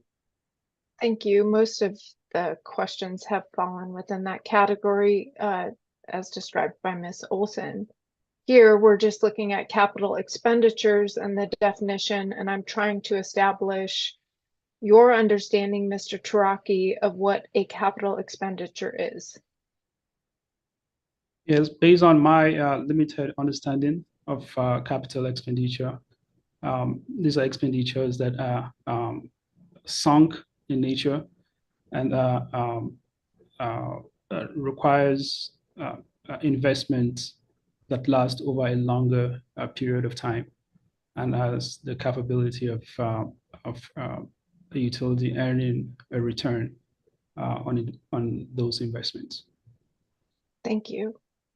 So for large capital expenditures, does the company typically recover those costs gradually over time, or does it recover them in one lump sum immediately after placing the assets in service? Typically, again, I am not an accountant. Because it is a capital cost, cost recovery is spread over a longer period of time.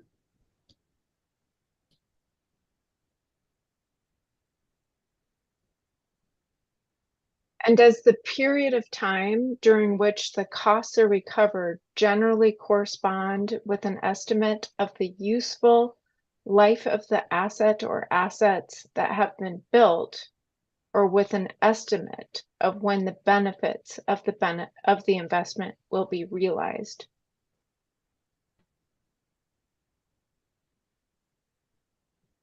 Yes.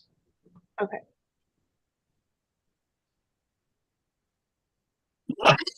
And now I have just a few questions about the proposed TEP expenditures. Okay, so that's where we'll be focusing. Okay. Let's look at the home wiring and commercial EV charging installment rebate programs. Those programs subsidize activities like digging trenches or laying conduit, installing new wires and circuits, or upgrading service panels. Would you say that those assets are tangible property with a useful lifetime expected to be well above 1 year? Again, I am not a cost accountant to be able to answer that question. Do you know whether those assets are typically identified as tangible property with a useful lifetime expected to be above 1 year? Mr. Hearing Examiner, I'm objecting. This question's been asked and answered. He said he doesn't know. Yeah, and I guess my question is, Ms. Lynch, where is this going? I mean, I have an idea in my head, but I'm not entirely sure. Okay. I guess we just all need to, this is going towards whether there is actual tangible property with a useful lifetime expected to be well above 1 year. That's included in the TEP. Okay. Because is on the grounds that you're saying that the legislature would not have authorized recovery of certain expenses in a certain way? Is that where you're going? Well, I think it's a commission decision, you know, as to how the company will recover the costs of the TEP. And some of these costs may be, you know, longer term and have a useful lifetime expected to be well above 1 year, which is, you know, so the costs are being accounted for and recovered as a regulatory asset.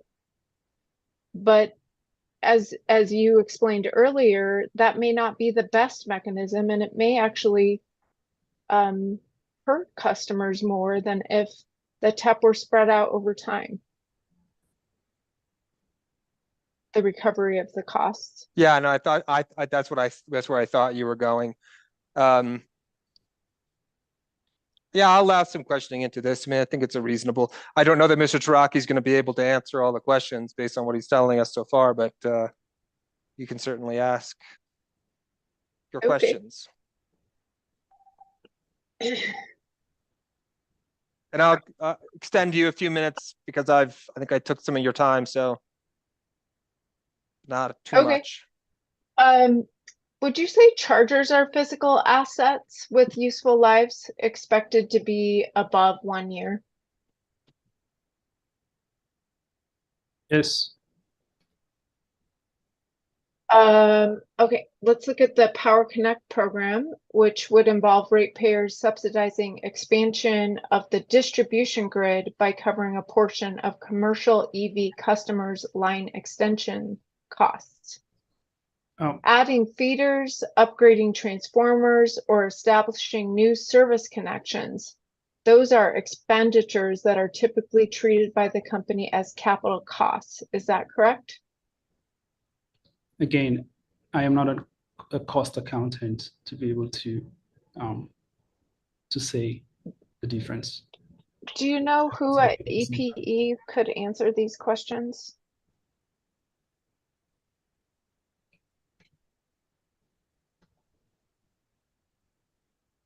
I do not know, but I can check on that and then get back. Hearing examiner, how do you propose getting the answers to these questions?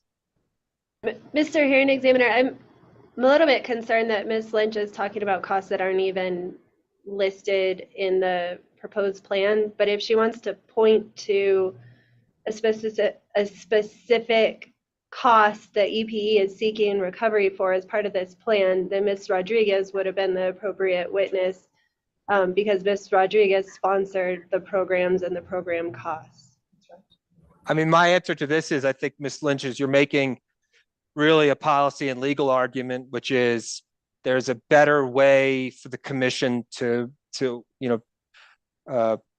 give cost recovery to the utility for this that more matches the type of investment. I don't think you'd have to have a discussion with EPE's lawyers about that. That's a briefing question. Okay. That's my view on that subject, because you're making policy arguments, which I completely understand, but it's like, let's have those in the place where we do policy, which is briefing, really. Okay. Then we'll move on.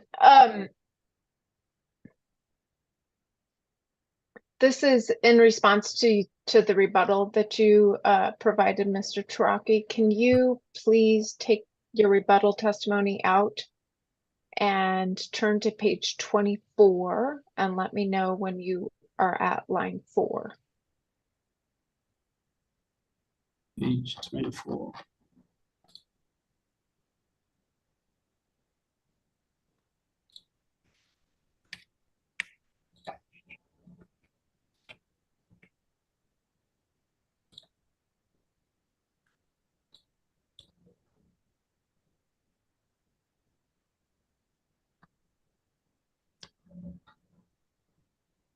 For some reason, the rebuttal testimony did not have a page number.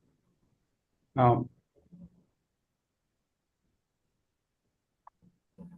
okay, so this gets us into our problems, right? Okay. Do you know what the section that you're referring to? I mean, can you maybe pull up a version that would have page numbers? Let's do this. I'll share this and then I can solve this problem.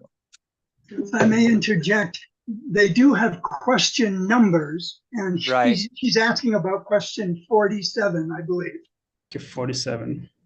This is in the rebuttal, right? Yes. Question. I'm just going to scroll down. Well, if you have it too there, Mr. Taraki, but just so we're all on the same page, it can be useful to just put it up on screen. Get out of the way, timer. Thank you. Sure. You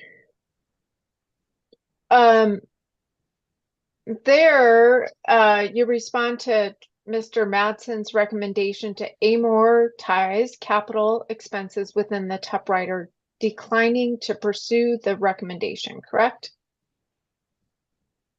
That is correct. Okay. To justify the company's position against amortization of capital expenditures, you say that, quote, it is crucial to acknowledge that the EV industry is in its early stages, end quote, and that the company wants to, quote, better understand our customers' behavior toward this technology, end quote, correct? That is correct. Ms. Lynch, I gave you additional time, so I'm gonna have to cut you off there.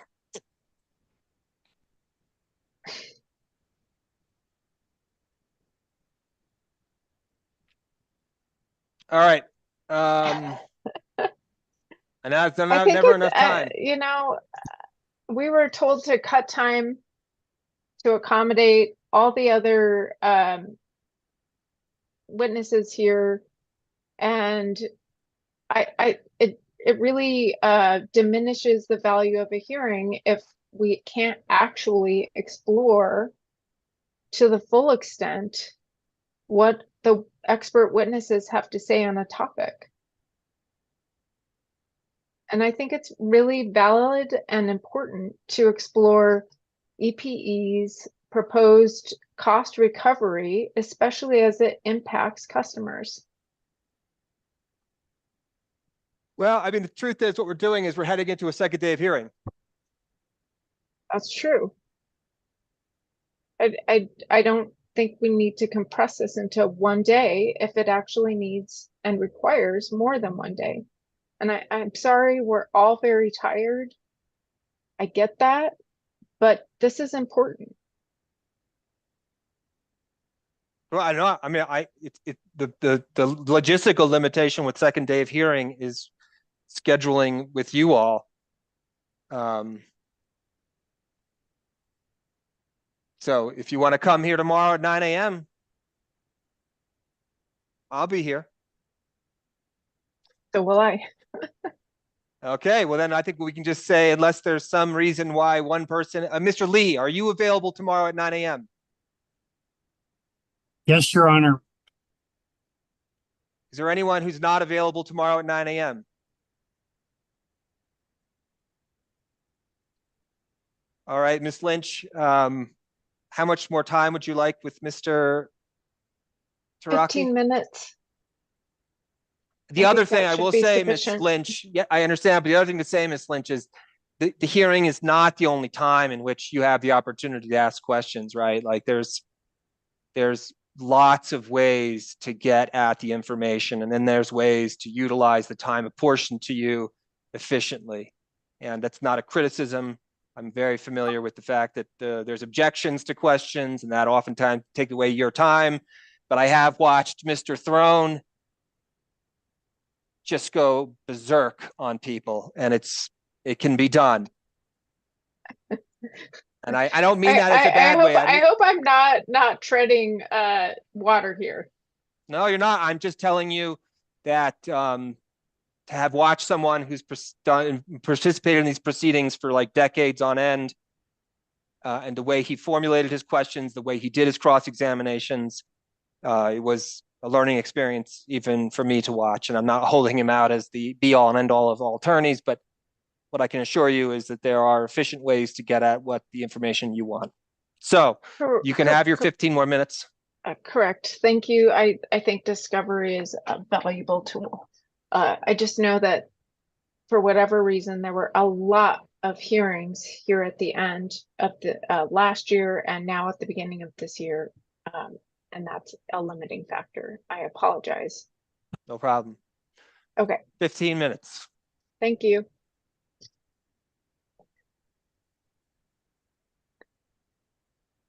The company's programs include investments in infrastructure expected to have a useful lifetime well over a year, designed to facilitate the deployment of EVs, correct?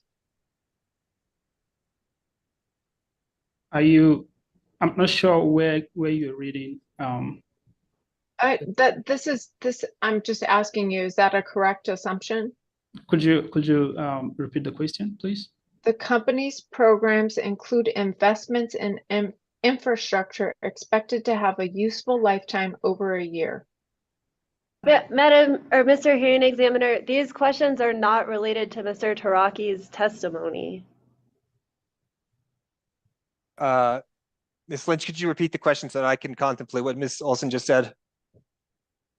These investments in the infrastructure meant to increase and facilitate the deployment of EVs are expected to have a useful lifetime over a year.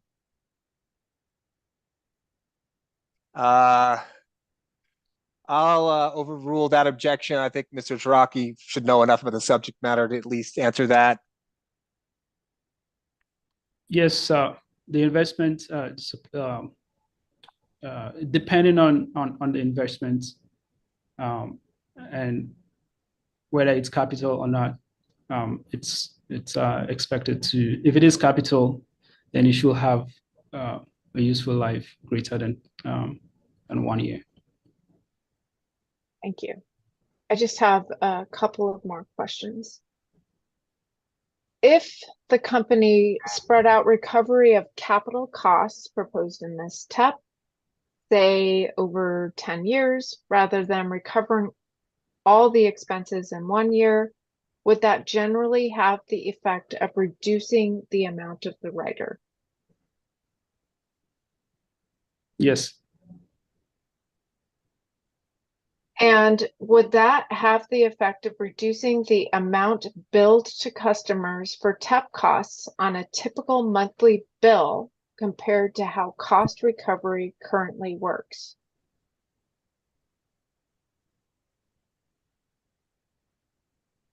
Yes.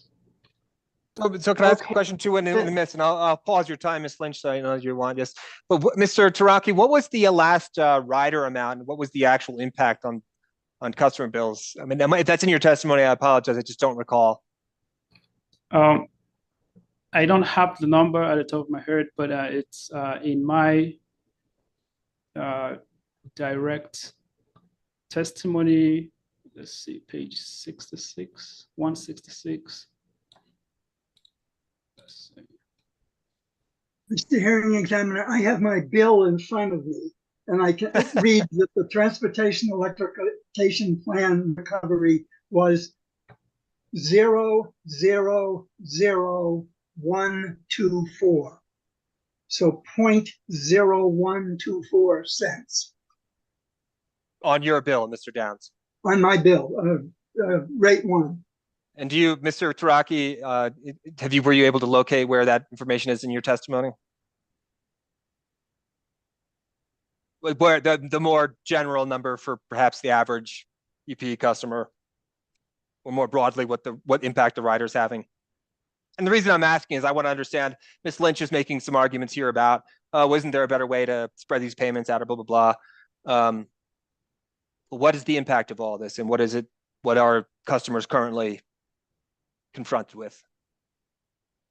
Currently, the cost rider, what I see is 0.07 in my direct testimony, and we're proposing 0.60. 0.60. So what does that average out to on a bill? Do you have any idea about that? Sorry. So 0.07, that is for the typical monthly, typical winter bill from October to May. Okay. That is under the current rider. And then, so am I to understand 0.07 is 7 cents? Correct. Okay. And then for the same October to May, that is for the winter months, is 0.606 cents proposed. And then for June, the period of June to September, for the summer months, the current cost rider is 0.10. And while the proposed is 0.84 for the winter months. And that averages out to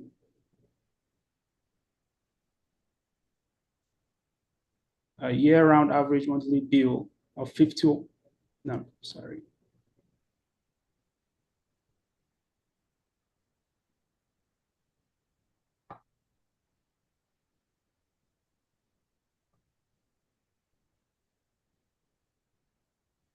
I do not have the year-round average for both winter. Well, could you get that for us at some point today, or even by tomorrow? Yes, we can do that. Call that bench request too. It's just, I realize you don't have to file something, whatever. We'll have you come back and you can just give us some more information when that's available to you. Mr. Hearing Examiner, are you asking for the year-round bill impact of the rider that's currently in effect, or are you asking for a illustrative amount of what the rider may be if EPE's proposal is approved in any given year? Both, I think, ultimately, because I'm asking Ms. Olson because we're having a line of questioning from Prosperity Works or CCAE. Miss Lynch, are you asking questions now on behalf of CCAE or Prosperity Works? CCAE. Thank you. I just wanted to make sure I was clear about that, about, the need to spread out payments. And I'm just kind of curious, well, okay, I get that idea. But really, what is the rubber meet the road impact of the rider, and what impact does it have? I mean, when we're in a different scenario altogether, if electrification of transportation was an enormous pool of money, yeah, these discussions might have consequence. But if we're talking the difference between 30 and 80 cents, I mean, I don't know if that makes all that much of a difference, but So, obviously it's a so judgment I call. think, and just to clarify things, because I think this line of questioning is really confusing because it's based on capital costs, and I don't think we have capital costs. But setting that aside, I think Mr. Taraki, correct me if I'm wrong, your BT2 errata is provides a illustrative bill impact statement. Is that correct? That is That's correct. in the rebuttal, or is that the direct, Ms.? It's in the direct, but then he filed the errata testimony, which is EP Exhibit 7, that provides a corrected version of that. So it's EP Exhibit 7, and it's Exhibit BT2E. Okay, I'm trying to make my machine go to it. It didn't want to oh, there it goes. Why are you doing that?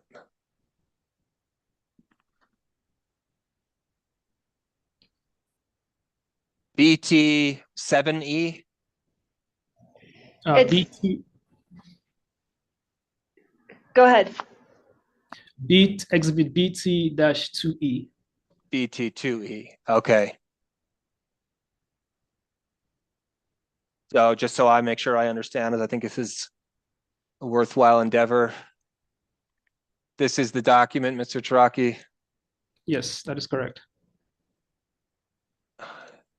And typical residential bill summary. This is a projected based on what it would be moving forward. Yes, so there is a proposed line D is the proposed, and then line line C is the current, and then line D is the proposed. So the current rider is 10 cents. That is correct. And then 7 cents October through May. Correct. And you're asking for it to go to $2.52 in the future. And that's the summer, yeah, and then $1.79 in the winter, huh? That is correct.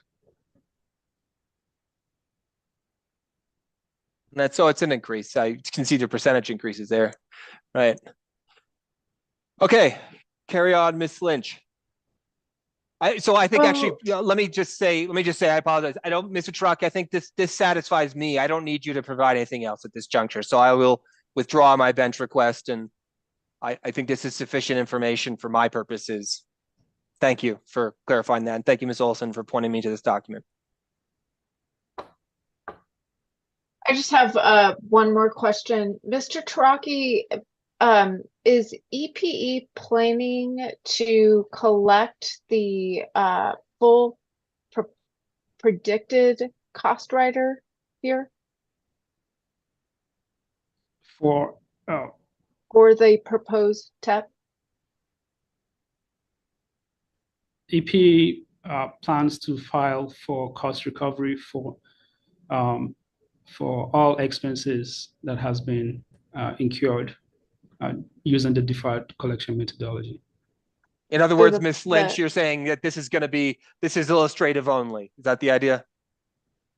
I mean, I would hope it's not illustrative, but I would hope that EPE achieves its goal of implementing its proposed TEP. But that's contingent upon the consumers actually demanding so many benefits under the TEP, right? Mr. Taraki, is that correct? That is correct. Right. So if the consumers were just completely apathetic and said, we don't want anything to do with this electrification stuff, then the bills are obviously going to be a lot lower, and the rider is going to be lower but that's the whole point of the outreach, is to try to incentivize. And so this is Mr. Traki, just for clarification, this is capturing sort of like I don't know, you could use the word, say, best case scenario. That is correct. Yeah, if it gets fully implemented.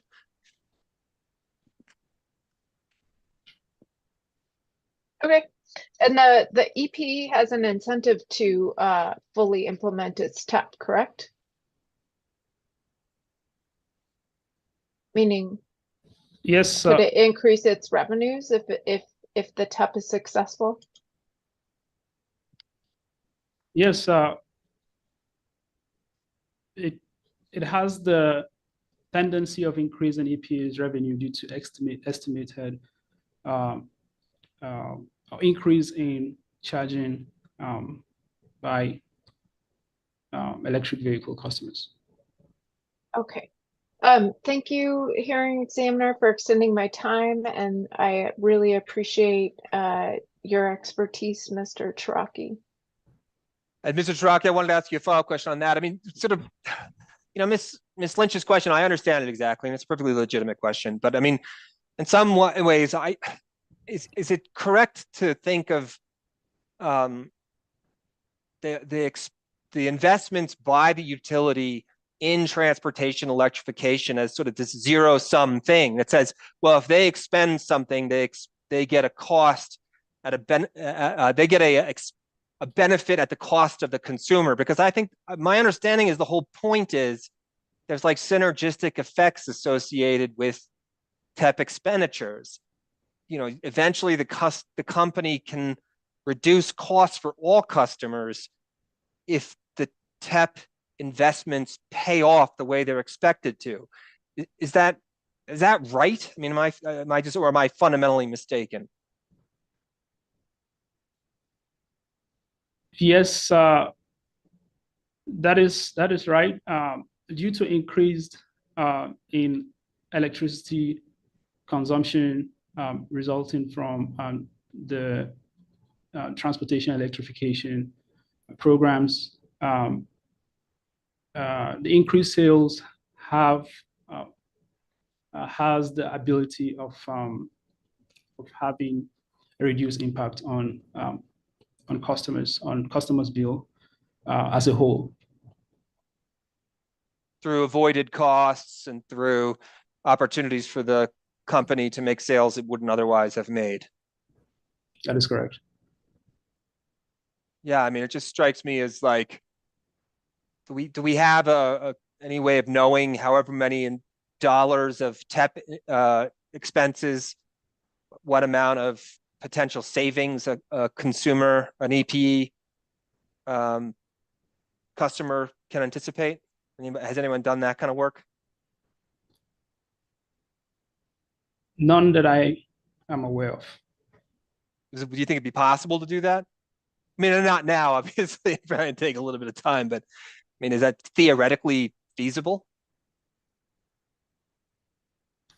I think it is something that that can be done. Estimating the adoption based on the adoption rates of electric vehicle in our service territory in New Mexico. I think it is possible to estimate the impact on customer bill, the reduction that will have on customer bill. But yeah, or at least going someplace else, maybe that's sort of more down the path of electrification of transportation and seeing what's washed out there.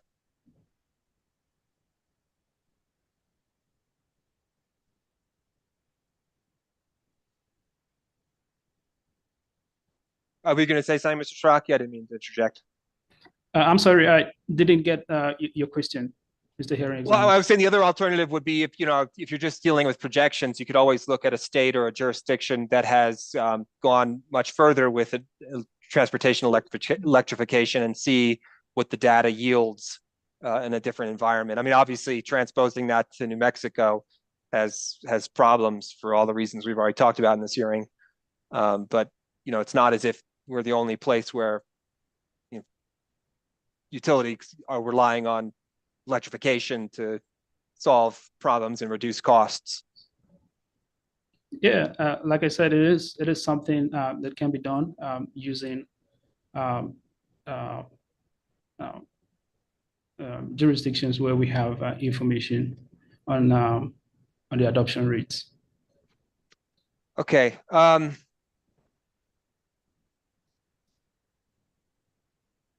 Ms. Stevens, you asked for 30. Oh, well, you know what? We need to take our break. Let's do that for the benefit of Mr. Lee. So we'll take a 10-minute break and then come back. Obviously, we're not going to finish today. We'll be back tomorrow morning. So we'll just 10 minutes. So I'll be back at 3:20.